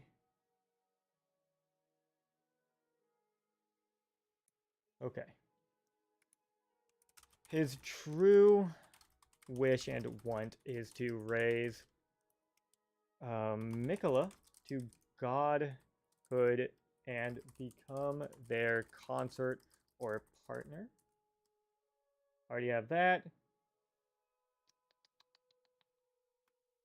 Okay, there we go. All right, stop the music. It is time for the next battle. If I can find it. Okay. All right, it is time for, let's see, 1, 2, 3, 4, 5. The 7th battle. 7th battle is between the Elden Beast and Mohg, Lord of Blood. All right, place your bets. Who will win between the final boss of the game, the Beast himself, the very Elden Ring given form, the Elden Beast, versus the twin brother to the last king, the Omen King, Morgott, Mohg, the Lord of Blood? Who will become victorious between them? Again, place your bets, and I personally, I hope Mohg wins. I do not think Mohg will, but I hope he does. I mean, Mohg's just cool. And I mean, I wear a lot of red and black too, so, you know, I relate. I don't have cursed blood, nor do I bleed on my enemies, but just saying, you know, I relate. I too grew up in a sewer with cursed blood. Anyway. All right. This is another Vort moment, I think. Get ready. And witness the battle of Mohg versus the Elden Beast. The battle between the Elden Beast, the embodiment of pure Elden energy, and Mohg, the Lord of Blood, promises to be a clash of extraordinary powers and cosmic forces. As the Elden Beast, a towering creature of cosmic energy, takes its formidable form, it radiates an aura of power and mystique. Its deep purple body, adorned with stars, signifies its connection to the outer gods and the essence of the lands between. With its colossal stature and various limbs, including wings and a snake-like head, the Elden Beast commands both physical presence and ethereal grace. Mohg, on the other hand, embraces his cursed bloodline and has merged with the Formless Mother, an outer god of blood. Clad in red religious garb and wielding a mighty trident, he draws strength from the very essence of his lineage. His connection to the Formless Mother allows him to wield her blood as destructive spells, enhancing his formidable abilities. At the onset of the battle, Mohg's blood spells surge forth, coating the arena in flames and causing radiating damage. The Elden Beast, however, proves impervious to such magical assaults, as it is strong against all forms of damage except physical. The beast's translucent purple skin pulsates with the power of Elden energy, absorbing and nullifying Moh's fiery onslaught. Undeterred, Moh maneuvers skillfully, using his trident to rake across the Elden beast's hide. His flaming talons sear into the creature's form, causing it to bleed profusely and burn. Moh's relentless assault leaves the Elden beast vulnerable, as physical attacks are its only weakness. In a display of raw power, the Elden beast channels celestial energy, swiping through reality itself. The very fabric of the arena is rent apart, leaving a trail of destruction in its wake. The Elden beast's scalding fire and energy blasts further add to the onslaught, as it seeks to overpower Moh with its immense cosmic might. Despite the Elden beast's overwhelming power, Moh taps into his Great Rune, a shard of power that grants him the ability to heal whenever one of his disciples is sacrificed. This resilience fuels his determination to claim victory and establish the Mohwin dynasty. As the battle reaches its climax, Moh invokes the Blood Boon ritual, a devastating attack that relies on his connection with the Formless Mother. Uttering the incantation in Latin, he plunges his trident into the Formless Mother, triggering a violent blood explosion within his opponent. Ultimately, in this epic confrontation, the Elden beast's resistance to all forms of damage except physical, coupled with its celestial abilities and immense power, proves insurmountable for Moh. Despite his formidable blood spells and the resilience granted by his Great Rune, Moh falls short against the overwhelming might of the Elden beast. There we go. I didn't get the end, but the Elden beast trumps Moh, which honestly is what I was expecting. It was a very climactic ending. That's like Moh takes his trident, plunges it, and goes kneel, kneel, kneel, and then she's like, but then the Elden beast won. So, I mean, to be fair, it was a very big like Dragon Ball Z moment where it's like Vegeta uses Final Flash on Cell and it does nothing to him. So, you know, it's understandable. It's still sad. I was hoping Moh would win, but it's understandable. And now we're on to the final single battle of the first round, and then all the other ones will be much easier after. Between the Fire Giant and everyone's favorite, what everyone has been waiting for, at least I've been waiting for, Malenia. And if she loses to the Fire Giant, I'm going to lose my mind.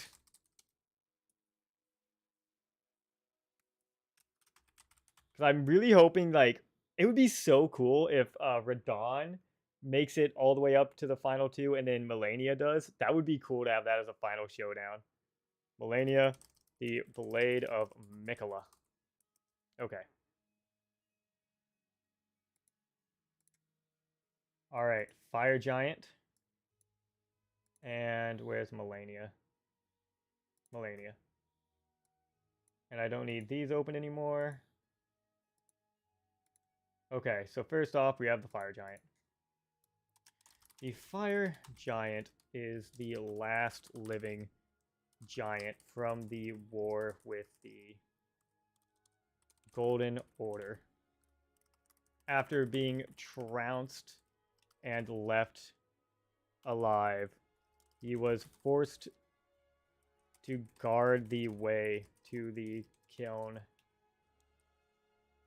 that can be used to burn the Erd tree. His duty now and forever to protect the way, and yet never wanted. Okay, that's cool.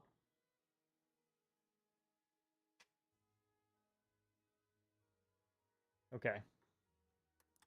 Due to the unquenchable nature of the Forge's fire and its unyielding might, Marika was forced to simply leave the giant to guard it for all time.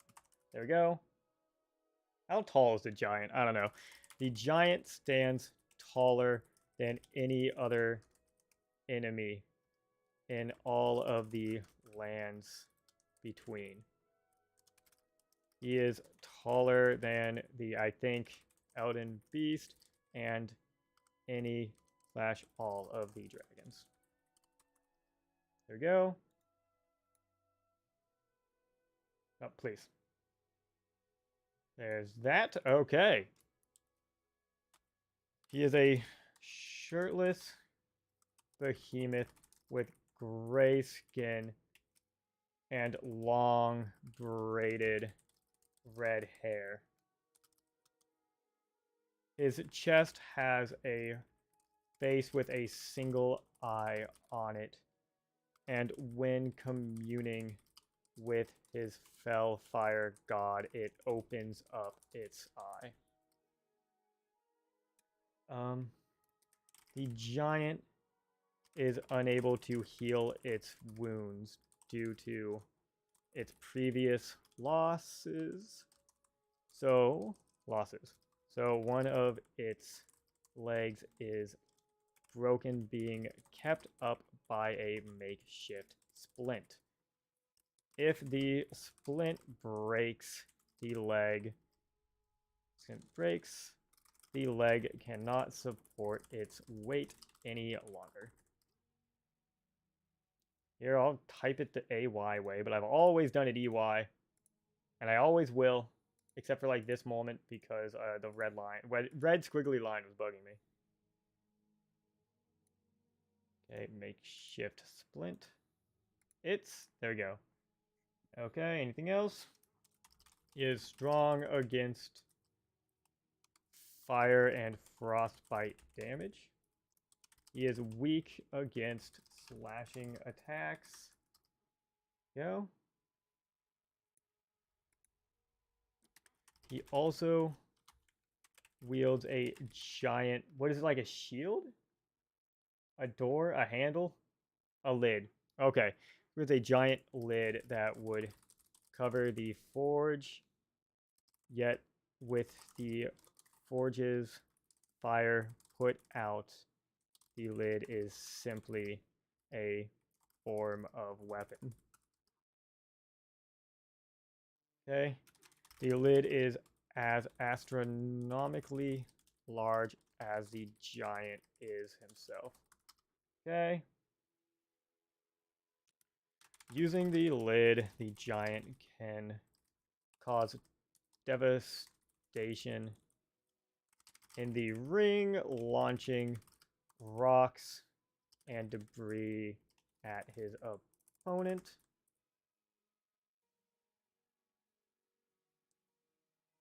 Okay.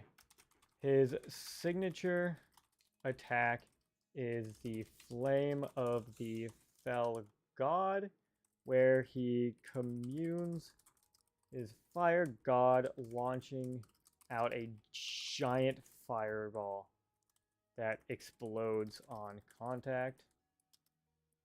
While the giant is large, he is also incredibly slow and clumsy, especially due to his broken leg. Most of the battle, he has to crawl or roll to make distance. That said, he also has immense range due to his long arms. There we go. Okay.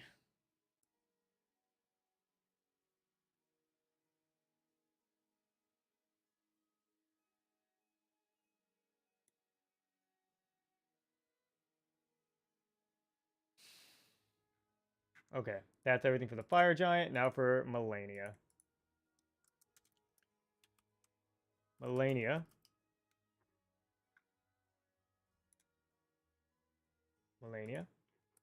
also known as the Blade of Mikola, and she never lets you forget it. Blade of Mikola and the Goddess of Rot is a demigod whose skill with a sword is unmatched. Okay? She's the twin sister to Mikola, who is the most powerful Empyrean, and gained historic and legendary renown due to her one-on-one fight with Star Scourge Radon, forcing him to a standstill. There we go. She stands probably around like 6 feet tall, yet can move with an intense speed and grace unrivaled by any in the lands between. Despite her lack of stature, she was still able to fight Radon, who is many, many times greater in size and strength due to her skill. Okay, there's that. Okay. Due to her being a goddess of rot, the scarlet rot has infected her body, causing her to slowly decay. She is missing an arm, which has been replaced with a fully functional, unalloyed gold prosthetic, and loss of her eyes, which doesn't slow her down. Due to her sheer skill, ability can seem to see perfectly fine even without eyes.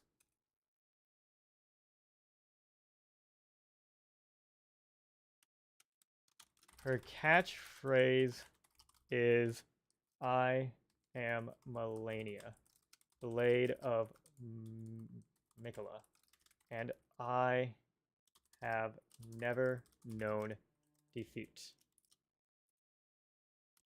She starts every battle by saying that. I just want to harp on that a bit because it's very funny, especially with how many times you die to this boss. She does have a great rune too. Okay. She holds a shard of power known as a great rune, which gives her the ability to... I think this is the one where it heals you on every attack, right?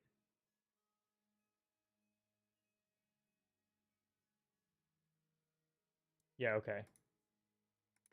Ability to heal her body and health for every attack she lands. This is incredibly powerful due to how fast she is and how many times can land a hit using her katana within a mere second.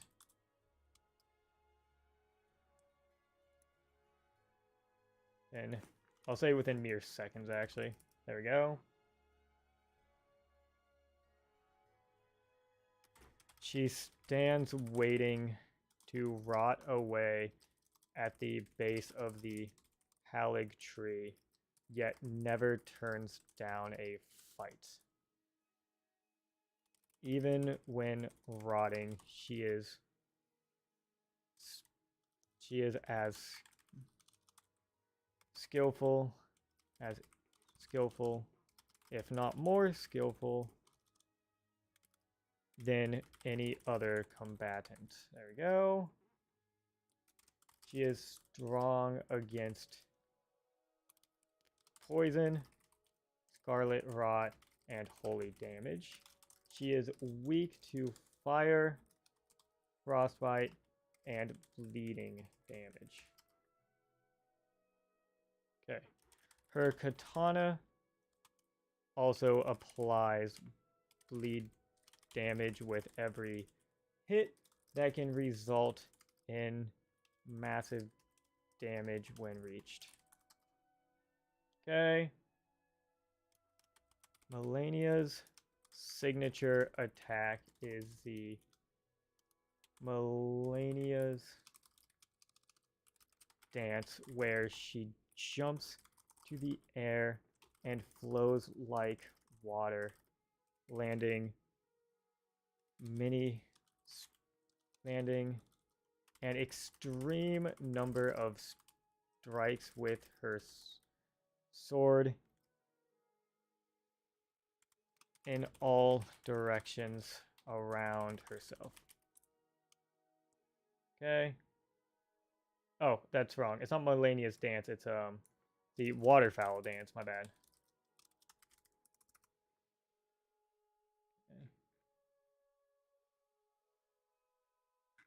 Okay. While she's formidable in this form, when pressed into a corner and about to lose, she will become her second form, the goddess of rot. In this form, she sheds all armor and grows wings of rot. All of her movements are faster. She gains the ability to fly. All attacks cause scarlet rot to build up in her opponents.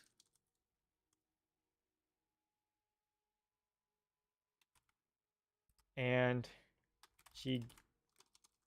all of her attacks have massive range and area of effects. Her signature move in Goddess of Rot form is, I'll just call it is Scarlet Explosion, where she flies into the air before returning battlefield and blooming as a flower of rot before causing massive explosion outward coating everything and everyone in riot. Sure. Here we go. And the final thing is I need to check if there's any other lore it wants me to add. FAQ. Is she the hardest? Most people agree that she is the hardest. Cool. I don't know. I think the Orphan of Cause can still be harder sometimes. It's very back and forth. Anyway. Okay.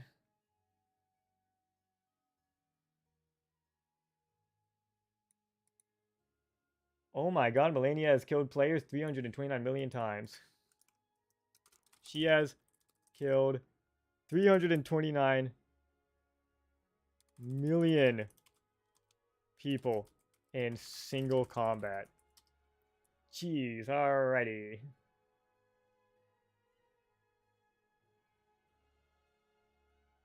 Okay. Okay. The first time she became the Goddess of Rot was during her battle with Radon, the Star Scourge, and caused the entirety of Caelid to decay and become infested with scarlet rot. Okay.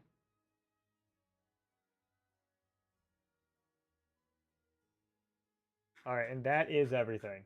All right, now, here's the plan before I get in here. We are going to see this last battle, and then I'm going to take a break to go run to the restroom and like de-stress, get something to eat, etc. And then we'll come back and finish the tournament. Because after this battle, it'll be a lot easier, but I just need to take a moment because this has been a lot. Okay. The 8th. That's not how you spell 8th. How do you spell 8th? That not it? Oh, that looks so weird. Anyway, between the fire giant and Melania, the blade of Mikola. Okay. Now, put in all of the words for the fire giant. And put in all the words for Melania, which is considerably more because she has so much lore about her, and also she kicks fucking ass. Like, literally, she kicked my ass so often. Okay, here we go. Okay. Get ready for the last battle in the first round of the tournament, bringing out the Fire Giant and Melania, the Blade of Mikola. The Fire Giant, whose size and sheer destructive capability, due to, well, his size, his reach, and also his communion with the Fell Fire God, versus the Goddess of Rot herself, Melania. It's going to be a battle that comes down to, well, all Melania has to do is just avoid. If she can avoid the slow, cumbersome attacks of the Fire Giant and not fall prey to the Fireball, she has it in the bag. Like, there's no chance. But if the Fire Giant lands an attack, well, those are always devastating. She's a normal human being. She's a normal size, so you know it does seem that Chat GPT is having trouble.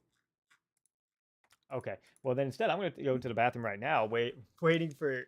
Oh, every time I pull off my headphones, my earring hurts. Ow. Anyway, we'll wait for Chat GPT to probably fail. I'm gonna run to the restroom now, and we'll get back and then finish this up.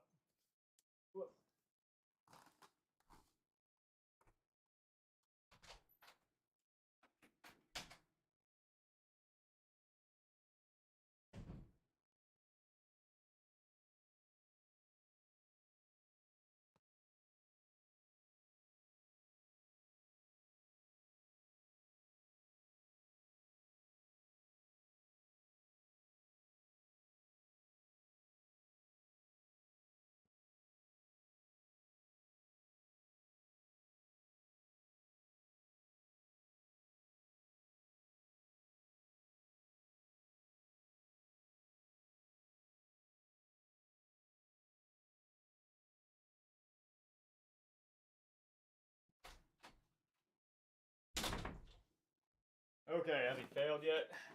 Oh, I sure did. Okay, let's just get in here and regenerate that response real quick. Oh, there we go. Much better. All right. Let's.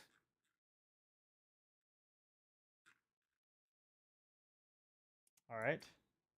Let me continue this, but then I need to tell this to continue as well because sometimes it doesn't do the entire battle. And this does seem to be like it's going to be a long, long battle. Okay. All right. Are you ready? Ladies and gentlemen, get ready for the fight between the Fell Fire God and Melania, the Goddess of Rot. Melina, take it away. The clash between the Fire Giant and Melania, the Blade of Mikola, brings together two formidable beings with contrasting powers and styles of combat. The Fire Giant, the last living giant from the war with the Golden Order, towers over all adversaries in the lands between. With his massive frame, gray skin, and braided red hair, he emanates a sense of imposing strength. The giant's duty is to guard the unquenchable fires of the forge, standing as an insurmountable obstacle for anyone seeking to reach the kiln and harm the Erdtree. Despite his immense size and strength, the giant bears the burden of past losses and suffers from a broken leg, which is supported by a makeshift splint. His vulnerability lies in his inability to heal, and if the splint were to break, his leg would fail to support his colossal weight. Armed with a gigantic lid that once covered the forge, the Fire Giant hurls rocks and debris at his opponents with devastating force. His mastery over fire, channeled through his communion with the Fell Fire God, allows him to unleash a signature attack called Flame of the Fell God, launching a massive fireball that explodes on impact. Although his size grants him immense reach, the Fire Giant's movements are hindered by his broken leg, making him slow and clumsy. In stark contrast, Melania, known as the Blade of Mikola and the Goddess of Rot, stands at a mere 6 feet tall. However, her speed, grace, and unparalleled swordsmanship make her a formidable opponent. Despite her decaying body, infected by the scarlet rot, Melania's skill remains unmatched. Her missing arm has been replaced with a fully functional gold prosthetic, and even without eyes, her ability to perceive the battlefield seems unaffected. Fueled by her great rune, Melania possesses the ability to heal herself with every strike she lands, granting her an incredible advantage in combat. Melania's catchphrase, "I am Melania, Blade of Mikola," And I have never known defeat, echoes her unyielding determination and indomitable spirit. She wields a katana that inflicts bleed damage with each strike, adding to the potency of her rapid attacks. Her signature move, the waterfowl dance, sees her leaping into the air, flowing like water, and landing a flurry of strikes in all directions around her. However, when pushed to the brink of defeat, Malenia unleashes her second form, transforming into the goddess of rot. In this state, she sheds her armor and sprouts wings of rot, gaining increased speed, the ability to fly, and the power to inflict scarlet rot upon her opponents. Her attacks become far-reaching and devastating, culminating in the Scarlet Explosion, a cataclysmic blast that envelops the battlefield in scarlet rot. As the battle unfolds, the fire giant's immense size and strength prove challenging for Malenia to overcome. Despite her unmatched skill and speed, evading the giant's sweeping attacks becomes increasingly difficult. The fire giant's slid projectiles rain down upon her,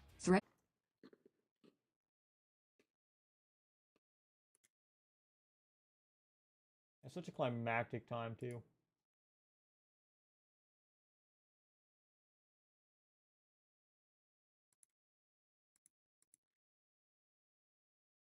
So we good? Are we back?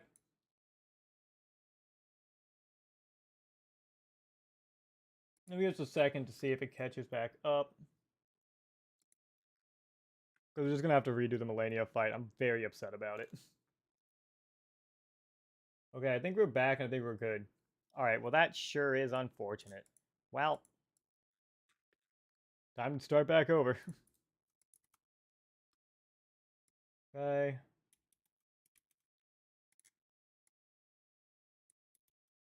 Alright. Here we go again. Ladies and gentlemen, welcome to the final battle in the first tier of the tournament. This is the 8th battle between the Fire Giant and Malenia, the Blade of Mikola. Now, who will win? A goddess of rot or a giant that communes with the fire god? Malenia, take it away. The clash between the fire giant and Malenia, the Blade of Mikola, brings together two formidable beings with contrasting powers and styles of combat. The fire giant, the last living giant from the war with the Golden Order, towers over all adversaries in the lands between. With his massive frame, gray skin, and braided red hair, he emanates a sense of imposing strength. The giant's duty is to guard the unquenchable fires of the forge, standing as an insurmountable obstacle for anyone seeking to reach the kiln and harm the Erdtree. Despite his immense size and strength, the giant bears the burden of past losses and suffers from a broken leg, which is supported by a makeshift splint. His vulnerability lies in his inability to heal, and if the splint were to break, his leg would fail to support his colossal weight. Armed with a gigantic lid that once covered the forge, the fire giant hurls rocks and debris at his opponents with devastating force. His mastery over fire, channeled through his communion with the Fell Fire God, allows him to unleash a signature attack called Flame of the Fell God, launching a massive fireball that explodes on impact. Although his size grants him immense reach, the fire giant's movements are hindered by his broken leg, making him slow and clumsy. In stark contrast, Malenia, known as the Blade of Mikola and the Goddess of Rot, stands at a mere 6 feet tall. However, her speed, grace, and unparalleled swordsmanship make her a formidable opponent. Despite her decaying body, infected by the scarlet rot, Malenia's skill remains unmatched. Her missing arm has been replaced with a fully functional gold prosthetic, and even without eyes, her ability to perceive the battlefield seems unaffected. Fueled by her great rune, Malenia possesses the ability to heal herself with every strike she lands, granting her an incredible advantage in combat. Malenia's catchphrase, "I am Malenia, Blade of Mikola, and I have never known defeat," echoes her unyielding determination and indomitable spirit. She wields a katana that inflicts bleed damage with each strike, adding to the potency of her rapid attacks. Her signature move, the waterfowl dance, sees her leaping into the air, flowing like water, and landing a flurry of strikes in all directions around her. However, when pushed to the brink of defeat, Malenia unleashes her second form, transforming into the goddess of rot. In this state, she sheds her armor and sprouts wings of rot, gaining increased speed, the ability to fly, and the power to inflict scarlet rot upon her opponents. Her attacks become far-reaching and devastating, culminating in the Scarlet Explosion, a cataclysmic blast that envelops the battlefield in scarlet rot. Come on. Melinda. I lost data again. As the battle unfolds, Alright, let's just pause, and then we'll just continue from where I left off. Are we good? We're good. Okay, let's just continue. Fire Giant's immense size and strength prove challenging for Malenia to overcome. Despite her unmatched skill and speed, evading the giant's sweeping attacks becomes increasingly difficult. The Fire Giant's slid projectiles rain down upon her, threatening to overwhelm her with their sheer force. However, Malenia's agility allows her to dodge and parry many of these assaults, avoiding fatal blows. In a display of her unparalleled swordsmanship, Malenia exploits the Fire Giant's weakness to slashing attacks. With each precise strike, she inflicts significant damage, causing the giant's wounds to accumulate. Although the Fire Giant's resistance to fire and frostbite grants him some measure of defense, Malenia's relentless assault forces him onto the defensive. Sensing the tides turning, the Fire Giant unleashes his Flame of the Fell God, launching a massive fireball toward Malenia. Yet, with her extraordinary reflexes and innate understanding of combat, Malenia swiftly evades the oncoming fireball, dodging its destructive impact. Undeterred, she closes in on the Fire Giant, exploiting his sluggish movements and broken leg. Her katana dances with deadly precision, slicing through the giant's defenses and causing him to stagger under the onslaught. Despite the Fire Giant's attempts to retaliate, his slow and cumbersome attacks prove ineffective against Malenia's speed and agility. She maneuvers around his swings, evading his lid projectiles, and delivering swift, calculated strikes to exploit his weakness. The giant's size and strength gradually become a liability as Malenia capitalizes on her superior mobility to outmaneuver him at every turn. With each strike landed, Malenia's Great Rune activates, healing her wounds and replenishing her stamina. This inherent regenerative power allows her to seize the Fire Giant's relentless assault. Meanwhile, the giant's inability to heal leaves him increasingly vulnerable as his wounds accumulate and weaken him further. Realizing the dire situation, the Fire Giant summons the full extent of his fire-based abilities. Flames dance around him as he channels the power of the Fellfire God, unleashing a torrent of fire and golden energy in a desperate attempt to overwhelm Malenia. However, her prowess in combat and quick reflexes enable her to navigate the onslaught, narrowly avoiding the fiery onslaught. As the battle rages on, the Fire Giant's strength wanes, his movements growing increasingly sluggish. Malenia seizes the opportunity, pressing her advantage with relentless precision and skill. Every strike she lands further weakens the giant, his resilience gradually eroding under the onslaught of her attacks. With one final, decisive blow, Malenia incapacitates the Fire Giant, causing him to collapse under the weight of his injuries. The once mighty guardian of the Forge is defeated, his duty fulfilled, but at the hands of the indomitable blade of Miquella. In this epic clash, it is Malenia who emerges victorious. Her unmatched swordsmanship, speed, and resilience, combined with her ability to exploit the Fire Giant's weaknesses, prove insurmountable. The Fire Giant's immense size and power were no match for Malenia's skill and determination, leading to her ultimate triumph in the battle. Let's hear a round of applause for Malenia, the Blade of Miquella. Really was the only way this battle could have gone, right? Everything about this battle leads to her coming out on top, but my god, what a battle. Malenia just, no matter what the giant tried, she just dodged, kept attacking, and eventually just brought him down, which is pretty much how you have to beat the boss, actually. So let's hear it from Malenia, Blade of Miquella. She moves on to the second tier. And the ones at the bottom become our losers. So, oh, what a first round of the tournament. I mean, YouTube's having a really hard time keeping up, or it's probably my internet that's having a hard time, but either way. It says stream is healthy, so I don't know why it's buffering.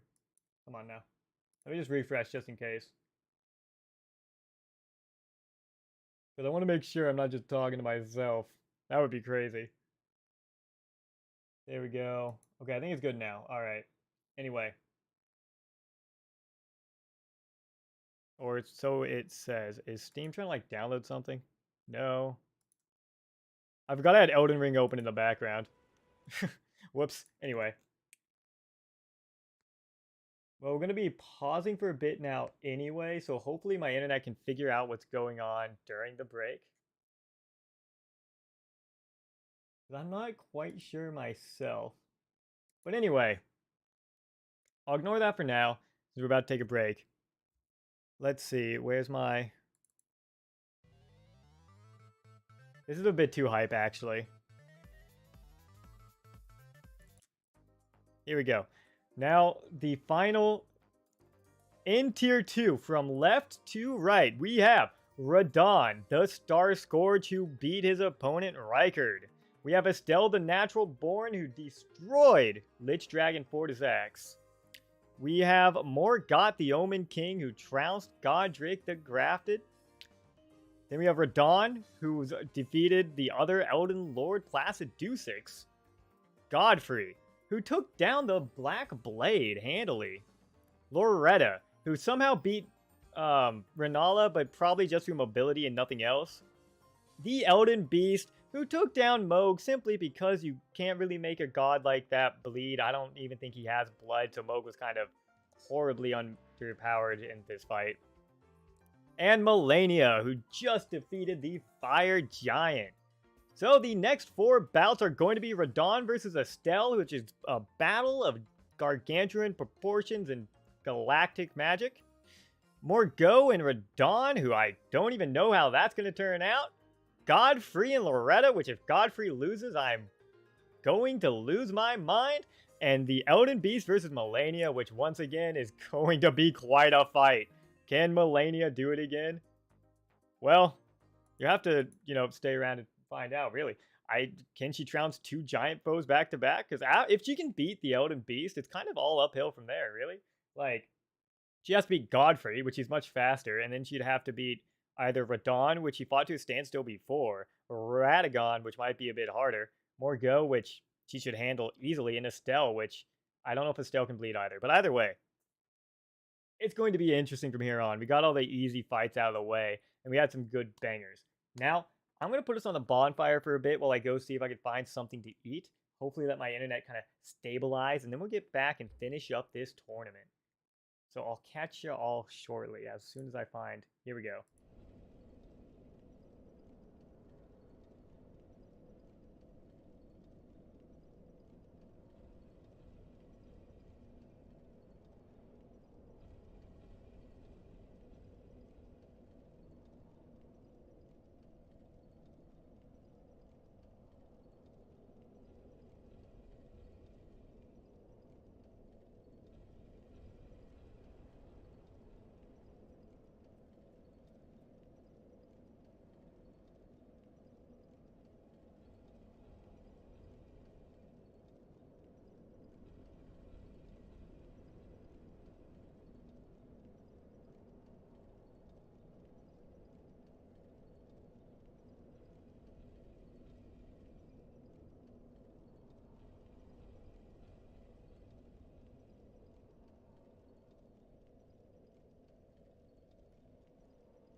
Alright, hello, we're back. I've got my very, very intense dinner. My dinner at what time is it? 11:10 p.m. Yeah. Where it's just a plate of chicken with cheese on it. That's it. It's very creative. I mean, there you go. Microwave chicken with cheese on it. Anyway. I'm still going to be eating because I'm a very slow eater. But I'll try to limit my eating to during times where Melena's talking. And then we can finish this tournament. Oh man, chicken feet stuck in my throat.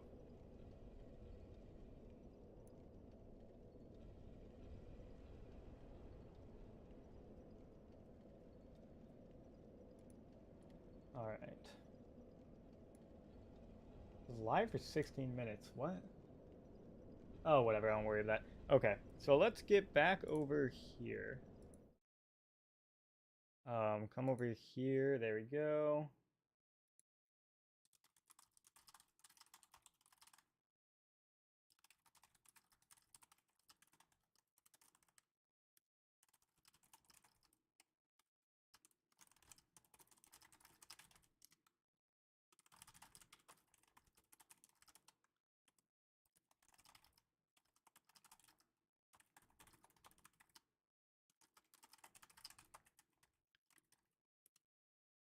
Okay.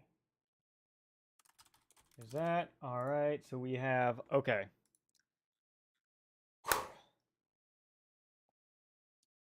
So I think first, before we continue, let's hear a word from Melina about the fight so far.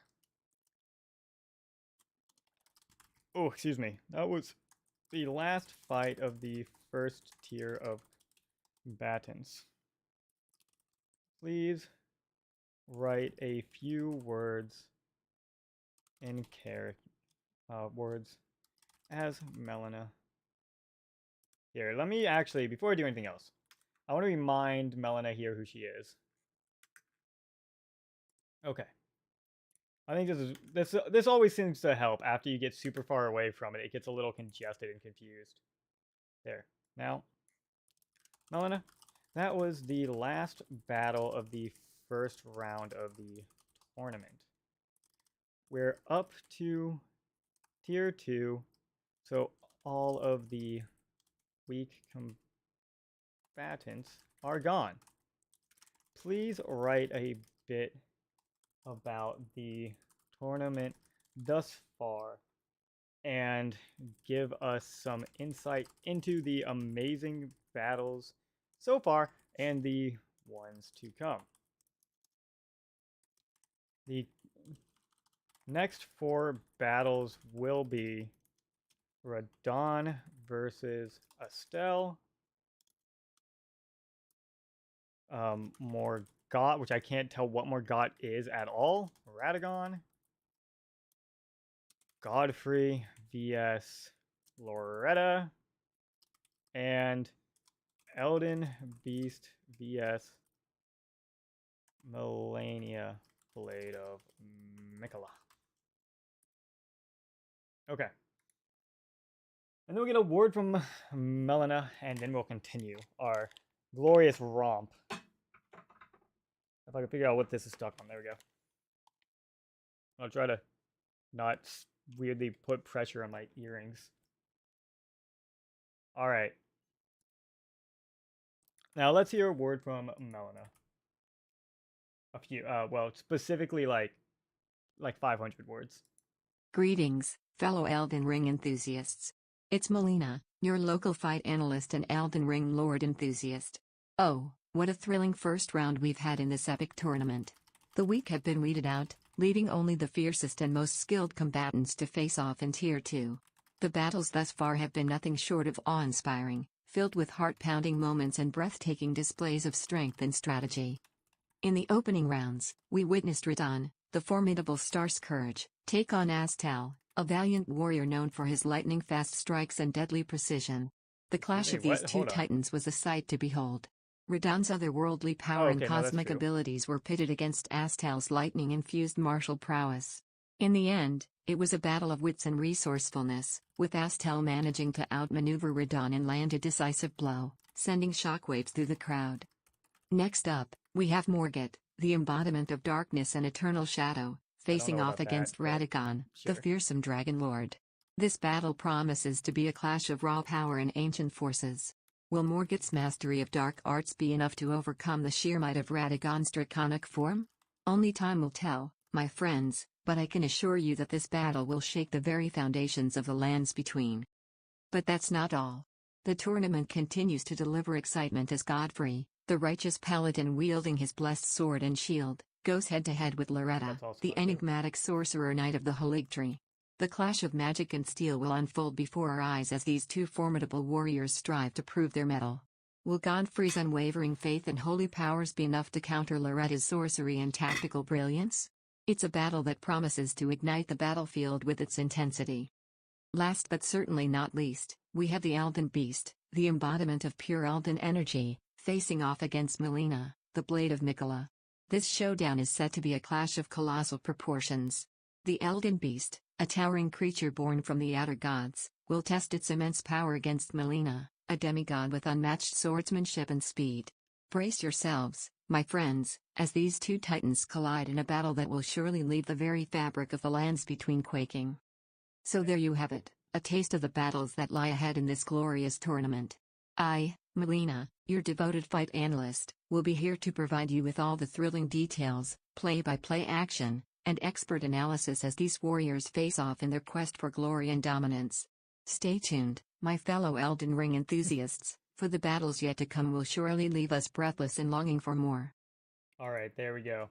Now let's get the next battle underway. The first battle of the second round of fights is between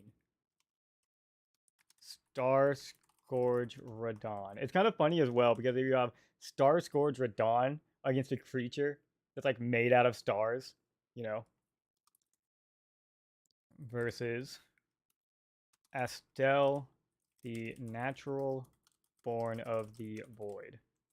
Okay, now I need to come back here. So we have Radon first. Should be like way up at the top.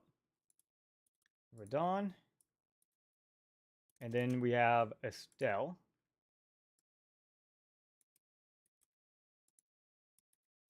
Okay, and then finally,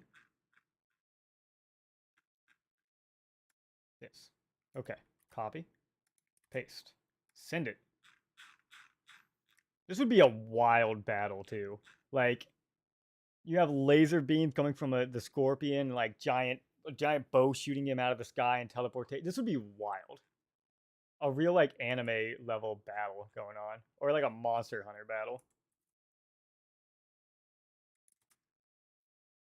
Okay, so I'm gonna have to shorten this, but this also needs to continue. And okay, for this, okay, we are going with this. Not Vort. Star Scourge Radon versus Estelle. A battle for the ages, and a battle that probably takes place over the ages. Millennia, tell us how it goes. Ladies and gentlemen, prepare yourselves for a clash of cosmic proportions. In the second round of our thrilling tournament, we have the Star Scourge Radon, the conqueror of the stars, facing off against Astel, the natural born of the void. Brace yourselves for a battle that will shake the very heavens. As the battle commences, Radon, once a mighty general, but now consumed by insanity, charges forward with his two massive greatswords gleaming ominously. The sheer size and weight of these weapons are a testament to Radon's immense strength. With each swing, he unleashes the power of gravity magic, manipulating the very forces of nature to bring devastation upon his foes. Astel, a peculiar and otherworldly creature, stands tall and proud, their form composed of celestial remnants and cosmic energy. Their giant scorpion-like body and skeletal head with massive mandibles create an eerie and awe-inspiring sight. With their 6 slender legs, ending in human hands, they move with an unsettling grace, ready to unleash their own cosmic power upon their opponent. The clash begins, and Radon, riding atop his small yet magically levitated horse named Leonard, launches arrows the size of spears from his giant greatbow. The projectiles soar through the air with incredible speed, aiming to pierce Astel's cosmic exoskeleton. But Astel, born of the void, is no stranger to cosmic forces. Using their gravity magic, they manipulate space-time, evading the arrows with a swift teleportation, only to reappear with a retaliatory strike. Astel's skeletal head emanates beams of lasers, slicing through the battlefield with deadly precision. Radon, once a brilliant general, now consumed by madness, attempts to counter with his own gravity sorcery, hurling massive rocks towards Astel. The ground shakes under the weight of these projectiles, threatening to crush Astel beneath their force. Yet, the natural born of the void dances nimbly, defying gravity itself, avoiding the falling rocks with grace. The battle reaches a crescendo as Radon, driven by his insatiable hunger for conquest, channels the power of his great rune shard, granting him immense vitality. His strikes become more ferocious, and his blows land with bone-shattering force. But Astel, a creature of the cosmos, does not yield easily. Their long tail, like a stinger, strikes at Radon, seeking weak points in his armor. Their mandibles and arms, resembling skeletal claws, reach out to grasp their opponent, ready to tear through the Star Scourge's defenses. In a final, climactic moment, Astel unleashes their signature attack, Nebula. They call forth small stars from the void, causing them to explode upon contact. The battlefield erupts in a celestial spectacle, as Radon fights to survive the onslaught. The forces of gravity clash with cosmic power, the very fabric of reality quivering under the weight of their confrontation. And now, my dear spectators, the time has come to declare a victor. In this titanic clash, where madness meets cosmic energy, I must give the edge to Astel, the natural born of the void. Their mastery of gravity magic, combined with their ability to manipulate cosmic forces, proves to be an overwhelming advantage.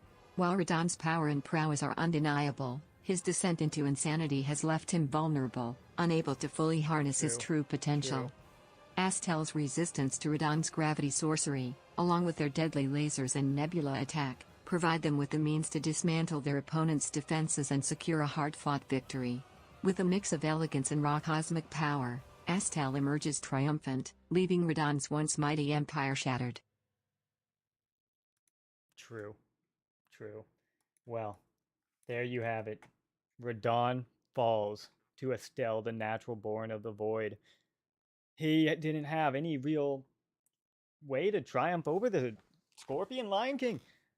Not Lion King, Antlion. Well, whatever. They both wielding magic, but, well, Millennia said it first. I said it best, but said it first too. Said it first and best. Either way, Radon falls and Astel leads on to the next rank. Sorry, Radon. You may have been able to fight Millennia to a standstill, but you fell to a Scorpion. Let's get ready for the next match. Okay. Now this is the second battle of the second round of fights. Oh, I guess I can do it like this. There we go. Between... Okay, it's between Margit the Omen King and Radagon of the Golden Order, which is going to be an interesting fight, to be sure.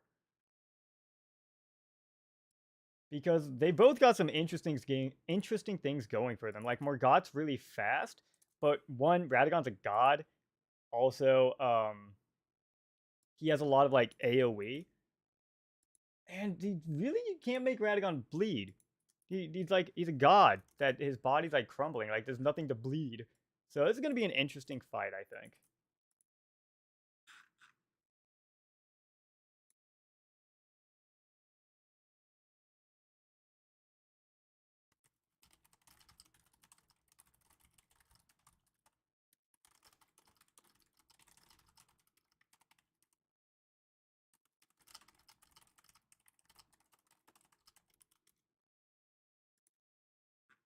All right, the next fight.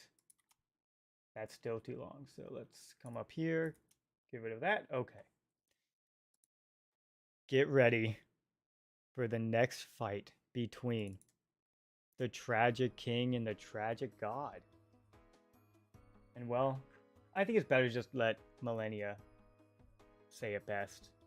Ladies and gentlemen, prepare yourselves for a clash of immense proportions.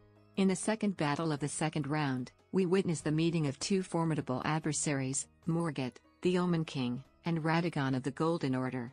Brace yourselves, for the air crackles with anticipation and the ground trembles with the weight of their power. Margit, the Fell Omen, emerges from the shadows of Lindel, his presence commanding attention. Born with horns and misshapen appendages, he carries the weight of his ancient primordial magic. Armed with a shimmering curved katana drenched in his own cursed flaming blood, Margit is a force to be reckoned with. But that's not all, my friends. He possesses the ability to summon weapons from the very essence of the Erd Tree, materializing daggers and heavy war hammers. A true master of mystic arts. Opposing Margit stands Radagon, leader of the Golden Order, and a fractured god wielding a hammer that shattered the Elden Ring itself. Having fused with Queen Marika, they share one body, two minds, and an unfathomable power. Radagon's intellect and cosmic prowess have elevated them to the status of hero and god. Their missing arm is but a temporary setback, as they can materialize a new one using the magical golden light of the Erd Tree. With the Elden Ring visible in their chest, their connection to divine might is unmistakable. As the battle commences, the clash of steel and the reverberation of cosmic forces fill the air. Margit's swift and graceful movements are matched by Radagon's calculated strikes and profound command over magic. Margit's cursed flames dance upon his blade, threatening to consume all that they touch. Meanwhile, Radagon channels the power of the Erd Tree, summoning holy spears and unleashing devastating attacks. The battlefield becomes a symphony of chaos, as the Omen King summon weapons clash with the radiant power of Radagon. Margit's agility and strategic use of his tail become essential in avoiding Radagon's mighty hammer blows. Both combatants display their prowess, their movements a testament to their years of training and mastery over their respective powers. But in this titanic clash, there can only be one victor. As the battle reaches its crescendo, the scales tip in favor of Radagon. Their command over the cosmic forces, combined with their connection to the Elden Ring, grants them an unparalleled advantage. With a resounding strike, Radagon delivers the Elden Shattering, unleashing the full might of the Erd Tree's power upon Margit.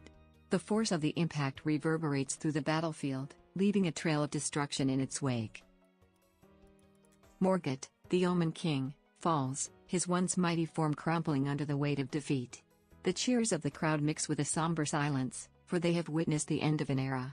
Radagon, the leader of the Golden Order, stands victorious, their fractured form glowing with the golden light of triumph. Thus, my dear friends, Radagon emerges as the victor in this awe-inspiring clash. Their indomitable will and mastery over both faith and cosmic powers have proven to be the key to their triumph. With the Elden Ring pulsating within their chest, they embody the very essence of power and godhood. But fear not, for the tournament is far from over. True. Exciting battles lie ahead, filled with heroes and warriors eager to claim victory for themselves. Join me, Melina, as we continue to witness the Andrew epic gets here. I'm also confrontations here. and unravel Okay. the destiny of the Elden Ring's chosen champions. Well, there we have it. I think, in hindsight, like, that's kind of the only way that could have ended. Morgoth doesn't really have anything that can do anything to Radagon, since he's a god with his body of, like, stone and fractured and just everything. And he would have to land so many attacks and everything, while all Radagon has to do is stand there and slam his hammer into the ground a few times. So, yeah, that makes sense. That checks out, honestly. And again, in hindsight, I don't think this could have gone any other way. It makes sense. And so, the tragic Omen King Morgott falls to the Radagon of the Golden Order, other part to America. And we're on to the next one. If this continues the way it's going, honestly, it might end up being we might see the Elden Beast versus Radagon, which would also be pretty funny. That would be a very fitting final battle. Okay, the third battle, the fight is between. Okay. God, how do you spell his name? It's like Godfrey. 1 second. How do you spell this guy's name? I'll just look it up over here. Godfrey. How do you spell it? Help. Godfrey? No, not Godfrey the Grafted. The first Elden Lord. Help, I'm having trouble. Godfrey. There we go. I don't know what happened to my brain there. Between Godfrey, the first Elden Lord, and Loretta the Knight, the Halig tree, which, again, this should be an open and shut case here. Like, Loretta should not have anything going for her that Godfrey doesn't. I'm just saying, like, Loretta's, she's just a spellcaster in armor on a horse. So if she wins, again, I'm going to lose my mind. Call hacks. GPT is hacking somewhere in here.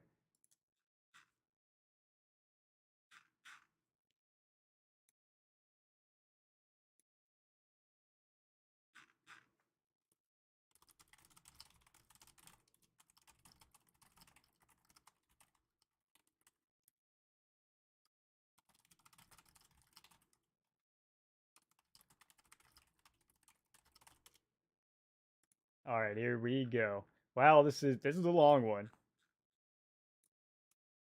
Okay, so get rid of all this.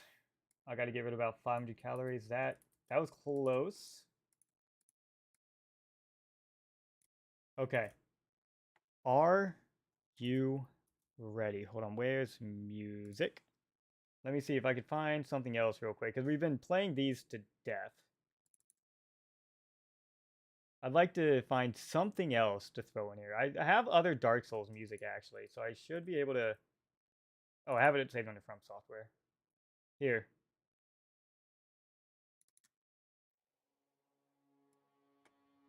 Hold on. Shrink this up, put this here. All right.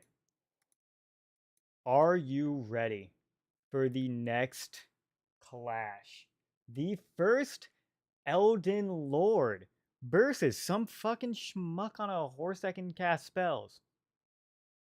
Welcome to Lane Dell. And let's see what Melina has to say about these two combatants. Ladies and gentlemen, get ready for a clash that will shake the very foundations of the arena. In the third battle of the second round, we witnessed the confrontation between Godfrey, the first Elden Lord, and Loretta, the Knight of the Halig Tree. This battle is sure to be a spectacle of raw power and masterful sorcery. Godfrey, also known as Horalux the Warrior, towers above the battlefield with his impressive stature and rippling muscles, a testament to his years of relentless battle. Equipped with a massive single-sided war axe, he exudes an aura of unyielding strength. His armor bears the emblem of a celestial spiritual lion, a symbol of his unwavering spirit. By his side, the spirit lion known as Sirach lends its ferocity to his attacks. Facing Godfrey is Loretta, a sorcerer knight hailing from the noble Carian family. She stands atop her armored horse, a vision of elegance and power. As a sorcerer knight, Loretta possesses a profound mastery of magic. Her specialty lies in the creation of Loretta's great bow, a magical bow that unleashes devastating arrows imbued with sorceress energy. As the battle commences, Godfrey wastes no time in displaying his unmatched strength. Swinging his colossal war axe with tremendous force, he unleashes a barrage of devastating strikes upon his opponent. Loretta, on her nimble steed, maneuvers with grace and uses her magical prowess to conjure barriers and deflections, shielding herself from Godfrey's onslaught. But Loretta is not to be underestimated. With a swift incantation, she materializes Loretta's great bow, an ethereal weapon of immense power. The magical arrows she releases soar through the air, seeking their target with unerring precision. Each strike carries the weight of her sorceress might, threatening to pierce through Godfrey's defenses. The battlefield becomes a dance of strength and sorcery, as Godfrey's earth-shaking stomps and bone-crushing axe swings clash with Loretta's enchantments and agile maneuvers.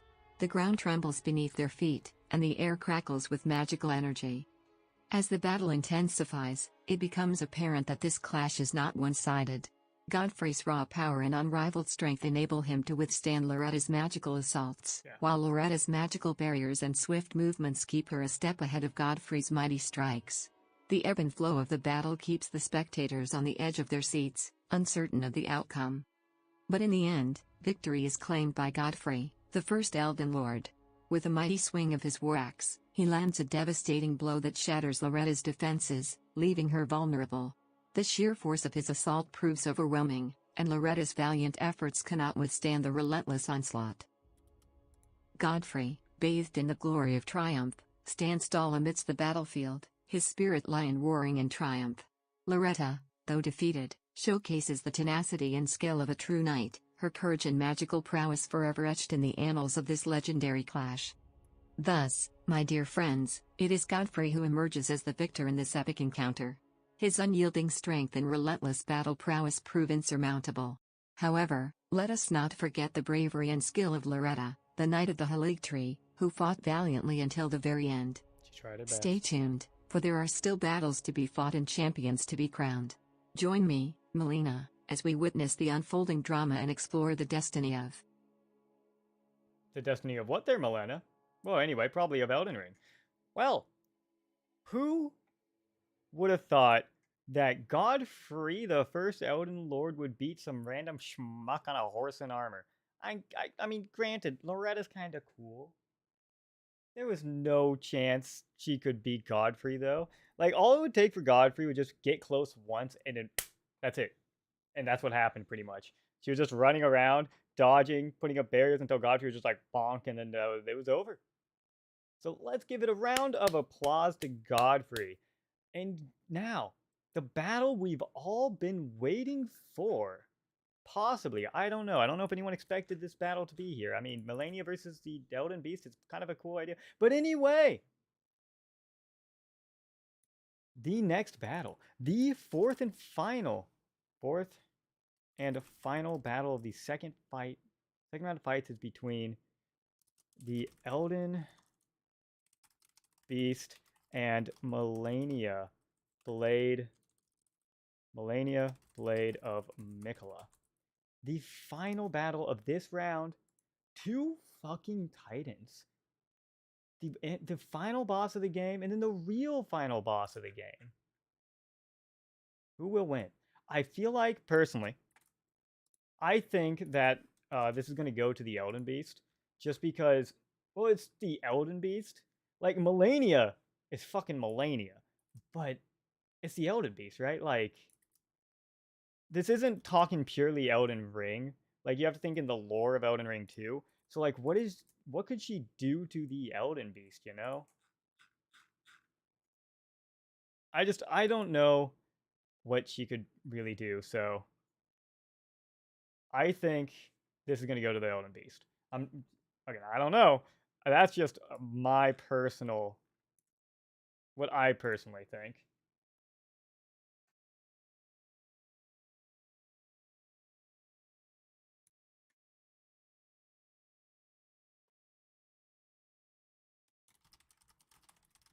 This is so long.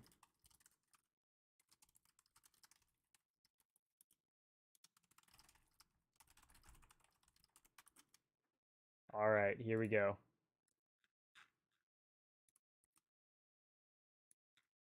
Clear text. It's too long, so let me come in and do this. Oh, I covered it too much. Okay. I'm rooting for Melania. Even if I don't think Melania will win, I'm rooting for Melania. Now,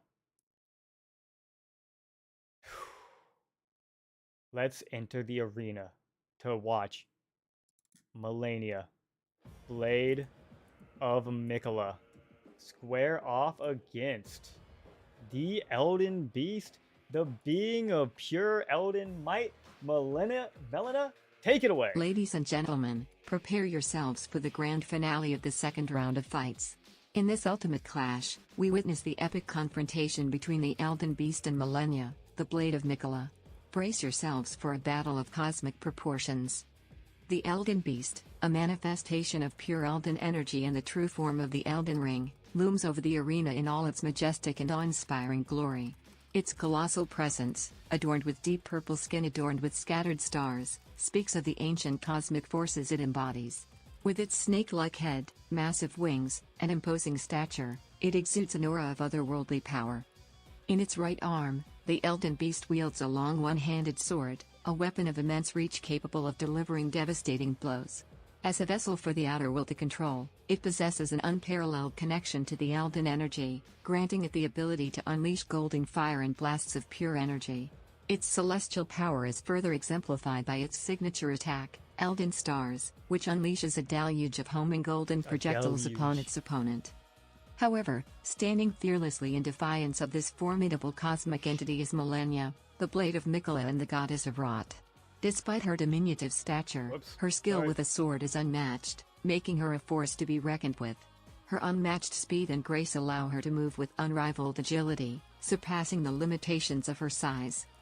Though afflicted by the scarlet rot that slowly decays her body, Malenia's determination and mastery of combat shine through.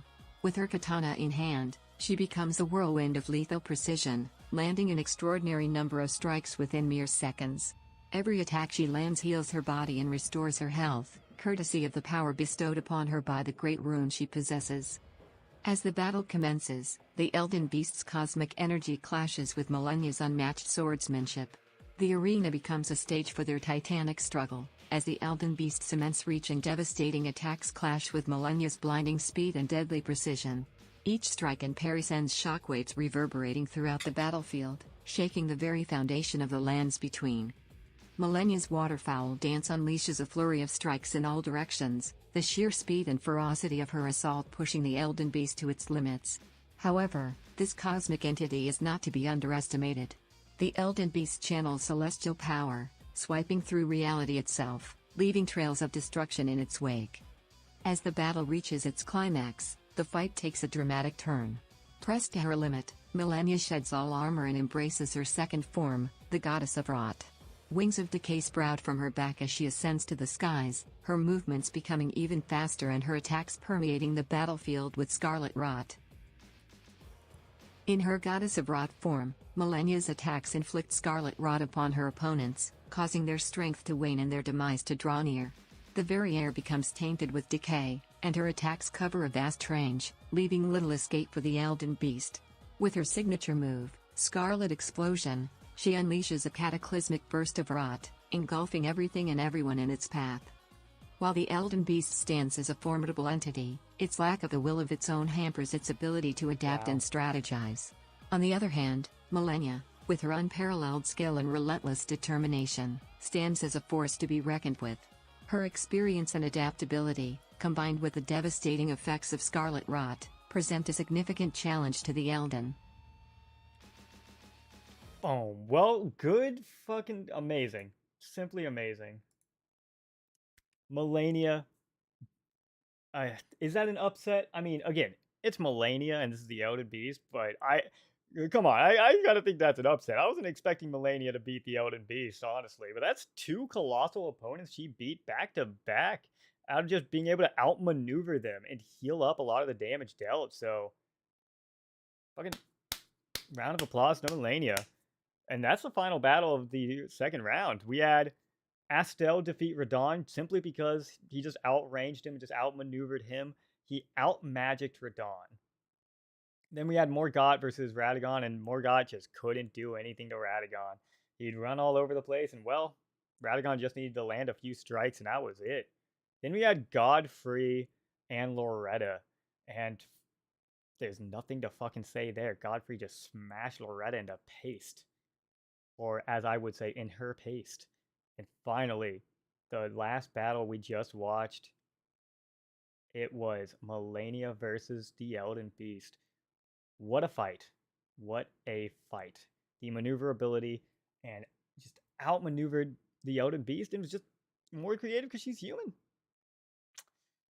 So, that's pretty amazing. Now, real quickly,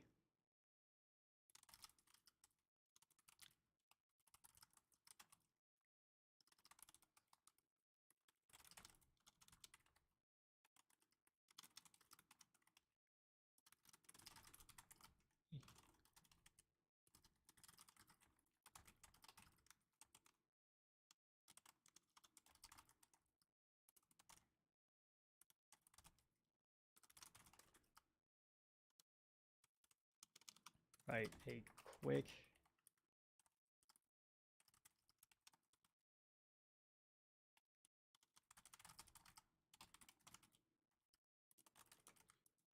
Okay, now before we continue, let's hear a word from our sponsors. This is give it a second. This is gonna be a little weird, but you know what? Here, it wants upbeat music, right? And now for a word from our sponsors. Upbeat music begins. Narrator, are you ready to unleash the power within? Introducing Scarlet Rot Soda, the exhilarating drink that's as fiery as a battle and as bold as a warrior. Dynamic visuals of swirling scarlet liquid and energetic individuals enjoying the soda. Narrator, when the heat is on and the stakes are high, quench your thirst with the irresistible kick of Scarlet Rot Soda. It's not just a drink, it's an experience that will ignite your senses. Close-up shots of Malenia, the blade of Mikola, confidently sipping Scarlet Rot Soda. Narrator, and who better to introduce you to this intense beverage than the incomparable Malenia herself? With her unmatched skill and unwavering determination, she knows what it takes to conquer any challenge. Montage of Malenia engaging in thrilling battles and savoring the soda. Narrator, just like Malenia, Scarlet Rot Soda is a force to be reckoned with. Its unique blend of spicy flavors and invigorating caffeine will keep you energized and ready for anything that comes your way. Scenes of enthusiastic individuals enjoying Scarlet Rot Soda in various settings. Narrator, whether you're in the midst of an intense gaming session, pushing your limits at the gym, or simply seeking a bold and refreshing experience, Scarlet Rot Soda is the perfect companion for those who crave excitement. Final shot of Malenia raising her katana with a smile, accompanied by the Scarlet Rot Soda logo.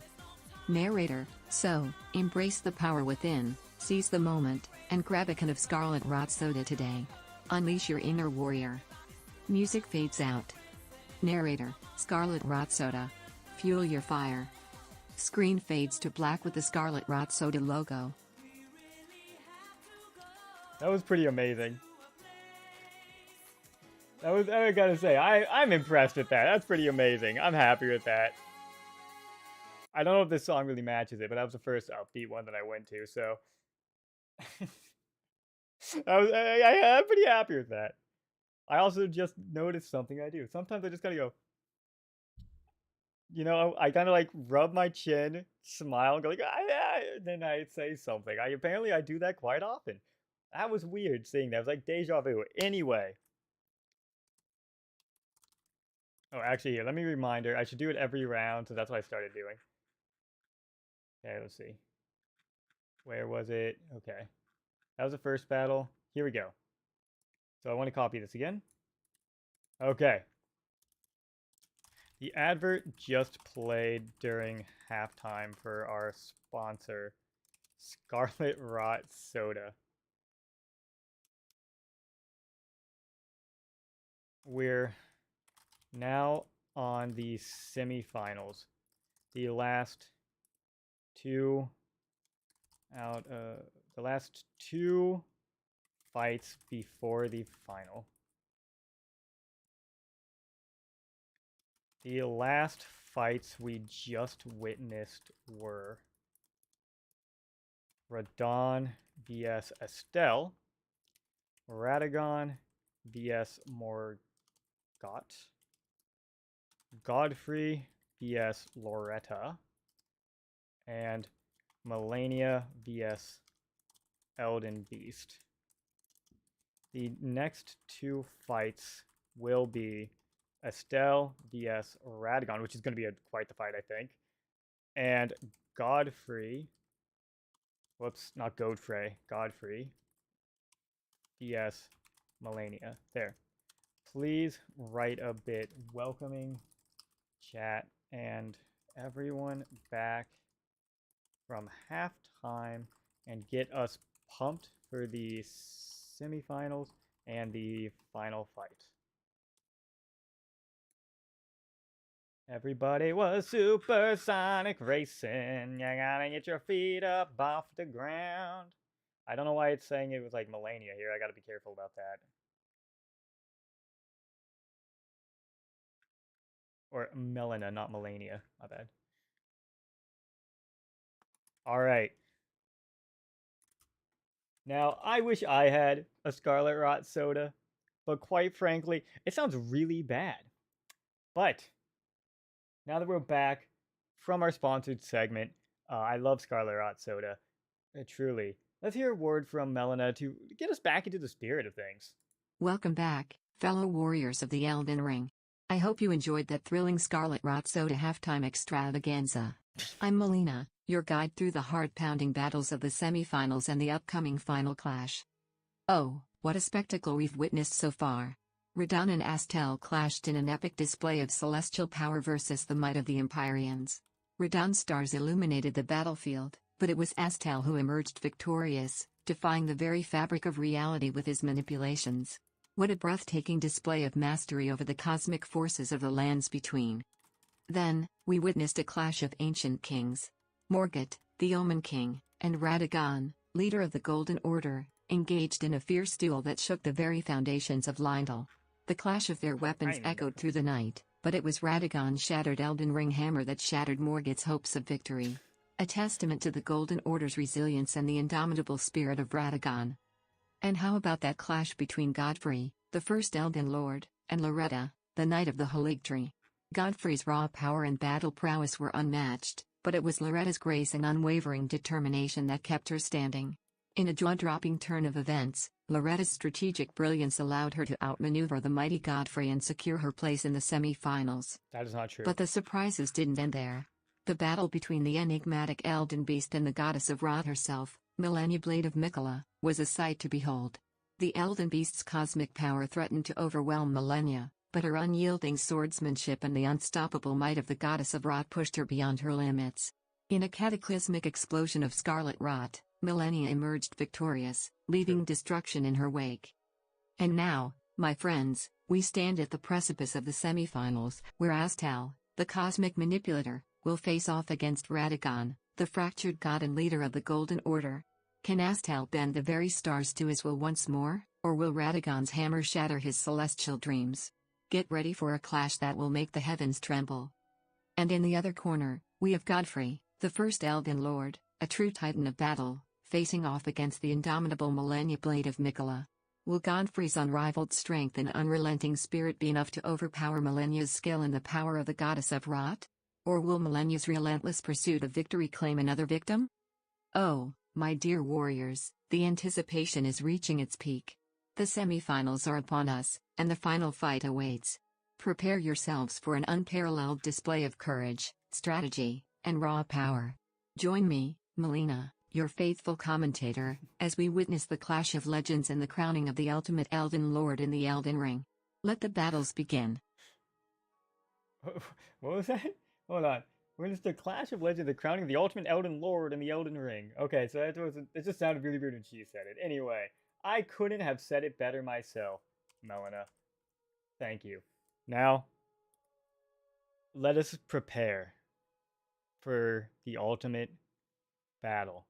We have Astel of the Natural Born of the Void against Radagon of the Golden Order, a god in truth, who will become victorious and get the chance to just face off against his opponent to become the Elden Lord. Even though one's kind of already the Elden Lord, but that's fine. He's a reigning champion. Let's go! Ladies and gentlemen, welcome to the clash of celestial powers and golden might. The first semi-final battle is about to unfold between Astel Naturalborn of the Void and Radagon, leader of the Golden Order. Get ready for a showdown that will send shockwaves through the very fabric of the lands between. Astel, the enigmatic Naturalborn of the Void, stands as a cosmic aberration, a fallen star of ill omen. Their alien form, reminiscent of a giant scorpion, radiates with the remnants of shattered skies. With their skeletal head and elongated mandibles, they exude an eerie presence, a creature born from the flightless void. 6 spindly legs, ending in human hands, grant them an otherworldly dexterity. Wings mirroring those of an antlion grace their back, ready to carry them through the heavens. But make no mistake, my friends, Astel is a force to be reckoned with. Their affinity for magic, fire, lightning, and holy damage makes them a formidable opponent. And let's not forget their immunity to frostbite, an advantage that shall not be taken lightly.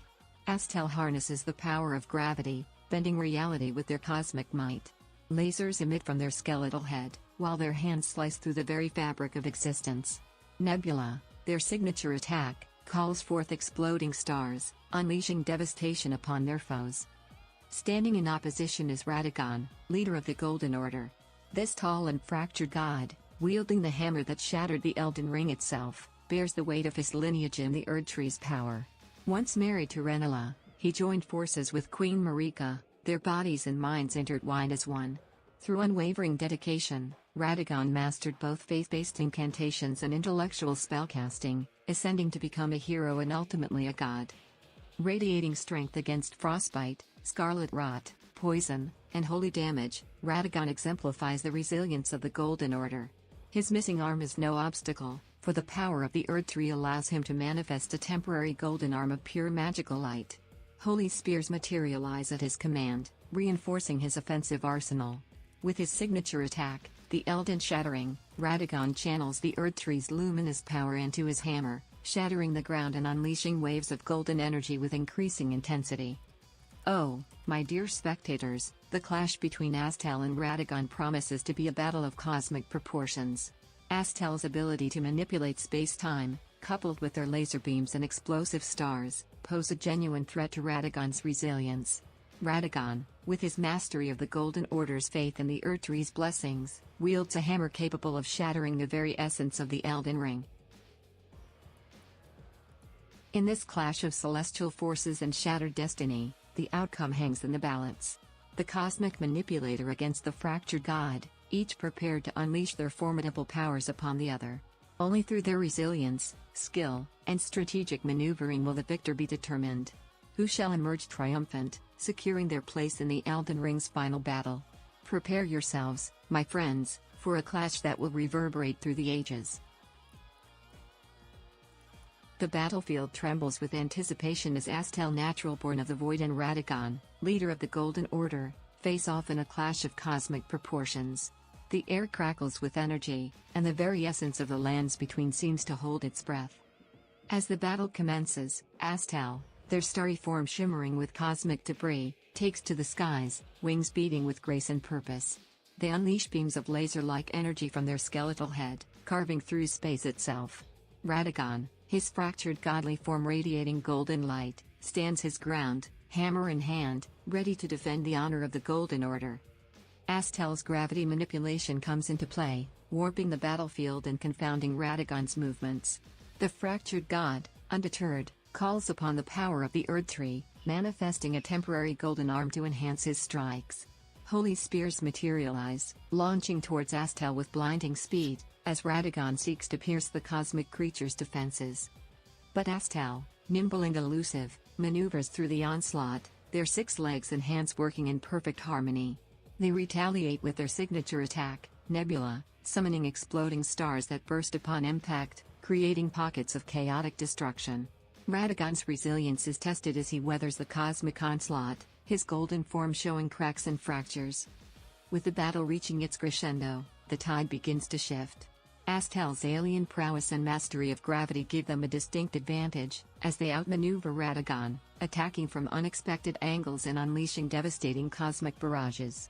The very fabric of reality shudders under their assault. However, Radagon, the leader of the Golden Order, possesses an unyielding determination and an indomitable spirit. With each strike, he channels the power of the Erdtree, his hammer resonating with pure, golden light. The Elden Shattering, his ultimate attack, sends shockwaves through the battlefield, threatening to tear Astel's celestial form asunder. In this clash of cosmic powers and shattered destinies, my prediction, my dear spectators, is that Astel, natural-born of the Void, shall emerge victorious. Their mastery of gravity, ability to manipulate space-time, and explosive attacks proved to be too much for Radagon to overcome. Despite his godly might and the power of the Golden Order, Astel's cosmic prowess and relentless assault will prove insurmountable. Oh, what a battle it shall be, filled with twists and turns, moments of triumph and desperation. But in the end, it is Astel, the fallen star of Omen, who shall seize the glory and secure their place in the final battle of the Elden Ring. Brace yourselves, my friends, for an unforgettable clash that will reverberate through the annals of history. And what an unforgettable clash it was. Radagon, through sheer force of will and determination, swinging left, swinging right, smashing into the ground, and every which way, just could not keep up with the mobility of Astel flying through the air, teleporting, and shooting lasers, just overwhelming Radagon and beating him into the ground. Astel somehow managing to beat through Lich Dragon Fortizax, Radon, and now Radagon. I did not realize he was such a formidable boss. He kind of keeled over for me the 2 times I fought him. But either way, round of applause for the spooky, creepy alien bug made out of like rocks and stuff. Now, the final battle of the semifinals between Godfrey and Melania. And what a battle this will be. Melania has proven so far to just absolutely thrash her way through all of the competition. The Fire Giant didn't stand a chance, and neither did the Elden Beast. So I feel like Godfrey isn't going to stand much of a chance either. But hey, let's let Melina decide. So, Godfrey, that's not how you spell it. Godfrey, the first Elden Lord, and Melania, the Blade of Mikola. Alright, now I gotta come over here and grab the thing. Godfrey, the first Elden Lord. And Melania, which is all the way at the bottom. There we go. The Blade of Mikola, who is, of course, the spokesperson and poster child of Scarlet Rot Soda. We can't forget. Okay. Win in great detail. There we go. Get the battle music back to the start. Oh, this is exciting. I imagine the final battle is going to be an absolute heart stopper.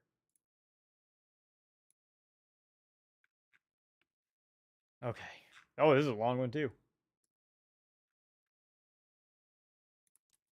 Looks like this one needs to have a continue, which I'll do before I take this over. There we go. Okay. Now, ladies and gentlemen, prepare yourselves for Godfrey versus Melania. A battle we have yet to see. And a battle that will prove to be, quite frankly, I think a cataclysmic struggle.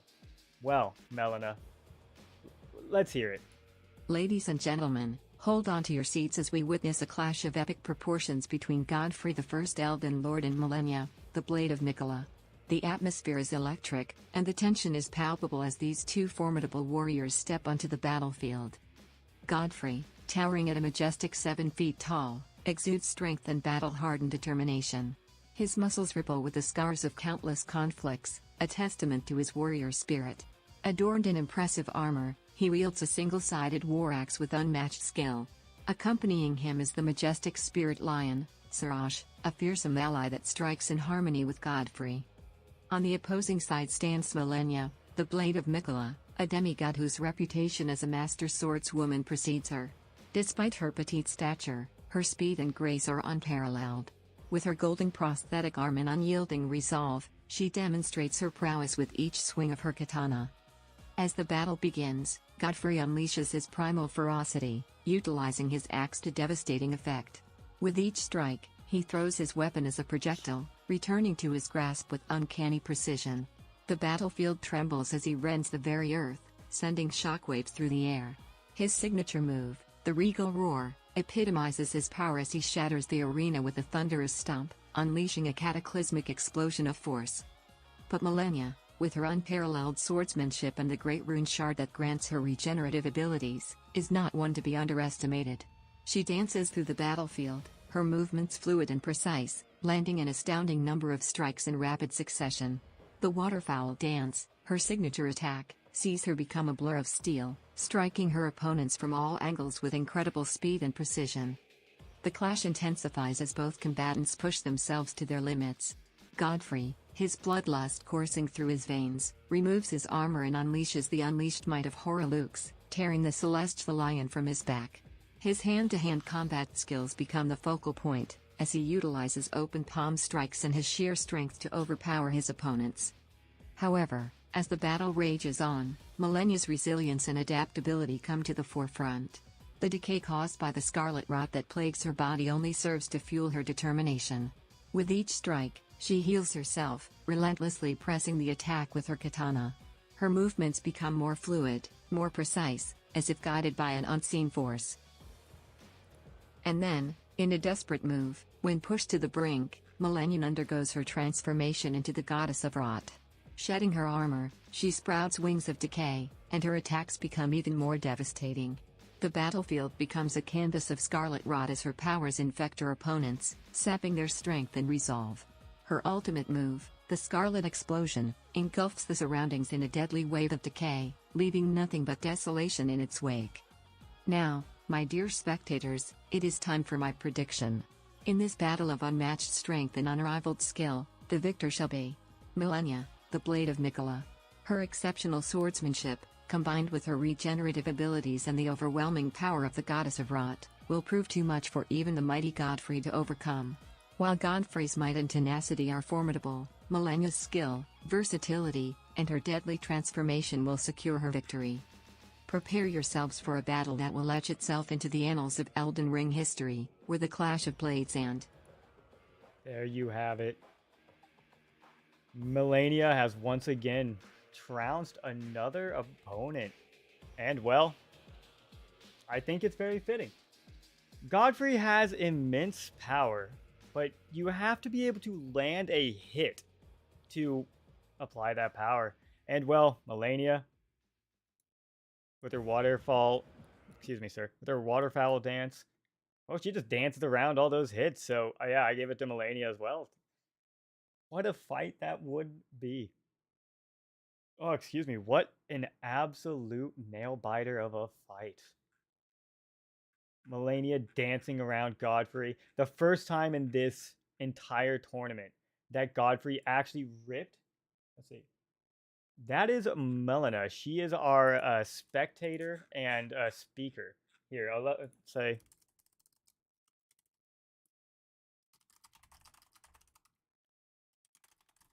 There you go. That is Melina. Here you Hello go. Ria, my name is Melina, how are you? There you go. I don't know why she said it so questioning like that, but yes, she's Melina. She's our speaker. She speaks on the battles, and she's the one that's been dictating this tournament. But yes, the first battle in the entire tournament that forced Godfrey to actually use his second form, even against Malekith, he did not, but yet against Malenia, he did, and it was not enough. And now we're on to the final confrontation. So let's get a word from Melina real quick before we lead into the final confrontation. Go ahead. I'm sure, from what I know about Melina, I'm sure she wouldn't turn you down. Let's see. Okay. You just witnessed the semifinals with the fights between Astel and Radagon and Malenia and Godfrey. I keep misspelling Godfrey.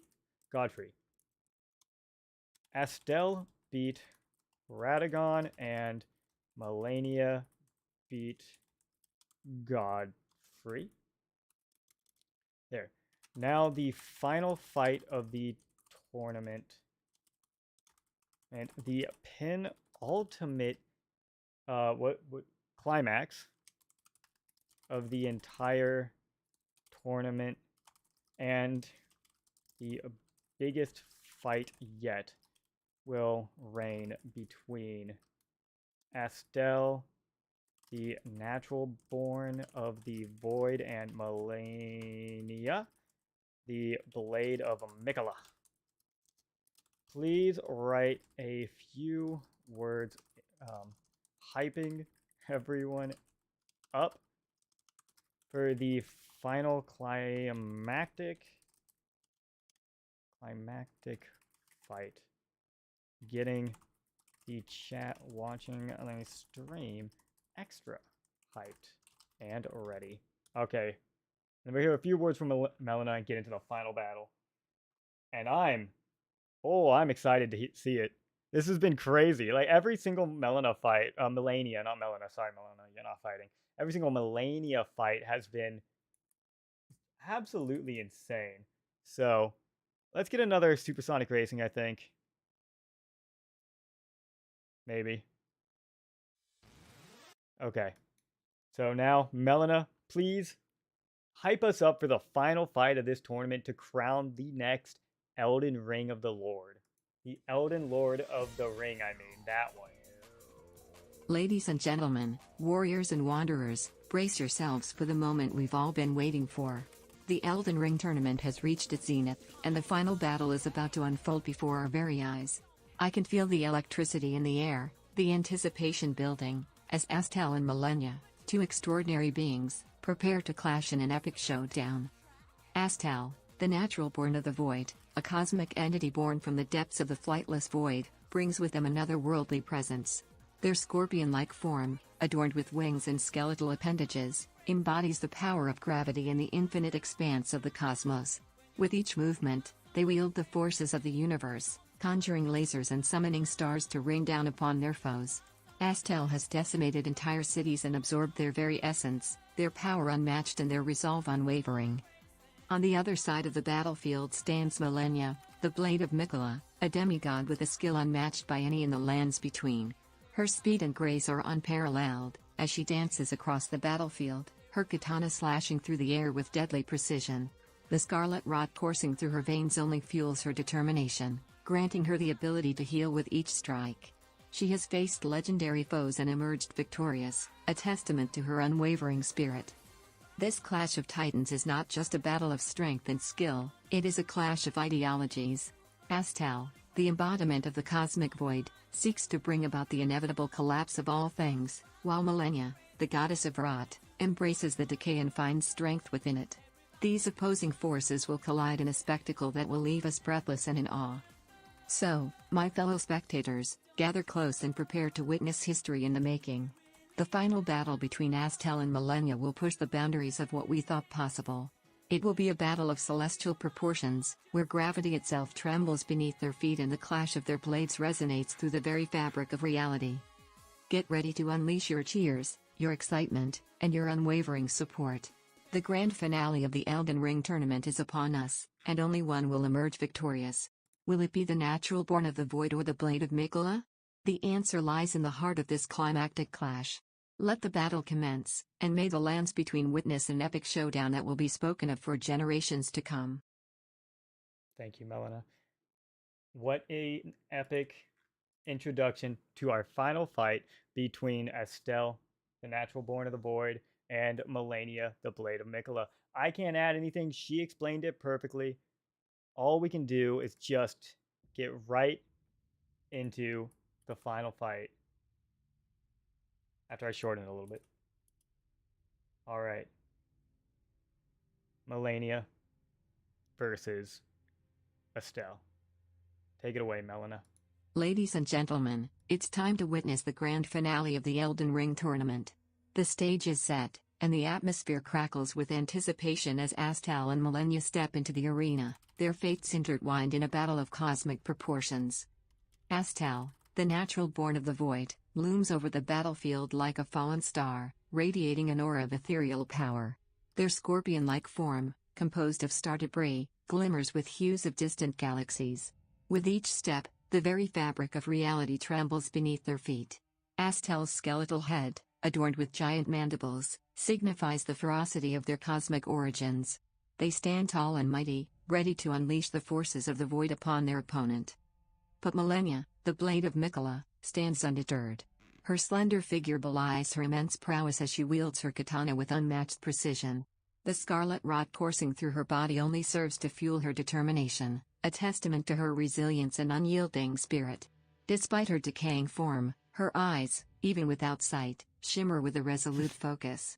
Malenia embodies grace and agility, her movements a deadly dance that leaves her opponents mesmerized and vulnerable. As the clash begins, the battlefield transforms into a battleground of cosmic energies and swirling rot. Astel, master of gravity and the void, harnesses their power, launching lasers from their skeletal head, tearing through the very fabric of existence. Malenia, swift as the wind, evades these assaults with grace, her golden prosthetic arm deflecting the onslaught of cosmic destruction. The intensity builds with each passing moment. Astel, fueled by the energy of a collapsing star, conjures miniature nebulae, unleashing explosive bursts of stellar might upon their foe. Yet Malenia, ever resilient, weaves through the chaos, her waterfowl dance becoming a swirling tempest of steel, striking with blinding speed from all directions. But just when it seems that all hope is lost for Astel, the natural born of the void reveals their trump card. Channeling the very essence of the void, they transcend their physical form, becoming a beacon of cosmic power. Wings of starlight unfurl from their back as they unleash a cataclysmic surge of energy, aiming to consume their opponent in an all-encompassing supernova. Not one to be defeated so easily, Malenia embraces her true form, the goddess of rot. With wings of decayed flesh and newfound flight, she becomes a whirlwind of scarlet rot, her attacks inflicting not just physical damage but also corrupting her opponent's very being. She soars into the air, the embodiment of destruction, before blooming as a grotesque flower of rot. The resulting scarlet explosion engulfs the arena, coating everything and everyone in a vile embrace of decay. The clash between Astel and Malenia reaches its peak, a crescendo of power and determination. Each strike, each maneuver, holds the weight of their respective destinies. It's a battle that transcends mere mortal limits, a duel that blurs the line between light and darkness, life and decay. In the end, as the dust settles and the echoes of battle fade, only one champion will stand triumphant. The answer to who emerges victorious lies in the hearts of these extraordinary combatants and the choices they make in this climactic moment. The Elden Ring tournament reaches its zenith with this monumental clash, and the outcome, my friends, rests in the hands of the gods themselves. Prepare to be enthralled, prepare to be captivated, as Astel and Malenia clash in a spectacle that will etch its name in the annals. Ladies and gentlemen, the moment has arrived, and after an intense battle that shook the very foundations of the Elden Ring, we have a victor. The ultimate champion who has proven their worth and skill in this climactic showdown is none other than Astel, the natural born of the void. With their celestial might and mastery over the forces of the void, Astel stood firm against Malenia's relentless onslaught. They defied the odds, unleashing devastating cosmic power that shattered Malenia's defenses. The clash of their abilities created a spectacle of unparalleled proportions, lighting up the arena with cosmic brilliance. Astel's ability to manipulate gravity and harness the power of collapsing stars proved to be an overwhelming force. Their lasers pierced through the air, rending reality itself, while their tail and mandibles struck with precision and power. Malenia fought valiantly, her waterfowl dance a mesmerizing display of agility and skill, but in the end, the might of Astel's cosmic energies prevailed. The natural born of the void emerged as the champion, their victory a testament to their otherworldly origins and indomitable spirit. Their scorpion-like form stood tall, a celestial marvel in the midst of battle's aftermath. But let us not forget the incredible prowess and tenacity of Malenia, the Blade of Miquella. Her skill with the katana, her resilience in the face of decay, and her unwavering determination earned her a place in the annals of legendary fighters. She fought with unmatched grace and fought until the very end, leaving a lasting impression on all who witnessed her battle. As the dust settles and the Elden Ring tournament comes to a close, let us celebrate the warriors who have captivated our hearts and inspired our imagination. Astel, the natural born of the void, and Malenia, the Blade of Miquella, have left an indelible mark on the tournament's history, reminding us of the untamed power and unwavering spirit that reside within the realms of Elden Ring. Congratulations to Astel, the natural born of the void, the ultimate champion of the Elden Ring tournament. May their name be forever whispered with reverence and awe throughout the lands between. Thank you, Melina. And what an absolute nail biter it was. Astel was not the one I was expecting to win, but I suppose it is hard to beat a giant cosmic space scorpion god. And Melina, thank you as well. Now, here, let's turn you off and leave this. It's actually really, really cool. I know I've been kind of like, not abusing, but maybe overusing Chat GPT. I should mention I'm speaking to you, Rhea. But I know I've been using it a lot, but it's just so cool how it can do this. It's just so fun. I don't know. I love it. I mentioned this earlier. I used to back in the day, like I'll go over to my usual talking music. But back in the day on the PlayStation 3, I used to grab like Dragon Ball Raging Blast 2, or I think it was Naruto something Ultimate Ninja Storm, I think, Generations. But I would like make tournaments like this, and I'd have the AI fight each other to see who would win. And so this is just that, but better. And it's just so cool how they do it with all the storytelling and everything. It is very cool. And so I know I've been using it a lot, but I love it, and it is very cool. Now, thank you, Melina. For now, I'll put you away off the screen, and I need to go grab a picture, get Astel cut out so I can go interview him. I want to interview the Astel and Melania after their combat, so I can see, what they say and how they feel about their fight and everything. So let's see. I've immediately forgot how to spell things. Melania? Blade of Mikola, there we go. But yeah, it's so colorful. It's so cool. Just everything about it is fantastic. I love it.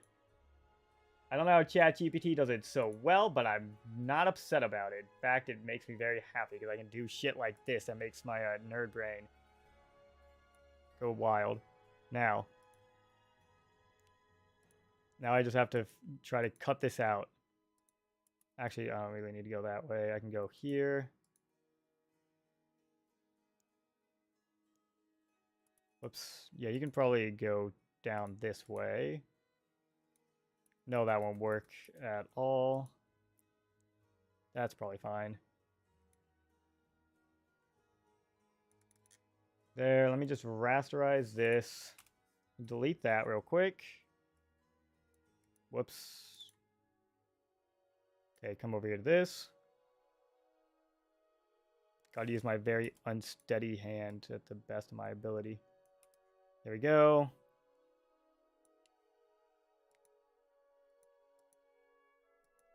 I don't know if anyone else finds it quite as like entertaining or as cool as I do, because it's something that is very much like just a. It is very much structured to be something that like only I would really find interesting and like, but I don't know. I think it is very cool doing things like this. I don't know. I love it. I love it a lot. And hopefully I can make it even better because I want to make a video.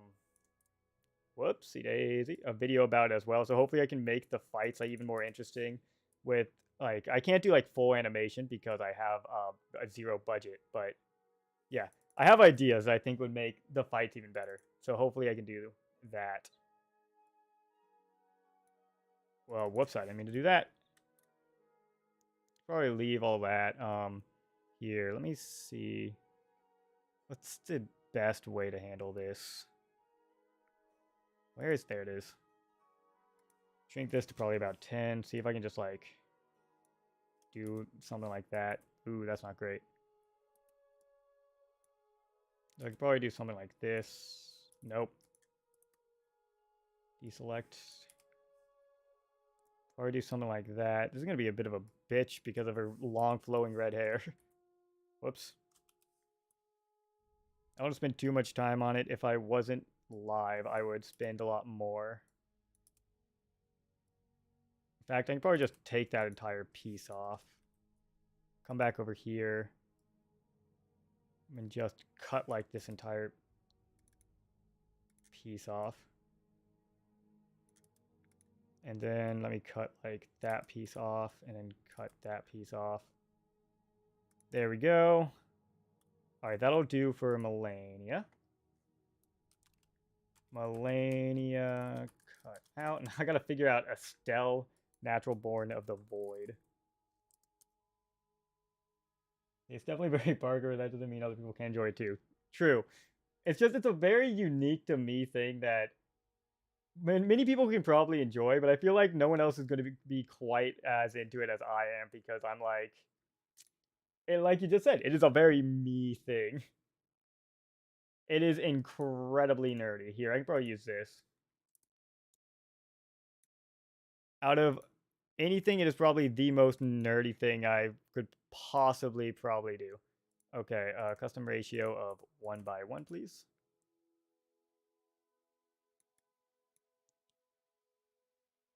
Okay, there we go. This will be Estelle. If I could make voices for them, I would, but that also costs money. So, I'll give them different voices, but that's the best I can do. Estelle, cut. Okay. There we go.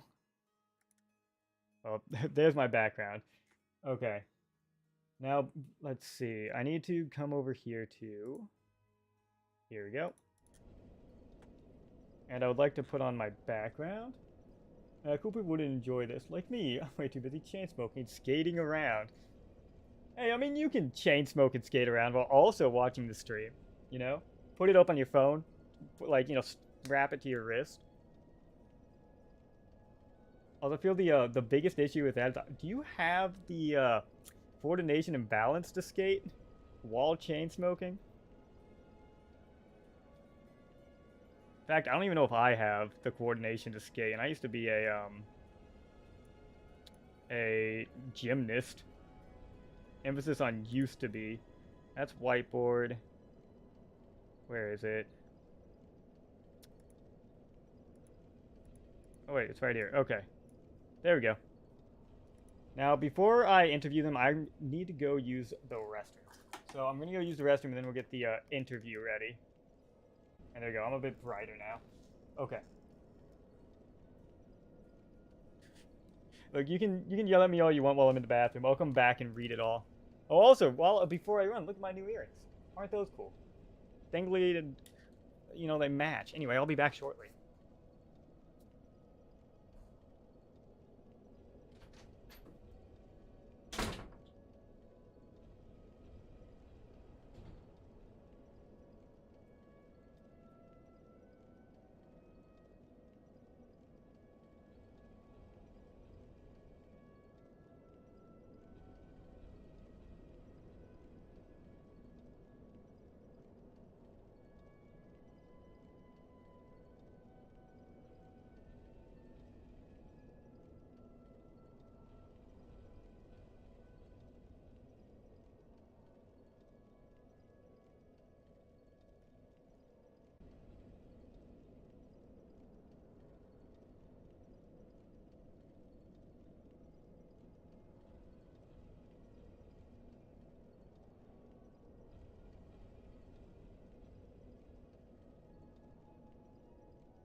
Okay. There we go. Final checkup. Very good at somebody. Used to skate a lot, to be fair. Well, you're farther ahead than me because I never really did much skating, to be honest. I tried a bit, but I never got too into it. And thank you for the cool earrings. I got when I was last over at Jesse's. He just gave me like a bag for like 50 of them.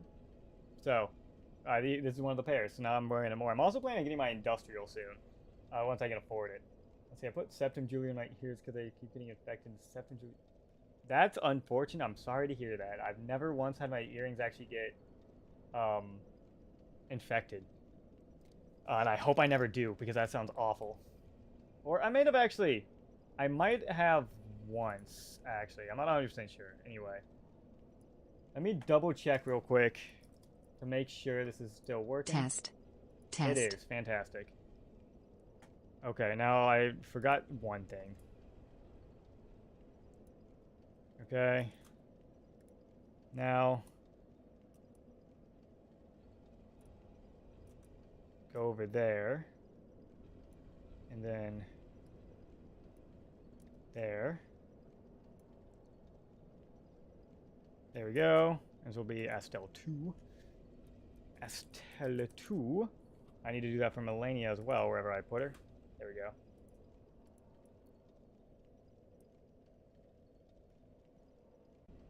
Okay, so yeah, I can probably put her like right there, and this will be Melania 2. 2, there we go. Okay, now come over here. Elden Ring. So first I want to hear from Melania. Because... well, first off, I gotta shrink her. She is so big. She's really crowding me. Like, could you back up a little bit, Melania? Yeah, Melania, I'm not ready. Okay, there we go. There we go. Properties. Now where's Melania 2? Okay, let's test it real quick. Test. There we go, beautiful. Now I just need to actually create the Melania bot. Okay. Let's see. Yeah, we're chilling. I was not supposed to be playing Fortnite by now because the last time it's been a little while since I played Fortnite, I think. But good luck when you actually do start playing Fortnite and get some dubs, as they say. Now, I need... Okay. So now, let's see what I need. So this is heading to... Okay. 2. After... This is so bright. Yeah, I gotta, like, shrink this down a little bit. That was blinding me. I'm sure blinding everyone else by just reflection. Okay, so... I'm really hungry all of a sudden. Melania. First off, we have this. Here, before, because I don't need to be here right now. Let me come back over to streaming normal. Transition. And so I can show this off. Let's see. It'd be so quirky. You nutted some fort with us soon. Well, just let me know when you want to, and I'll try to fit it into my schedule. My schedule is pretty fucking open, so it won't be too hard. Just let me know like an hour or so in advance, and I can be like, yeah, that sounds good, or whatnot. Or if there's any free days for you, I can make that work too. So yeah, just maybe let me know. Let me make a note because I actually have to check to see if I still have it downloaded. Here, I'll send you the note. Note, check if... There we go. I also made a note there now. Okay. So first up. Okay. You are Melania, the Blade of Mikola. You just fought in a tournament against other demigods and very powerful opponents. You made it to the final round, but lost to the reigning champion.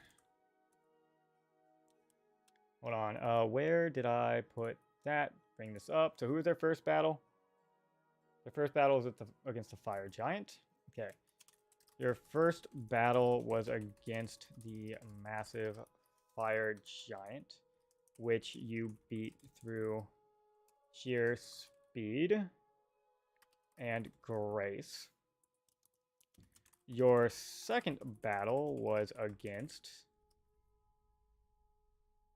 the Elden Beast. So I think it's fun. You can ride on a dinosaur. That's not actually that surprising, I suppose, because Fortnite does everything. Like, if there's a go-kart next to Goku, next to like Rick Sanchez, so it's not too crazy, but it does sound interesting, to say the least. Was against the Elden Beast, a massive beast made out of pure Elden energy. You were able to avoid all of their attacks through speed and grace, again winning your second victory. Okay, your third Godfrey, the first Elden Lord, I think, right? Yes. Who had unmatched physical power. You managed to defeat them through speed, avoiding his attacks, and finally unleashing your wrought goddess form. Okay. Then I didn't copy the entirety of it. Hold on. There we go. Okay. All right. You are defined as this. Okay. Your final battle went up against the cosmic space scorpion Astel, the natural born of the void. You used the same strategy as the other battles, but his range, mobility, and pure cosmic ability caused him to win out in the end. There we go. Now, finally. Now, as Melania, write a few paragraphs explaining how and why you lost, how you feel about your defeat, what you were hoping to gain from the tournament, and everything else you want to say about it. There we go. All right. Now, while this is doing it, I'll start writing Astel's, which is heading 3. Astel. Okay. And I'll copy this here. Whoops. You are Astel. Very funny. Here's the final round. Okay. You are Astel, the natural born of the void. Made it to the final round and won the tournament, becoming the reigning Elden Lord of the Ring. There's that part. Okay. There we go. Now, real quick, I gotta figure out a voice for Melania. Okay. How about Sally? Test. Yeah, there we go. That is a good Melania. Okay, now let me finish writing up Estelle, and then we'll get in and hear from them.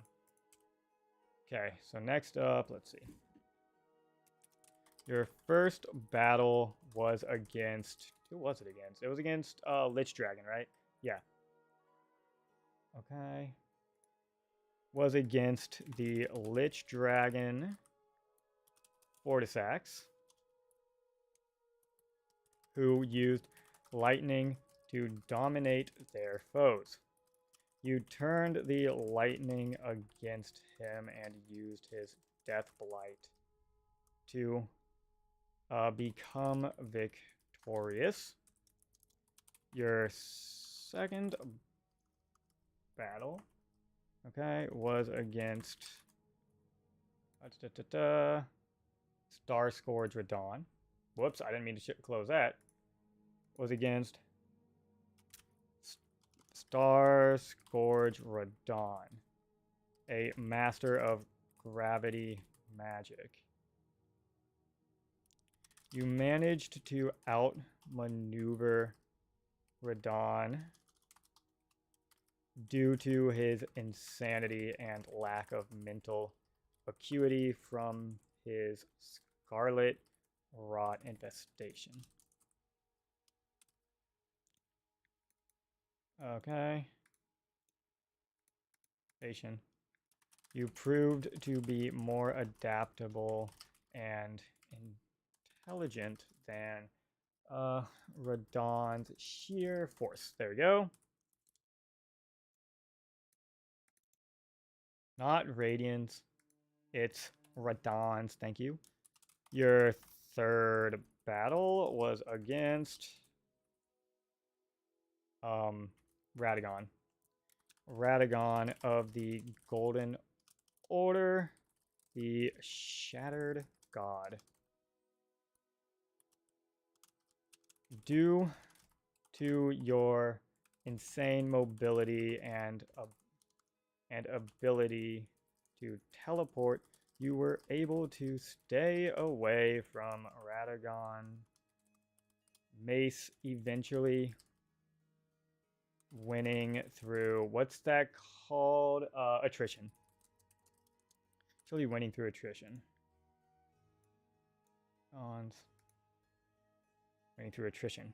He simply could not reach you or land a divisive blow. Okay, there's that, and then I think after that, then I explained who Estelle is, which he was like way up near the top. All right. And this, and I think I said, you are defined as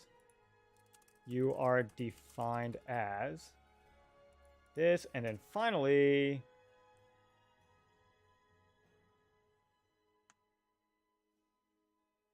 okay, your final battle. So then I just need these two pieces, and we'll be good to hear from them. Oh, I need to get a voice for Estelle too. Okay. Final battle up against the Blade of Mikola, Melania. She is a master swordswoman and the goddess of rot.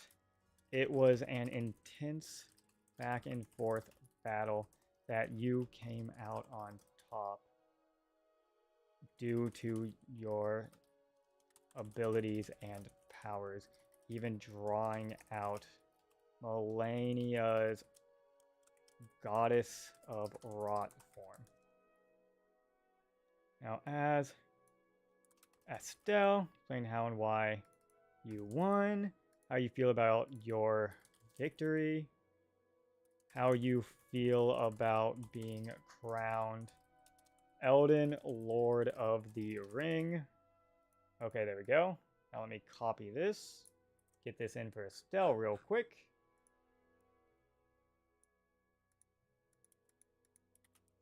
And let's get a voice for Estelle as well. Okay. How about Matthew? Hi, I'm Matthew. I will read any text. Okay. Hi, my name is Justin. No, that ain't it. Hi, my name is Joey. I think Joey fits Estelle. Okay. So it was Sally and Joey. Now, let's hear from Melania first. Okay.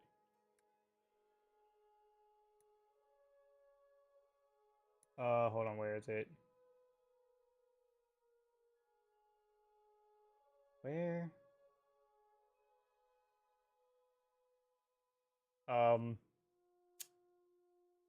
I don't think it was saved. Let me refresh to see if it was saved.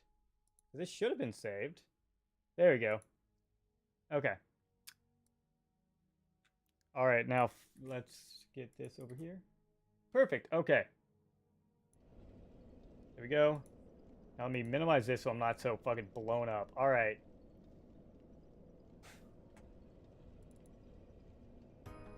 Okay, Melania.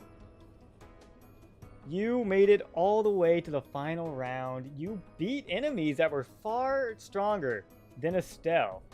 But yet you failed in the final round against Estelle. So what I want to know is why? What happened? And so just fill us in on it. What was going through your mind and everything, and how you feel now with your defeat. So what happened?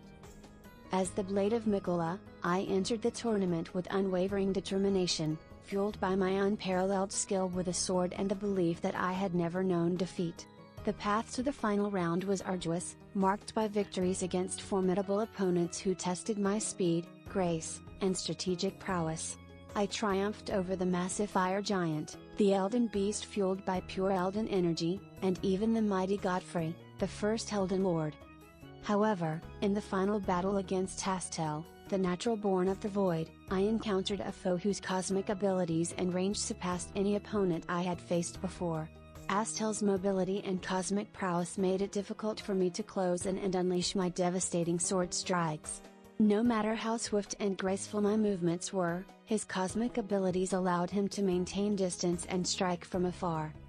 I fought with all my might, utilizing every ounce of my skill and strategy, but ultimately, Astel's cosmic range proved to be my downfall.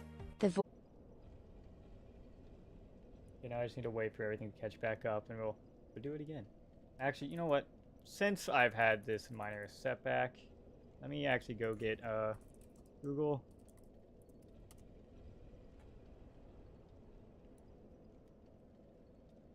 I could do this.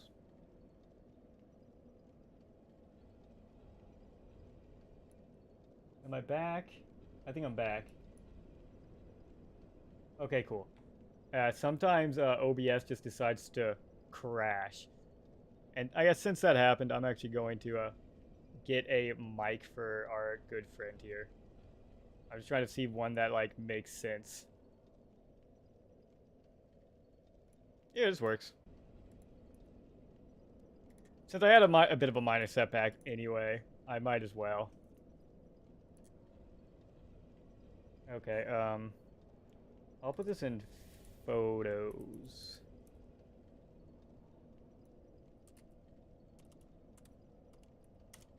Go. Now let me add in an image. Call it Mike. Browse. I gotta go find it now. And then we'll redo it from the top. With less OBS crashing, hopefully. Alright, there we go.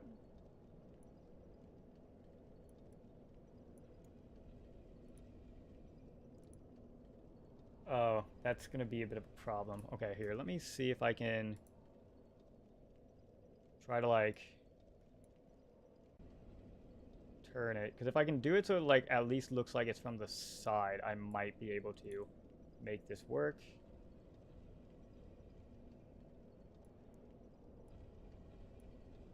Okay. Yeah, I think if I do something kind of like this, that'll work. Oh, except if I do that. Whoops. Alright.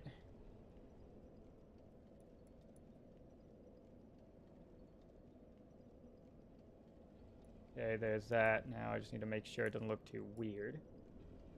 Okay, there. Expert. It still looks a little weird, but...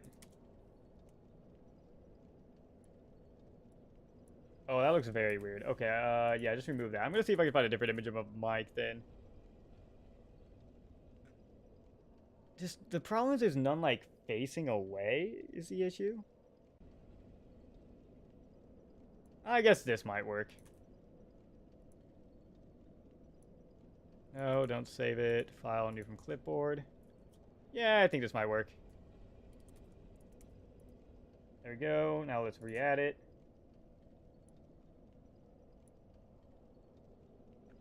Create new. Like, my foot's going numb.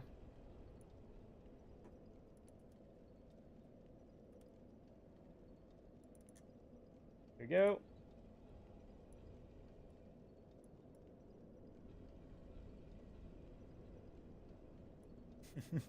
It's kind of funny because it's like a singing mic. Oh, that won't work. There we go. Okay.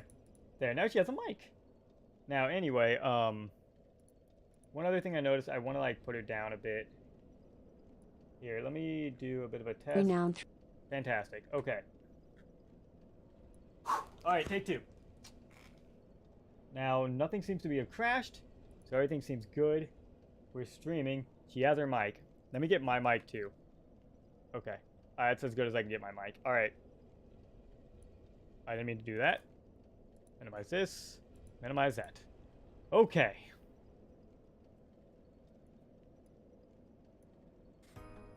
Melania. You made it all the way to the final round, beating enemies that were far harder than Estelle of the Natural Born of the Void, and yet, in the final round, you lost, giving the victory to Estelle. Can you please walk us through and, well, tell us what happened? What was going through your mind? Why'd you lose? And, well, what are you going to be doing going forward? because the fans want to know. We all want to know what happens. Through my battles, the taste of defeat is bitter. I had hoped to emerge victorious, not. As the Blade of Mikola, I entered the tournament with unwavering determination, fueled by my unparalleled skill with a sword and the belief that I had never known defeat. The path to the final round was arduous, marked by victories against formidable. One second, actually, let's do that one more time. One more take. You know, we can't, fuck it, we'll do it live. However, I want to do it well live. Okay, so one more try. Alright, Melania, you made it all the way to the final round of the tournament, beating enemies that were far harder and more skilled than Estelle. So please tell me and the viewers at home what happened when what was going through your mind when you lost to Estelle, and well, how do you feel about it? Like, everyone's dying to know what happened and what caused you to choke at the end. As the Blade of Mikola, I entered the tournament with unwavering determination, fueled by my unparalleled skill with a sword and the belief that I had never known defeat. The path to the final round was arduous, marked by victories against formidable opponents who tested my speed, grace, and strategic prowess. I triumphed over the massive fire giant, the Elden beast fueled by pure Elden energy, and even the mighty Godfrey, the first Elden Lord. However, in the final battle against Astel, the natural born of the void, I encountered a foe whose cosmic abilities and range surpassed any opponent I had faced before. Astel's mobility and cosmic prowess made it difficult for me to close in and unleash my devastating sword strikes. No matter how swift and graceful my movements were, his cosmic abilities allowed him to maintain distance and strike from afar. I fought with all my might, utilizing every ounce of my skill and strategy, but ultimately, Astel's cosmic range proved to be my downfall. The void tendrils he summoned extended far beyond my reach, and his cosmic blasts forced me to constantly evade and defend myself, leaving little opportunity for me to strike effectively. In the end, I succumbed to his overwhelming power. I must admit, the defeat weighs heavily upon my heart. As a demigod who has achieved legendary renown through my battles, the taste of defeat is bitter. I had hoped to emerge victorious, not only to prove my unparalleled skill but also to gain further recognition and honor for myself and my sister, Mikola. Nevertheless, I do not let defeat define me. I am Melania, the Blade of Mikola, and I will rise again from the ashes of this defeat. I will learn from my shortcomings and use this experience to grow stronger, refining my techniques and embracing new strategies. I will continue to seek battles and challenges, for it is through adversity that we find our true strength. Although the tournament did not end as I had hoped, I still garnered invaluable experience and met formidable opponents who pushed me to my limits. The battles I fought showcase the indomitable spirit and unwavering determination that reside within me. I will carry these lessons with me, fueling my resolve as I continue to seek out new opponents and fight for glory. For now, I shall lick my wounds and reflect upon my defeat. But know this, the fires of my passion for combat still burn bright within me. I will return, stronger and more resolute than ever, ready to face any challenge that comes my way. I am Melania, Blade of Mikola, and defeat will not define me. Alright, well, thank you, Melania. And, well, we're gonna hear a word from Estelle as well. But, yeah, you didn't really say much of what happened in the battle, but pretty much he just outranged you, and that was it. It was a good try. Better luck next time. Maybe if I do this again, if maybe just the demigods will have another chance. But, well, you tried your best. And now we're going to go hear a word from Estelle. And catch you later, Melania. There we go. Okay. Whoop. Oh, shit. That is the wrong thing. Come over here, copy this. I gotta put Estelle's in. Oh, Estelle's is actually too long, so I'm gonna have to do it this way. Okay. Oh, I missed a little bit. There we go. And I said he was Joey, I think. Let me see. As the natural born. Yes. Okay.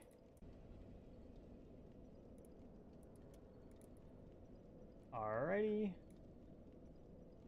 I need to cut out that. There we go. Okay, now I just need to get him set up.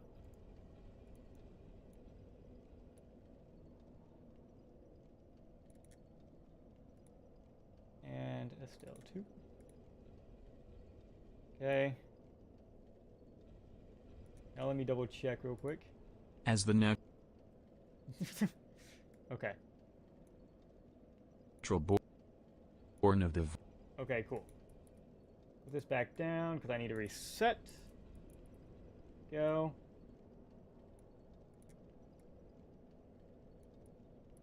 Alright, we're just about ready to hear from Estelle.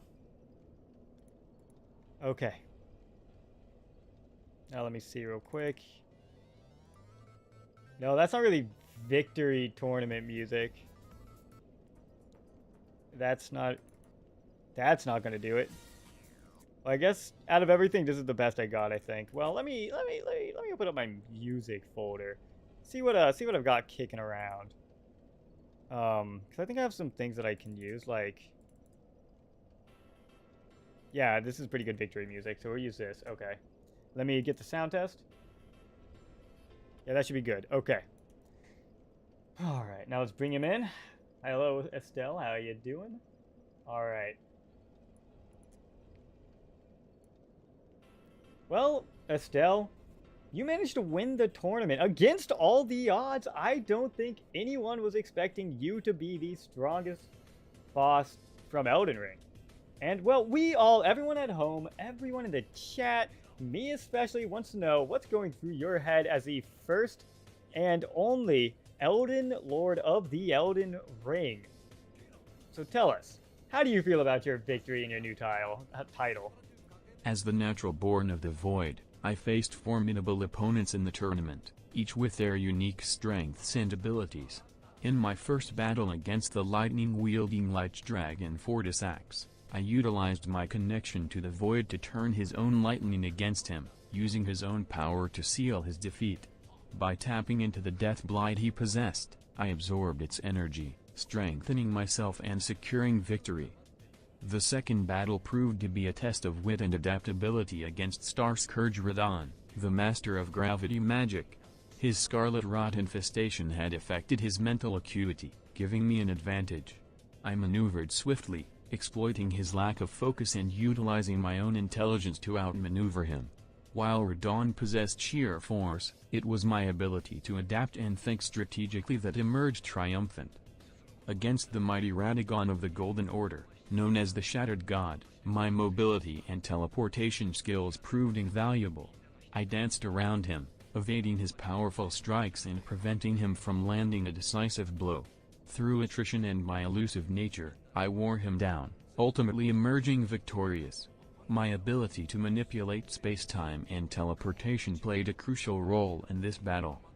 The final encounter was an intense back-and-forth struggle against the Blade of Miquella Malainia, a master swordswoman and a goddess of rot. It was a clash of powers and abilities. Drawing upon the might of the void and my cosmic heritage, I withstood her onslaught, matching her skill with my own cosmic might. The battle pushed me to my limits, but in the end, I prevailed, even forcing Malainia to unveil her powerful goddess of rot form.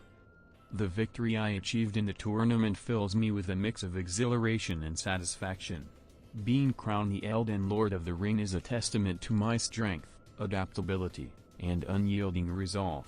It reaffirms my status as a powerful force in this realm, a harbinger of ill omen and cosmic power. Participating in the tournament, I sought to prove my dominance, to showcase the might of the Voidborn and assert my place in this world. The tournament served as a platform for me to display my abilities, to demonstrate the extent of my cosmic powers, and to establish my presence as a being to be reckoned with. Furthermore, the tournament allowed me to witness and experience the strength and skills of other demigods and powerful opponents. It provided an opportunity to test myself, to push my limits, and to refine my abilities. The battles I fought were not just physical conflicts but also battles of will, strategy, and adaptability. Now, as the reigning Elden Lord of the Ring, I am filled with a sense of accomplishment and anticipation for what lies ahead. The victory has not only solidified my position but also garnered the attention and respect of both allies and adversaries. It is a stepping stone towards greater endeavors and a chance to further explore the depths of my powers. In the wake of this tournament, I shall continue to traverse this realm, leaving my mark upon its history and unraveling the mysteries that lie within. The path of the natural born of the void is one of cosmic power, enigmatic purpose, and an eternal journey. I embrace my role as a fallen star of Fell Omen, an otherworldly force that shall shape the destiny of this world. Well, thank you for that insight, Estelle. You did manage to basically just outmaneuver everyone through your sheer adaptability and range of abilities. And so you became the strongest boss in Elden Ring, kinda. This is a pretty small tournament, to be honest. There's still plenty of other bosses you would have a chance to go against. But as it stands, you did pretty well. Maybe we'll invite you back to defend your title in Elden Ring versus Ra. Well, anyway, thank you for coming in, Estelle. I appreciate it. And that is that. There we have it. What a tournament. What a tournament. That was not the plan of this stream when we set out, and here we are. I think I did that for 4 hours. God. The plan was something else entirely, and here we are. That was fun, though. I enjoyed it. It was nice to, it was a nice thing to do. It's just always fun to me, I think. I always have a lot of fun just doing things like this, where, yeah, you know, anyway. Now, I suppose we can go back to the original challenge of this stream, but I don't know. It feels like it's going to kind of pale in comparison of somewhat to this, because I don't know. Maybe I'll leave that for another time. This is a fun little diversion. And yeah, honestly, to tell the truth, I kind of just want to go play Dragon Ball Kakarot, because I've been really into Dragon Ball Z again, so maybe I'll do that instead. Anyway, this was fun.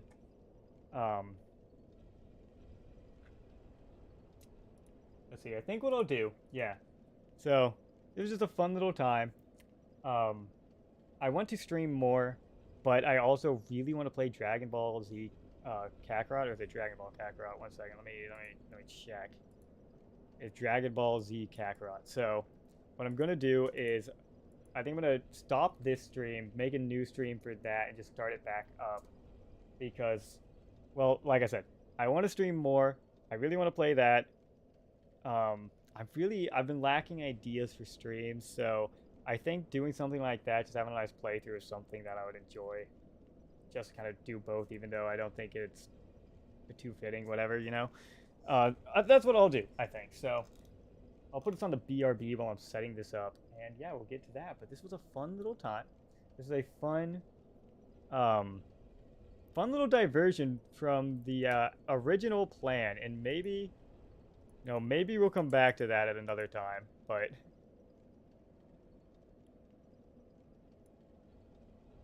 the original plan got thrown out the window. Okay. Well, I'll put us on BRB. We'll be back in a few minutes once I get everything set up. Alright.